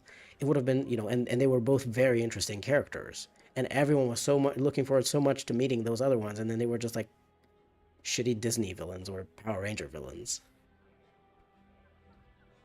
The decent one says, I played God of War 2018 literally right before Veilguard, so the contrast was nuts, since Veilguard really wants to be the new God of War. Yeah. And it didn't even do it well. It didn't even do that well. Even if it tried to copy God of War combat, it didn't even manage to do that well, which is insane to me. I'm like, you can't even copy a system, an existing good system. At least make it good. I don't think I need to keep this. I have this instead. Um, there is a vast lack of enemy variety. All the enemies that are similar have the same moveset. I played on hard mode and it wasn't hard, but the health bar was too annoying to deal with, so I put it on easy because I couldn't be bothered. Yeah, I've heard the same thing from a lot of people who actually um, put up with the entire game. I couldn't put up with the entire game. I just couldn't. It was just spitting in my face constantly. As it's such a huge Dragon Age fan, it was just spitting in my face. I couldn't do it. But I've heard the same from a lot of people. Um, it was just so boring to get through the combat because the enemies were damage sponges and they had too much health that everyone just kind of put it on normal or easy to get through the game faster. Yeah, Vice says 100%. I felt like after every side enemy quest, I had some Aesop's fable moral thrown in my face, which was so upsetting when characters like Isaiah could have been more complex. Oh my god, that's so funny. That is so good. Like that is absolutely what I experienced as well, even just in the first like 17 hours of the game. Oh, oh my God. Aesop's fable moral. Yes, that is exactly what happened. I also found it, I don't know if anyone else experienced this, but a lot of the story to me felt very Christian coded, or not necessarily Christian coded, but very religious in a way, in a really weird and uncomfortable way of like everything's pure and nice and you're not allowed to be nasty or angry or morally gray. You have to be a hero and you have to do everything perfectly and you can not you can barely even moan about it and you have to do everything right. And I'm just like, who wrote that? Because that's not written, I mean, even if it is written by the writers of Dragon Age, that's not, they didn't want to write it like that. That's not, that's not accurate. That's not what Dragon Age is like. It was just really weird, and it gave me a really uncomfortable feeling of like being preached at. Like, this is how you're supposed to be like. You're supposed to be this perfect good person who is nice to everyone and makes nice with everyone and praises everyone, even if you don't like them and stuff. I'm like, no, you don't have to. You're not forced. You shouldn't be forced to interact with people you don't like that much, and you shouldn't be forced to be nice to them just cause. It was so weird. Algernon was giving that villain from that Barbie movie from Princess and the Nutcracker. Preminger, oh my god, yes. Oh my god. That Barbie movie was so good though. The dude with the white wig, yes, Preminger.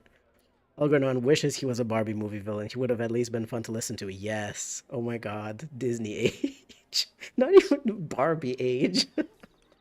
It's so weird. Man, I'm so glad to hear that other people have had exactly the same experience as me because, a lot of people when they criticized Veilguard, they criticized it for the wrong reasons. They were talking about other stuff that had nothing to do with the actual game and with the actual problems of the game. They were just talking about stuff because they were, uh, you know, pissy about those things. So but I'm just so glad to see people talking about the real problems about this game of the uh, the villains just being these weird Disney villains and everything. Yeah, it's just so weird.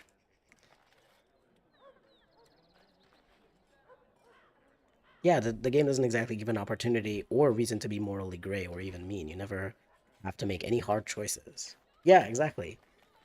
Like the only choice that you have to make at some point is like, do you go to save this city or do you go to save this other city? Even though like you have enough companions that you could send half of your group to one city and half of your group to the other city, and you would be perfectly fine to deal with that. You would be perfectly fine to save them because I think it's just like, well, one of the archdemons is attacking one city, or is it just a regular dragon? I'm not sure, but even so, you have yourself, and you have what's his name, the Grey Warden companion. I forgot his name. I'm sorry.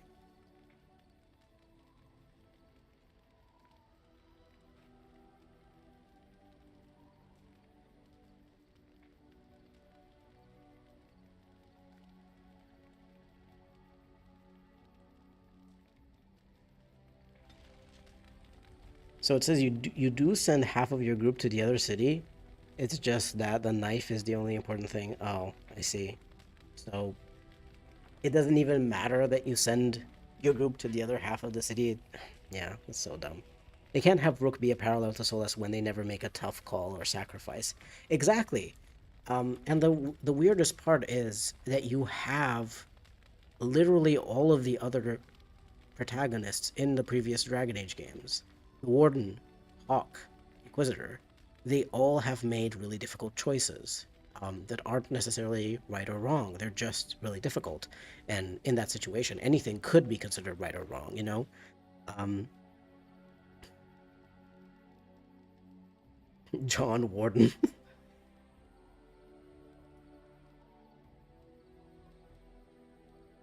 Yeah, Derek says, I enjoy doing slightly evil playthroughs on my first run and then do my regular playthroughs. So I was kind of surprised I couldn't be a little morally gray in the game. Yeah, not even a little bit. It's just you are the good guy and you win. You killed the bad guys. Yay. And it's just I don't yeah.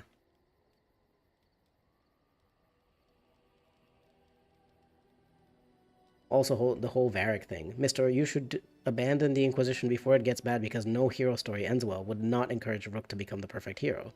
Regardless of the whole he's been dead the whole time bullshit, which is another whole bag of worms. Yeah, I'm like, here's the thing. You really can't add that to the story when there's literally other people right next to you and you're just making it so that Rook never tries to talk to Varric in front of the other people while anyone else is there. Are you sure? You know what I mean? Like, really? While Varric is like literally sitting there at the table with the other people, Rook is never gonna be like, "Hey, Varric, what do you think? What do you think about this? We've been talking about this situation. What do you think, Varric? What is your input on this? You know what I mean? Like, what are you talking about? And also, what do you mean? All of the companions, like Harding and everyone else, would never say out loud that Varric is dead. That whole situation was insane. And when I heard about it, I was like, what? Because, like, I hadn't gone through the game so much. So I didn't know that.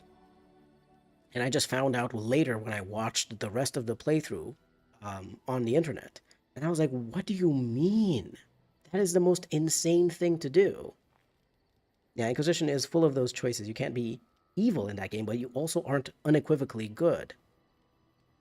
Yeah, it's so convenient that nobody ever fully talks over Varric. Like, it's so... And also that nobody ever acknowledges Varric, no one ever looks at him, no one ever asks him a question or says something to him. Harding never goes to, hang out with him because they're friends, you know? Yeah. Yeah, exactly. Like, no, wow, you're handling Varric's death really weirdly, Rook. Are you good? Exactly. Like, it's so weird.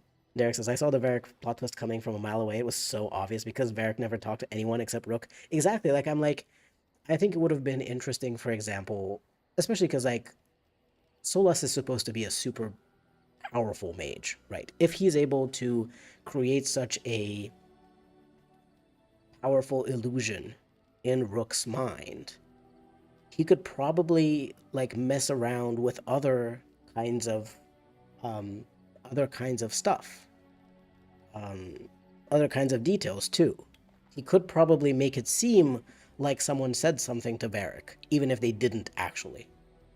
Because, like, he's obviously not creating a physical illusion of Varric, he's just creating an illusion of Varric in Rook's mind. So he could be creating an illusion of Varric talking to Harding. Or anything else. He could create any kind of illusion in Rook's mind. So it's kind of weird, that they went with that instead of something else. Now, there is hold on. I'll tell you. Not even Isabella mentioned what happens to him, who was one of his closest friends. Exactly. Your companions just let Rook have hallucinations and don't mention it at all. Yeah, companions don't even seem to care about Rook very much. It's true. Yeah, it's so weird that Isabella doesn't mention Varric. Uh, yeah. And the whole plot twist of Solus controlling Rook with blood magic was also very obvious. Nev literally says at the beginning that Solus is probably controlling Rook with blood magic. Yeah, exactly. Like, that's the thing that they literally say in the beginning of the game, and then they do this. But I do have a very nice idea, that I headcanon. I just headcanon that Veilguard didn't happen. The events of Veilguard didn't happen. You know what happened?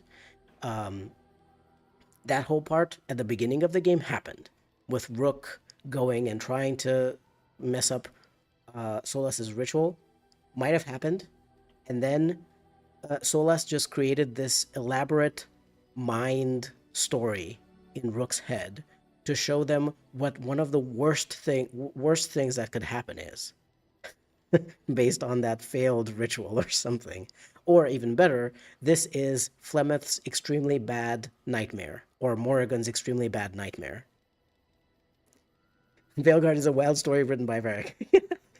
Just a fanfic from Varric. Exactly. It is like, this is just like someone wrote this and it was just someone's really bad dream. It was all a dream and you wake up and nothing happened. And then you can actually do you can actually have the correct story. We're going to make Dragon Age 4 Reloaded. We're just going to ignore that Veilguard exists. Sola spiked Rook's drink with psychedelic mushrooms. Yes. Yes. Exactly. This is... See, we can still make it work. We can still save Dragon Age. Dragon Age can still continue if we just do this. If we just make it like that. To just, oh yeah, I'll give this to Morgan. Why not? Let's give the cunning stuff to Liliana just so that she has something. For some extra stuff for stealing. And I don't actually think I want to improve my mages because they're just gonna cast. Yeah, don't even get me started about Morrigan too. I know. I was so disappointed because they removed all of her personality. They removed all of her backstory. They removed all of her history with the Warden, with the Inquisition, with everything.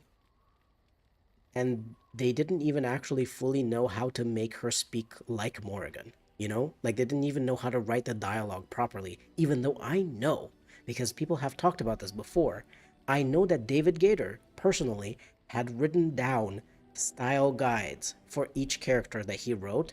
He had style guides for them of like how to write that character, how that character speaks, the kinds of words that they use and stuff like that. There was a style guide for Morrigan, there was a style guide for Alistair, for Zevran, for all of these characters. And all of the writers who also wrote the other characters also wrote style guides for those characters in case someone else had to write something with that character. So I'm like, you have those style guides and you still manage to mess up Morrigan's dialogue, Morrigan's like, style of speech so badly.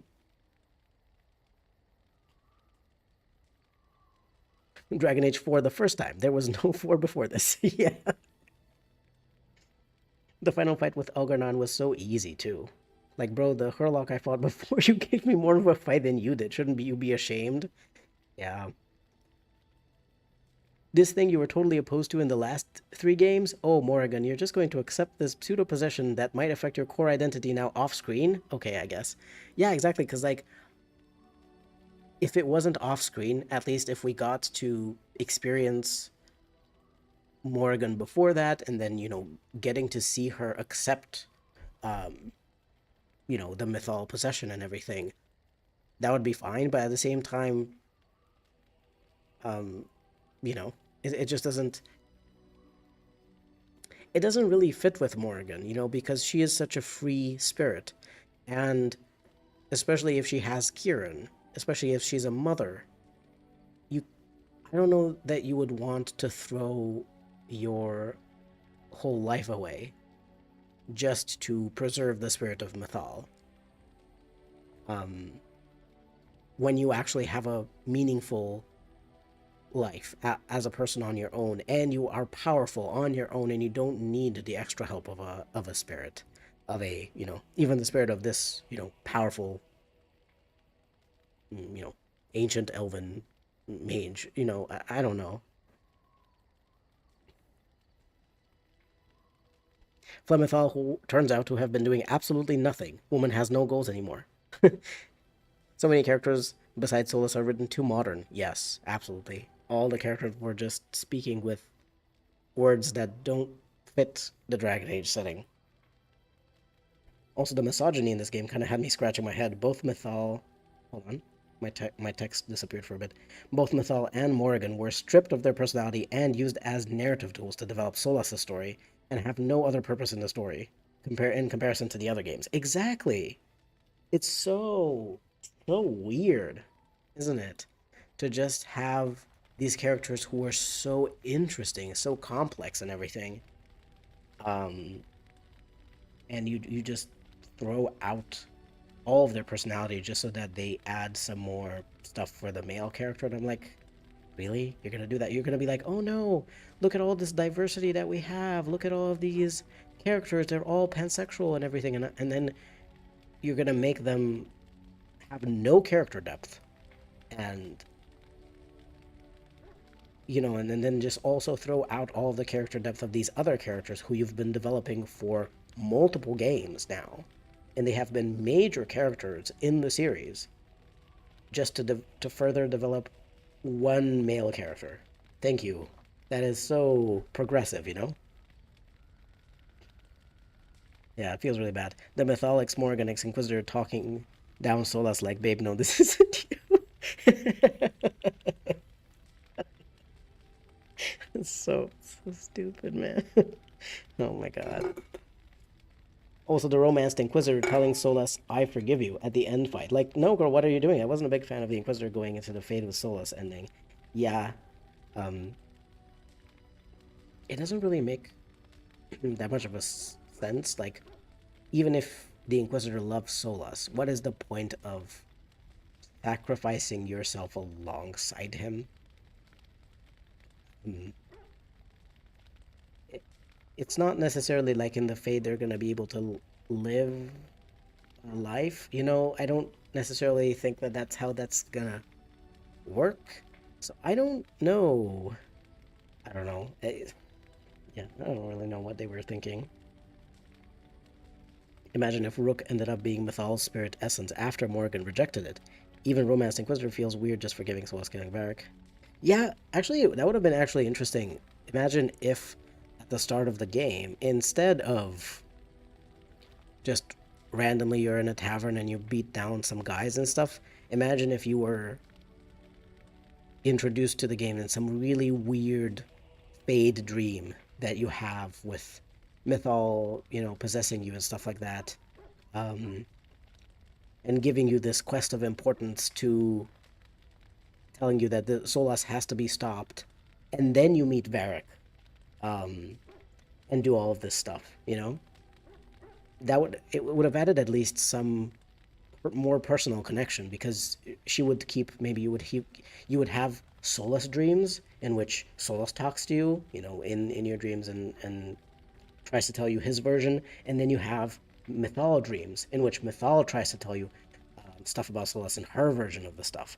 And that would have also been a really good callback, not just a callback, but a very good thematic representation of Dragon Age that has always had these conflicts in which no person is exactly correct. Just like the interpretation of the Chantry and the interpretation of the Dalish and the interpretation of the Dwarves, they're all kind of right in some ways, and they're all kind of wrong in other ways. And it's all sort of like subjective. And that would have worked quite well.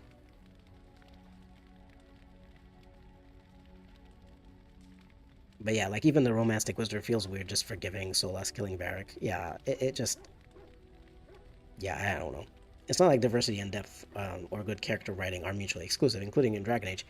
Yeah, but the problem was that in the previous games we had diverse characters and deep characters and good character writing and good character development a lot of the time.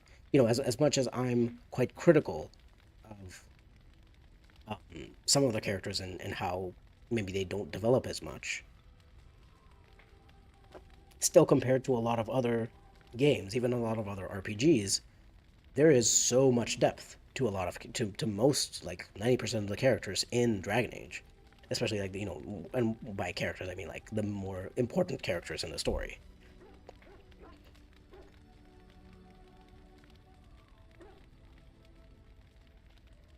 Yeah, at least the Inquisitor got to say the fuck word in Trespasser, but come on.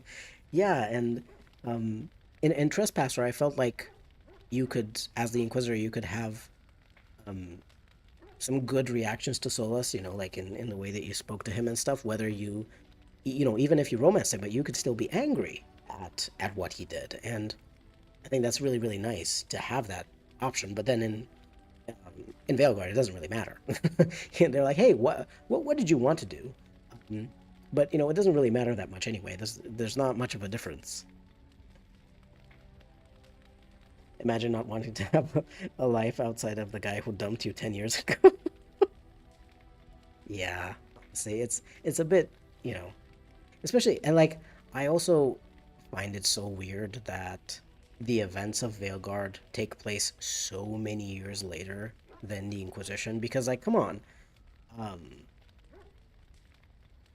Solus, I don't think would take that long to um, get his shit together and get the Lyrium dagger and everything that he needs for his ritual.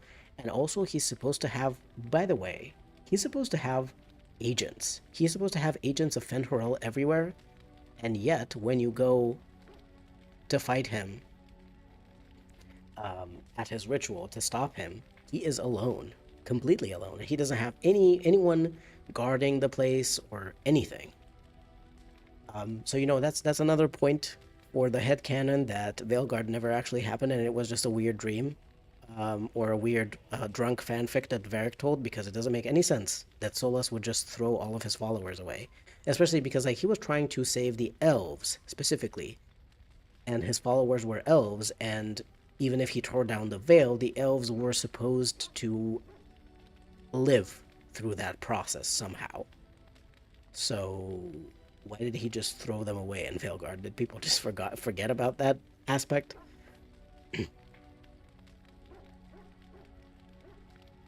Instead, Mythal comes out in the end game to tell Solus, baby girl, this isn't you. We both share the blame. Now let's go home real quick. Alongside the Inquisitor. It reminded me of an episode of Real Housewives of Orange County. Yeah, Solus just decided to let everybody go. Mass layoffs, in this economy. Yeah.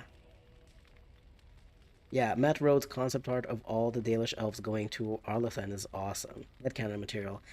Yes, I saw some really cool concept art from Matt Rhodes that he shared on, I think, Blue Sky on Twitter or something like that, um, about what he had originally worked on for Dragon Age 4. And that was so cool.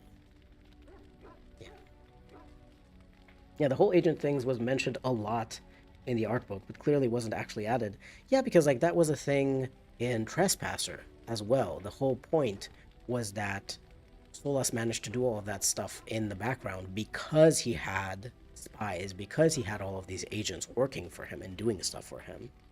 Um, and like as powerful as a mage as he wouldn't be able to do everything on his own. He would need support from people.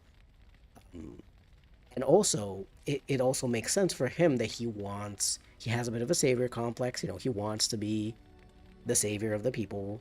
Um, as much as he stayed in the shadows, he was at the leader. He was a leader of the rebellion against the Evanuris, and I am sure that he enjoyed the attention, and he wanted that attention again. And he was getting it with his agents, and again, that would have been something interesting to explore as well, as a as an idea of like not just the ruthlessness that comes out of certain things having happened to you and you having experienced oppression and stuff like that, but also the kind of idea of like getting used to being in that kind of leadership and popular position, and once you're no longer in that position because your time has gone, your time has passed, and stuff is different now, you kind of feel bitter about that, and you want to bring the good old times back and stuff. Again, another very interesting thing to explore. None of this has been explored in Veilguard. Nothing, absolutely nothing.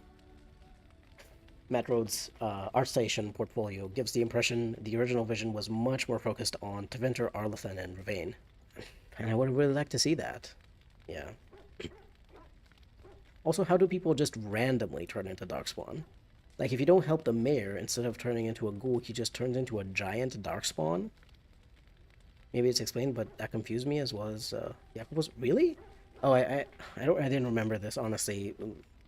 I kind of blocked out a lot of what I saw from that playthrough, and in my own playthrough as well. I really don't know how people randomly turn into Darkspawn, because normally speaking, most people die of the Darkspawn taint. Most people just don't survive it, and they just die. And the people who do survive it turn into ghouls, who are kind of like half Darkspawn, but they're not full Darkspawn, obviously.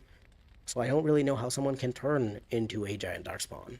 But of course, we're just going to wave the magic wand and say, oh yeah, it was just a special power that Elgarnon or, um, what's her name?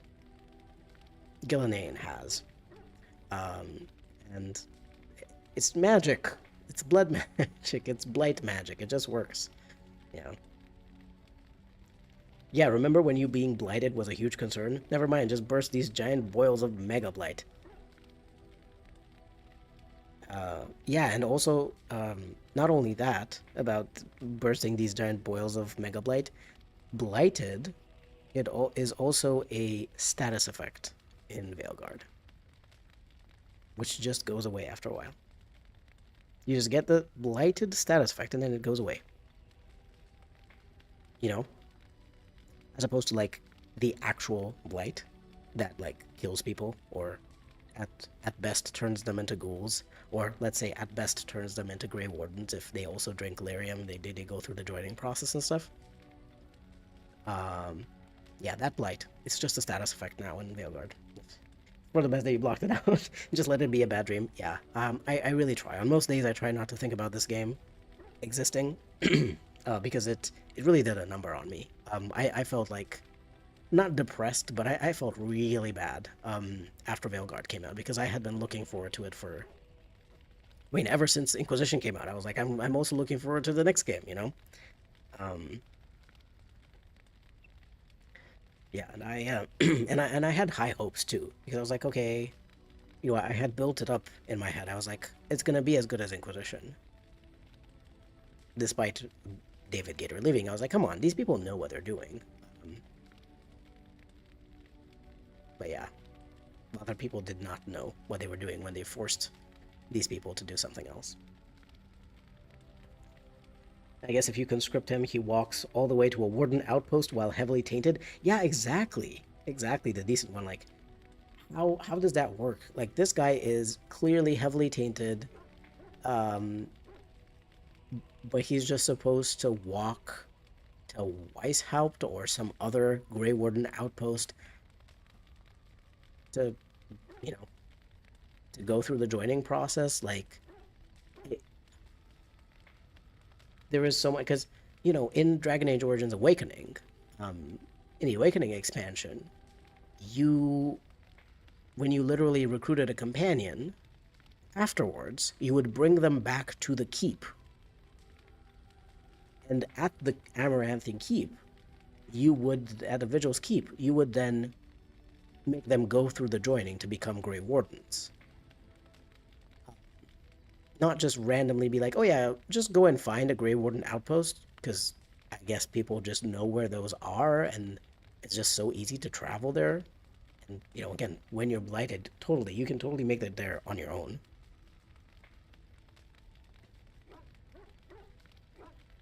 Marinary says, I decided not to have hopes once they said there were only 3 choices imported. Yeah, I know. I I'll be honest with you guys, I knew some stuff about the game beforehand because I was involved in something else, but I had access to some stuff about Veilguard. Um, but I was hoping that what I saw there when I was there in that place where I had access to some of this stuff, I was hoping that I was wrong. I was hoping that that was a very early thing that I had access to, and I was hoping that it would get better, and I was hoping that there would be a lot more. I didn't think that the game would come out on that year, so I was hoping that they would do other stuff to it. You know, I was just like, oh, if this is a very early thing, they just haven't added all of the content yet. They haven't added all of the stuff. I found the writing weird. I found the dialogue weird. I was like, but, you know, but I was like, okay, you know, maybe this is just like people talk a bit simpler and like this in the beginning so that you can introduce newer players to the setting. No, that's just the entire game. You know, even though I knew these things, I knew these details, I was aware, I still had hopes, and I really shouldn't have. I should have understood from what I saw of the game that that was not going to be the case, but it was, yeah. Vi says, there was a grieving period after Veilguard. I had to mourn what could have been for something I loved. Yeah, same here for me. Like, I moved on now, and I'm like, I can talk about Veilguard without feeling bad. I can just be like, you know, this is what it is, and this is what it could have been, and I no longer blame the actual developers because I know that the actual developers did not want to make this. Yeah, and Marinere says, I generally pretend Velgard doesn't exist canonically. Pick out a few lord bits I like and discard the rest. Exactly. You know, like, I like the whole idea that Mythal was Andraste. That was also a big fan theory anyway already. That was also something, you know, that was something that we as fans talked about a lot and theorized that. So, you know, it wasn't like we didn't already think that. So that's one of the lore bits that can stay. But yeah, mostly I just pretend that it doesn't exist. Yeah. Derek says, in the art book, they had a really interesting idea of Lucanus being a Tevinter agent and then a potential Somniari or Dreamer Crow faction companion. It could have been so interesting to see. Yeah.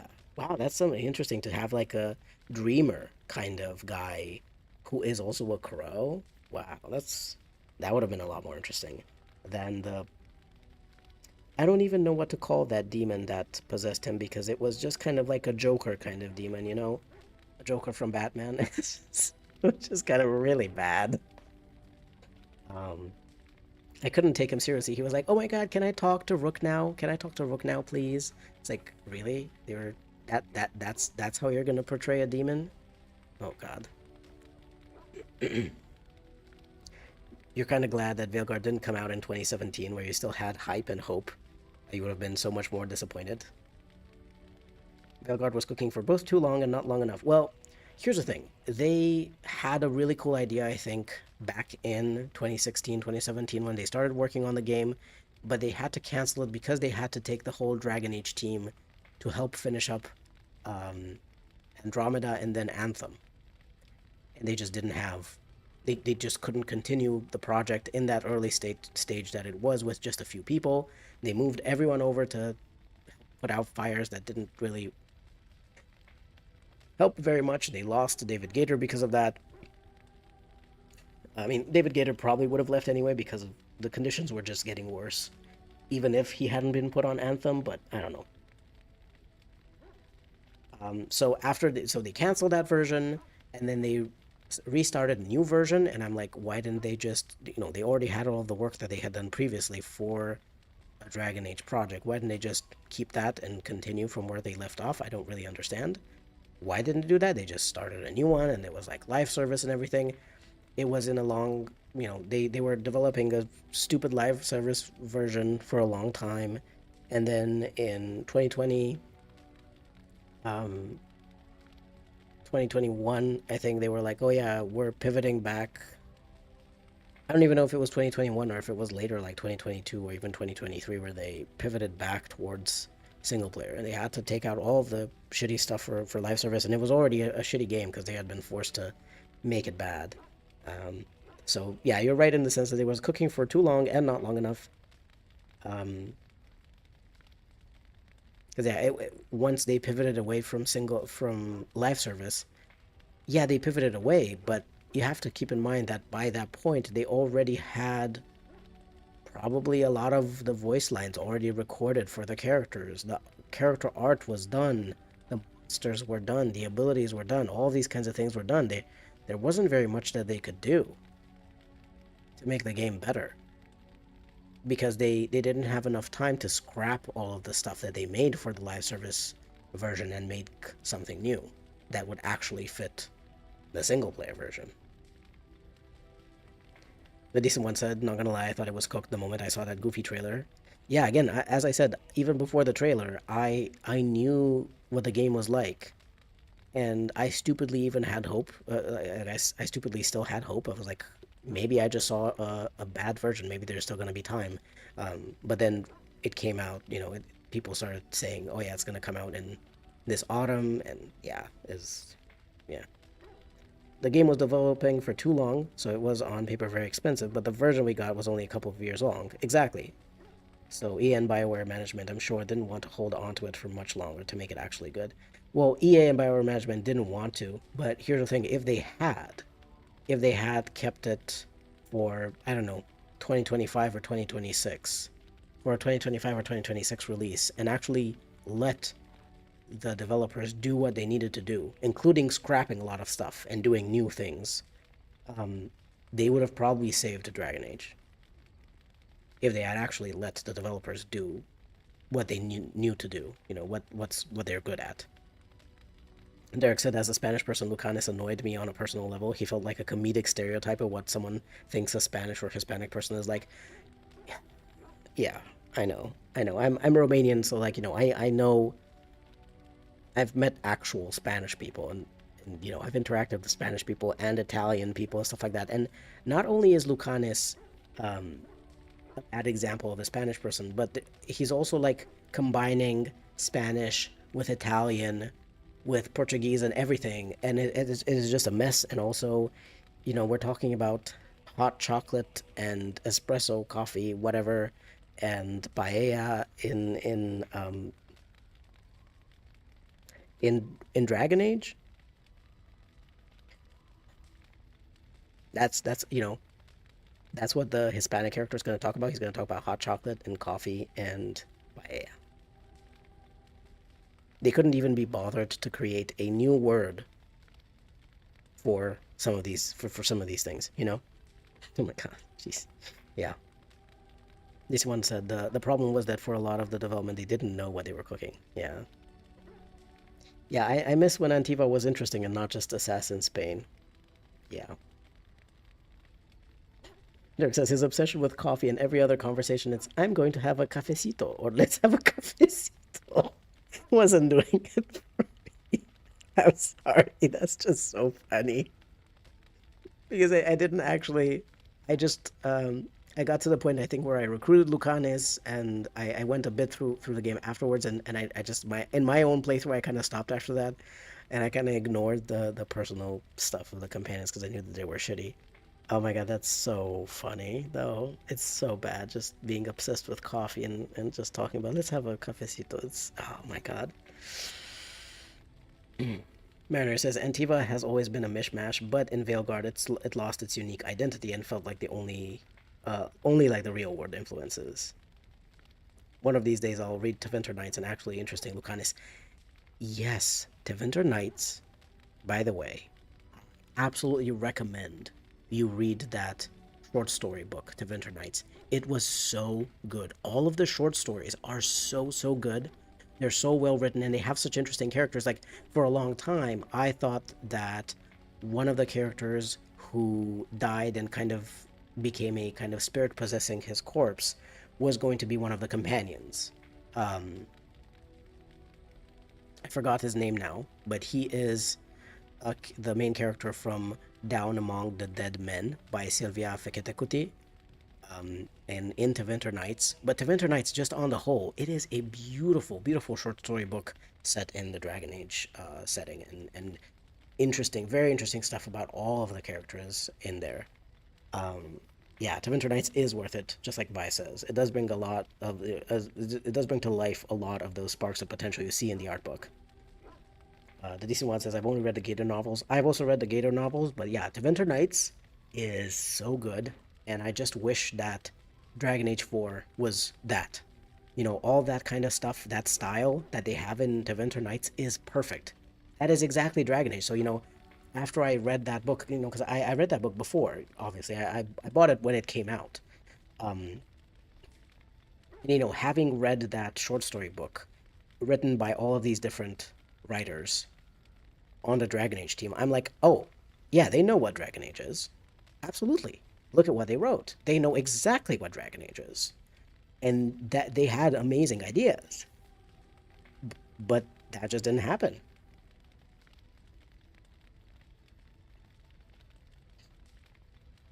Yeah, Derek says, I loved Zebron because he actually felt Spanish to me. His sense of humor felt very Spanish, even his mannerisms and the way he talked. Lucanis was a hot mess comparison, like you saying mierda. Yeah, oh, I know. It's like Italian and Spanish and whatever, and it's oh my god, yeah. Yeah, no, Zevran's such a nice character. He's really well written. And I also think very interestingly, John Curry, who voices Zevran, does a good job at doing a Spanish accent, even though he's not Spanish. John Curry is a great voice actor who can do that voice very nicely without sounding, you know, offensive, because he actually does sound like he can have a very nice Spanish accent without being overbearing.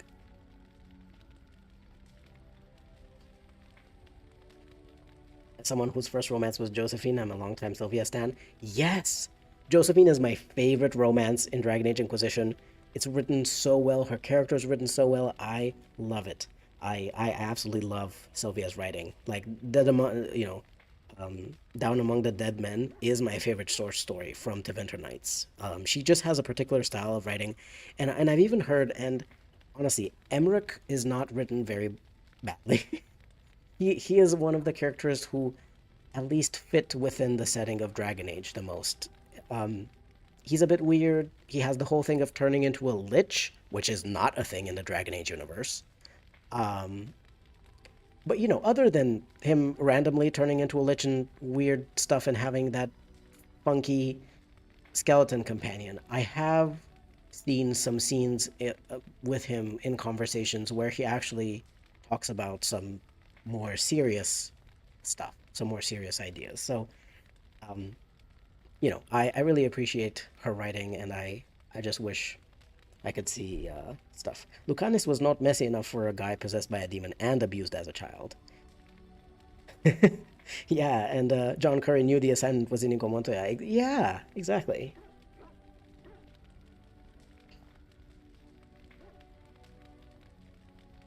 But yeah, saying mierda every 10 seconds is not gonna make anyone like anyone more. Yeah.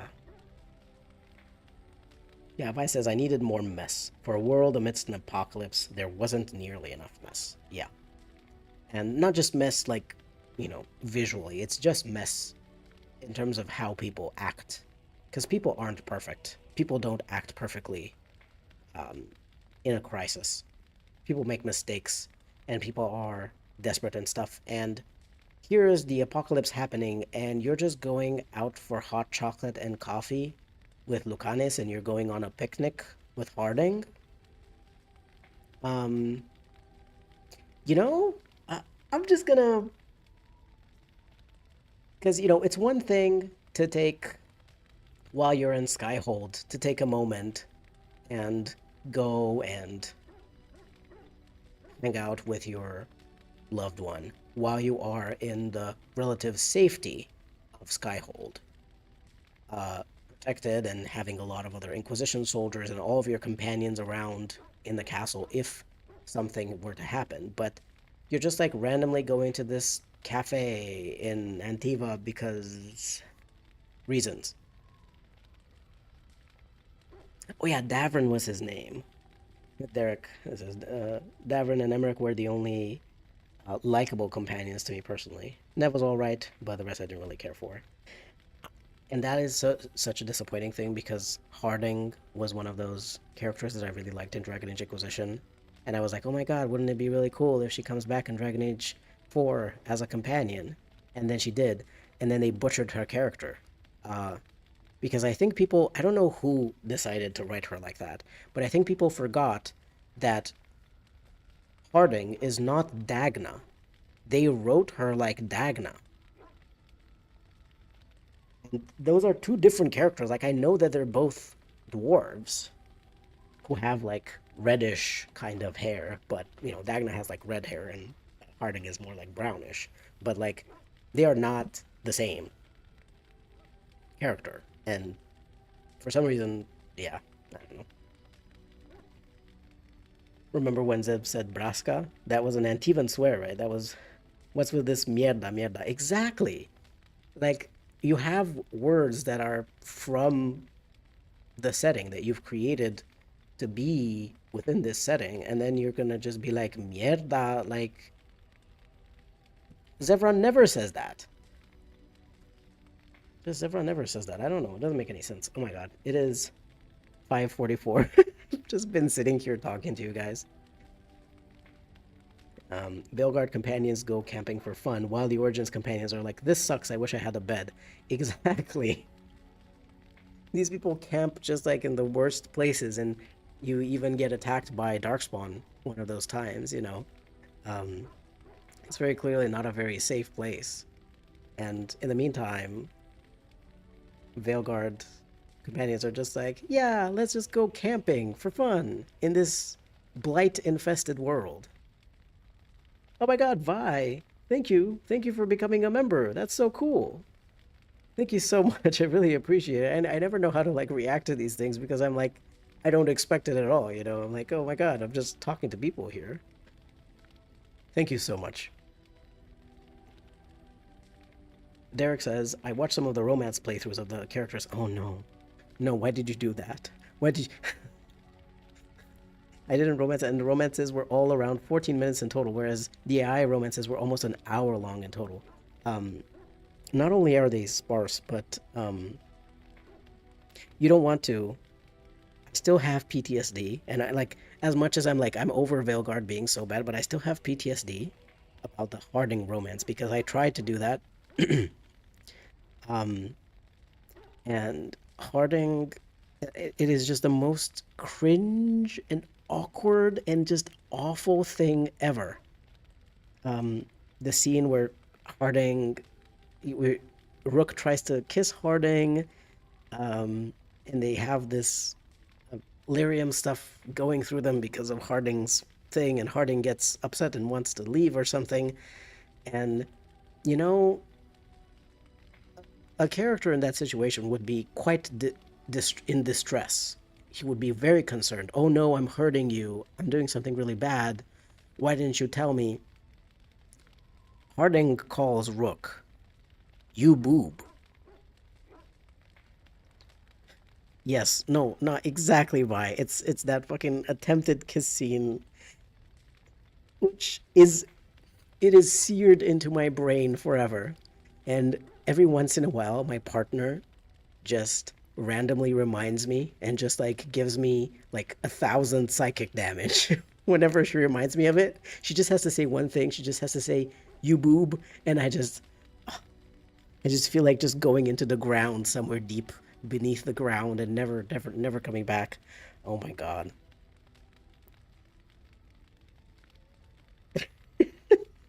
Derek says also, why does Harding and Emmerich go camping in Ferelden during the Blight when Ferelden has literally been destroyed? Like, girl, camp where? Amongst ashes and rubble? Oh my god. Uh, yeah. Yeah, I don't even know where to start with all of that. It's just remember when I could go sweep Josie away to the gazebo or hang out and listen to Dorian talk shit about Inquisition uniforms. Yeah, exactly. It was so interesting. These like cute little moments and everything, they just added so much. Yeah. Romances in Veilguard feel very formulaic, especially in structure, and the formulas don't always make sense. Yeah.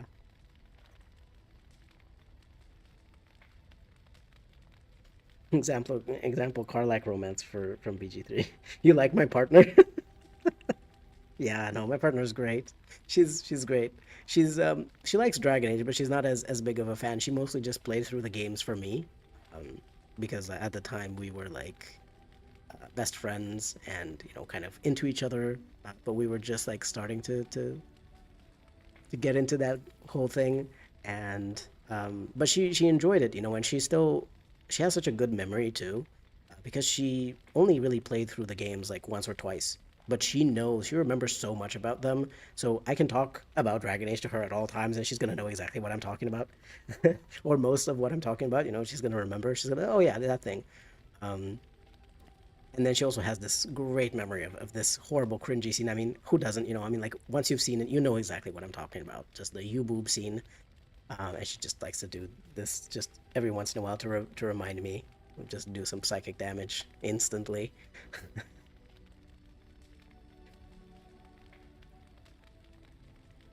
Yeah, it gives me the calling. I want to go into the deep roads and kill some darkspawn. Yeah. The romances were so disappointing compared to the previous games. The romances in the previous games felt like ports in the storm. The world was awful, and your character was responsible for fixing it, and the romances was that eye in the storm. Yeah, exactly. But they didn't feel like they were outside of the storm. You're exactly right saying it's the eye in the storm. It's just a moment of respite. It's just a moment, a few moments, a few stolen moments that you get of peace and companionship and love and warmth to remind you of what you're fighting for when you're trying to make the world better, when you're trying to stop it from being destroyed and stuff like that.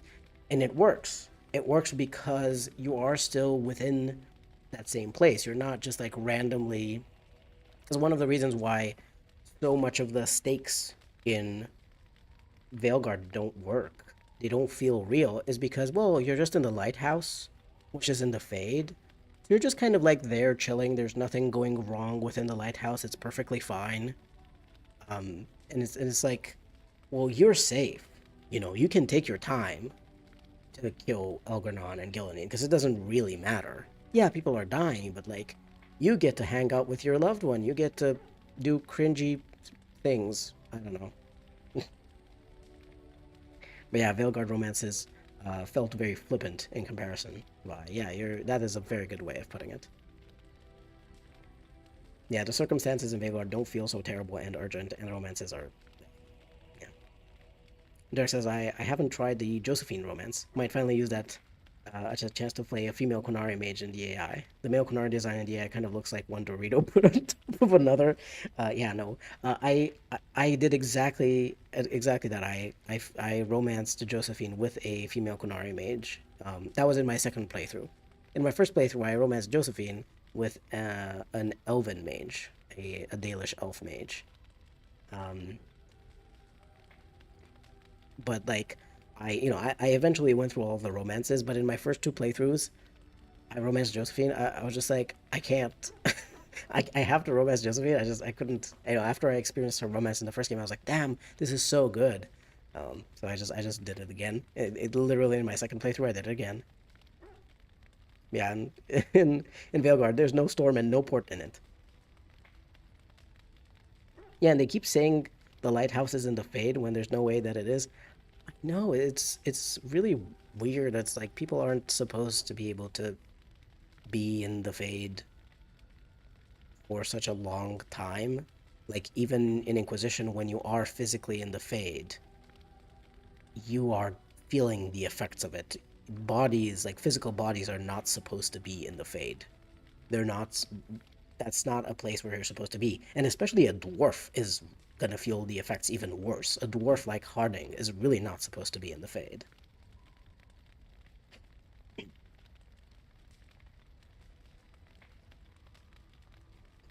Was a female elf mage first playthrough, saw what everybody else was playing that type was doing and rejected the nonsense. Oh yeah, no, I don't subscribe to the nonsense of Solas. No, because from the very beginning, I got a really good sense of Solas's character when I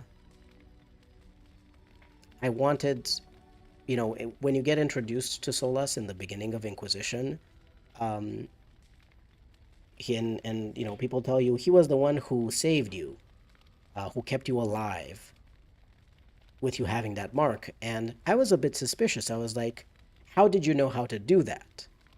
Um, so that's why I chose that dialogue option instead of my character being particularly suspicious towards Solas for that.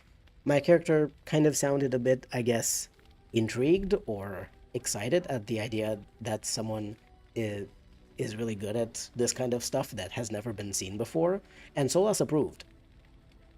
Solas approved of the fact that I asked him, "Hey, how do you know how to do that?" You know, and then Solas also approved every time I asked him about what he knows about the Fade, for him to tell me his stories about his stuff. And I'm like, if you ask Varric stories, if you ask for Varric, hey, what happened to Orsino? Orsino's fate didn't make any sense. He disapproves. Um, and yet I ask Solas, hey, what do you think about this? And Solas approves because I'm asking him a question. I'm like, it was instant dislike for me with Solas. I was like, this guy is shady. This guy is hiding something. He is approving whenever I ask him anything, and he is also answering my questions very vaguely. I didn't even know, obviously, I hadn't seen any spoilers of Solas being like a bad guy or anything like that. I had no idea. But I was just so suspicious of him. I was like, I don't like this guy. He's so, and he's that kind of like sapiosexual. I only care about someone who's very intelligent and very smart, and I was like, oh no, I'm not dealing with that. Vi says, never mind the vengeful and violent elven gods running around. It's time to play therapy with your companions. Uh-oh, these two companions need to go in the get along shirt. Such engaging character work. Yeah, I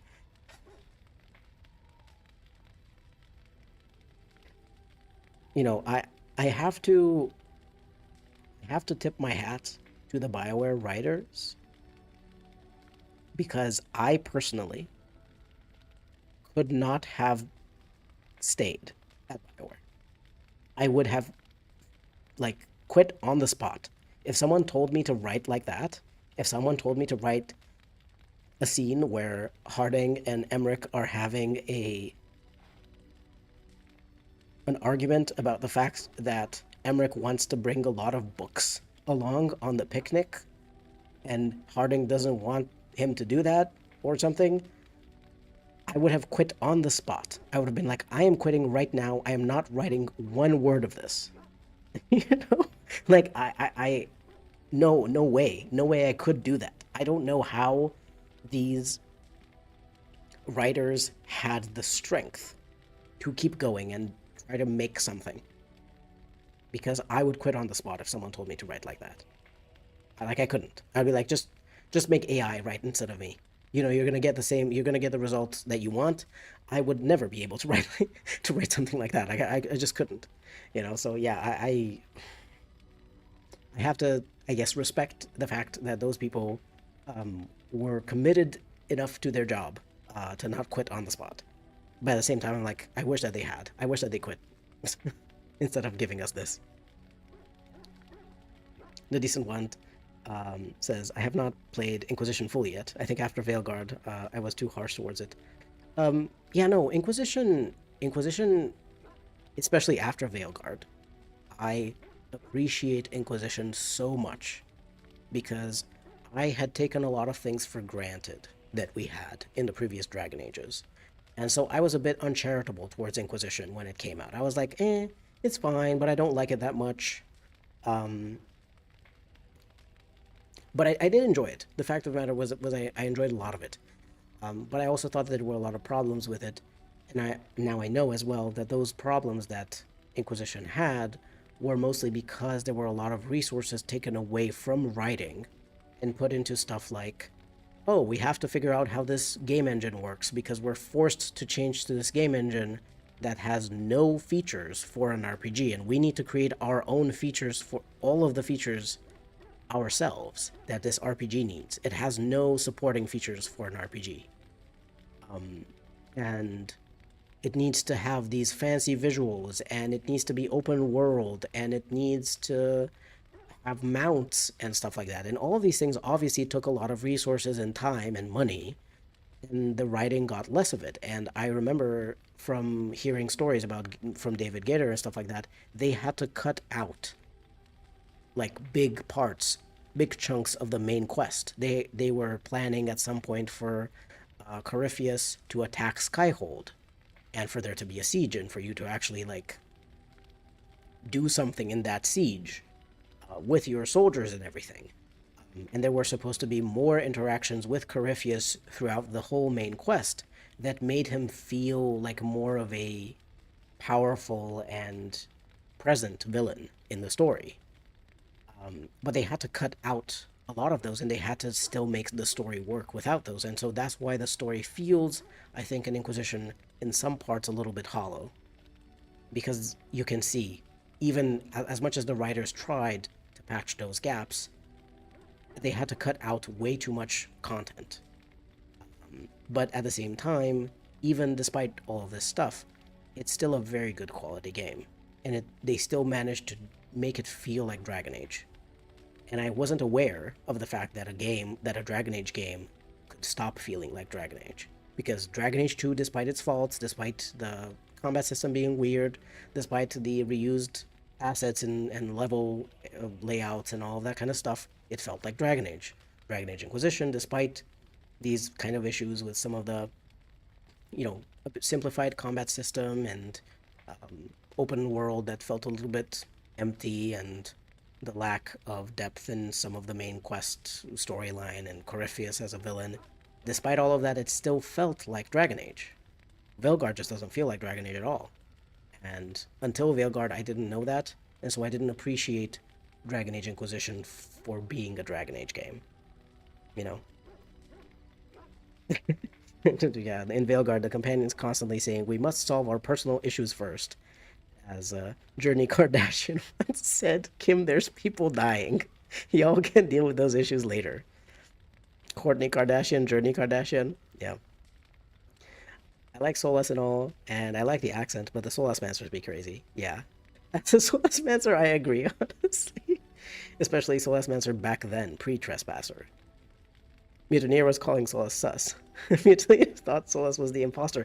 I swear, I really was. I was just like, this guy's weird. I personally prefer Dorian's romance over Solas, though. It was such a surprise for me. I really enjoyed it. Yeah, I also really, really loved Dorian's romance. I mean, okay, to be fair, I knew that I was going to love Dorian's romance because he's written by David Gator, and so far, in pretty much all of the Dragon Age games, I have loved very much the characters that David Gator wrote. I really like Morrigan, I really like Zevran, I really like Dorian and Cassandra, which David Gator ended up writing. Someone else was supposed to write it first, but I think that person ended up leaving or something, or changing something, and David Gator had to write her. I love these characters, so I knew that I was gonna, love the character a lot and love the romance a lot. But um, for me in Dragon Age Inquisition, Josephine was the surprise, because I was planning on romancing Dorian, and then I was like, oh my god, Josephine, you know.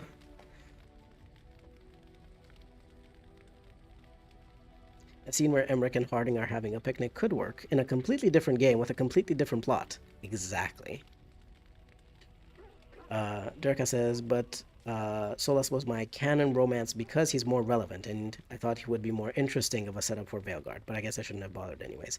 Hey, I think Solas anyway, within the context of Inquisition, he is a very interesting romance. He's a very interesting character, and there's a lot of very fascinating development there, especially because you do get to experience a bit of stuff in Trespasser, and then try to imagine, try to, make a fanfic in your head about what could have happened afterwards.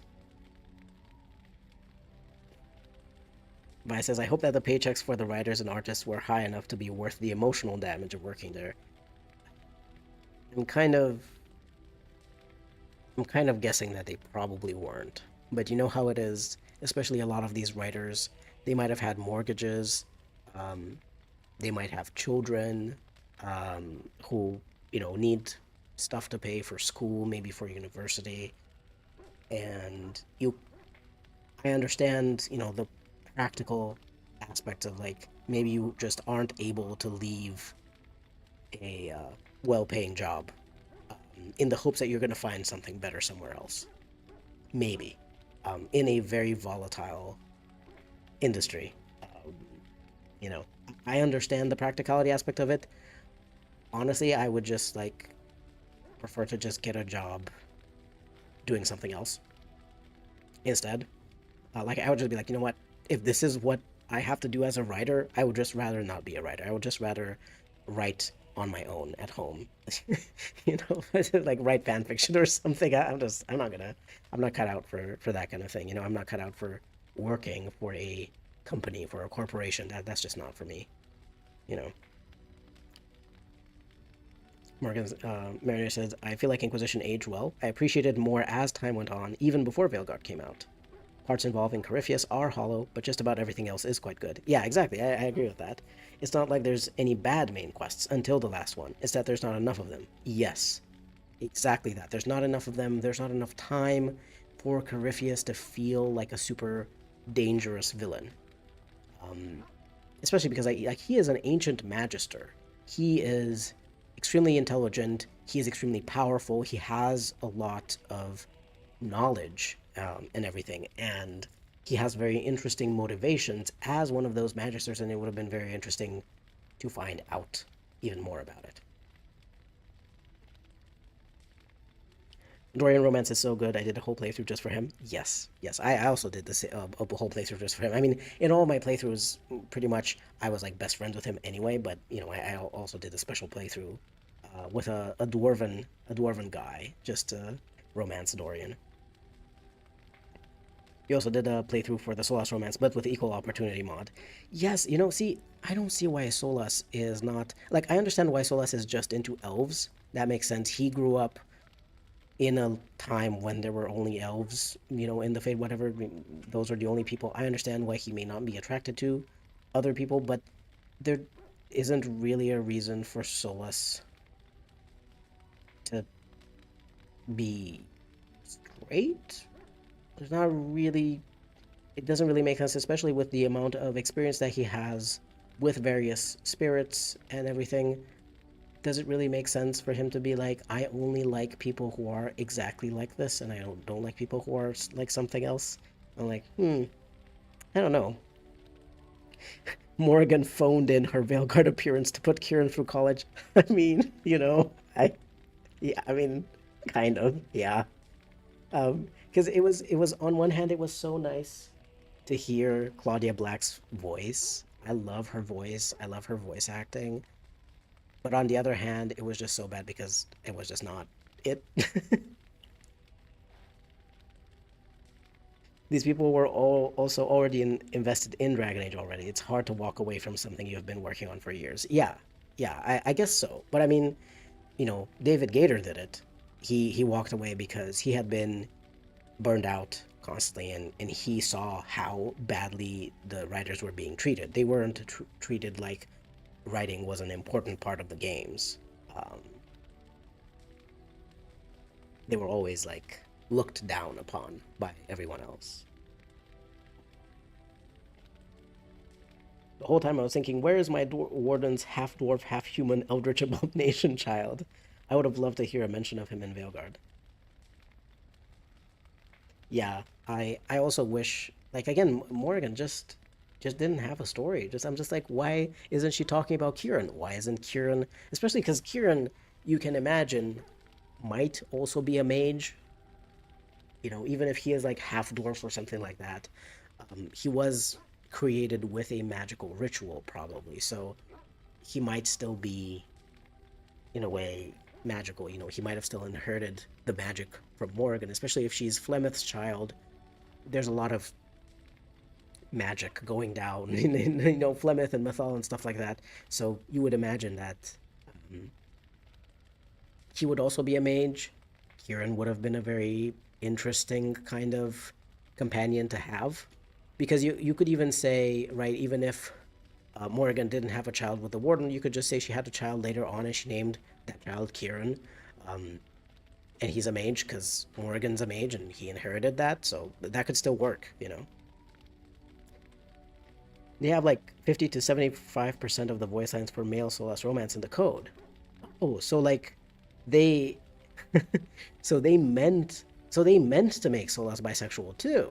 They just ran out of time probably, and resources to animate stuff. Because I remember that they said the same thing about Cullen. He was also supposed to be bi, and he was supposed to be into more races as well.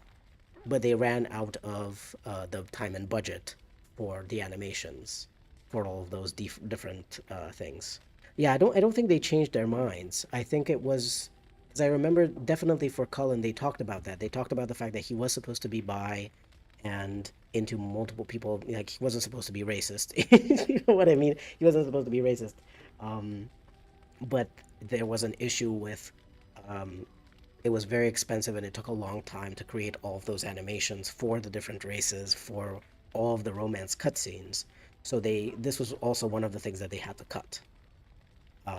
This was one of the things they had to cut. The Some of the stuff from the main quest was what they had to cut. I'm sorry, my cats are asking for food, and it is 6 a.m. So I am going to stop streaming because I need to give my cats food, and then I also need to get myself in bed. But we had some very interesting conversations here about Dragon Age Inquisition and Veilguard and potential other Dragon Age 4 and stuff.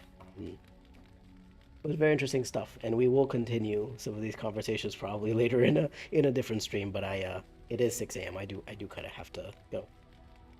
There might have been some worries about Solas being an evil bisexual, which in a game with non-evil bisexuals feel like much less of a concern. Exactly. There's so many bisexuals in Dragon Age, really not much of a problem to have one evil bisexual. Cullen does call Ogren a cave-dwelling heathen in the AO, so that might explain why he's not romanceable for dwarves. Well, okay, Cullen in Dragon Age Origins is we don't, he's kind of insane. He kind of went insane due to the demon stuff. Um, Thank you so much, guys. This was so fun to talk to you guys about Dragon Age and everything. We didn't manage to do very much in the game because I mostly kind of stopped playing, but I will say here, Elves completed. Because we did complete the Elven quest. So we did do one main quest, so that's definitely something, but I kind of just otherwise ended up sitting here and talking about stuff, talking about Dragon Age instead of playing Dragon Age. Thank you everyone for tuning in. This was fun. And I will talk to you guys in the next stream. Thank you very much for tuning in. And good night or good morning or whatever time it is in your time zone. I am definitely going to bed because it is 6 a.m.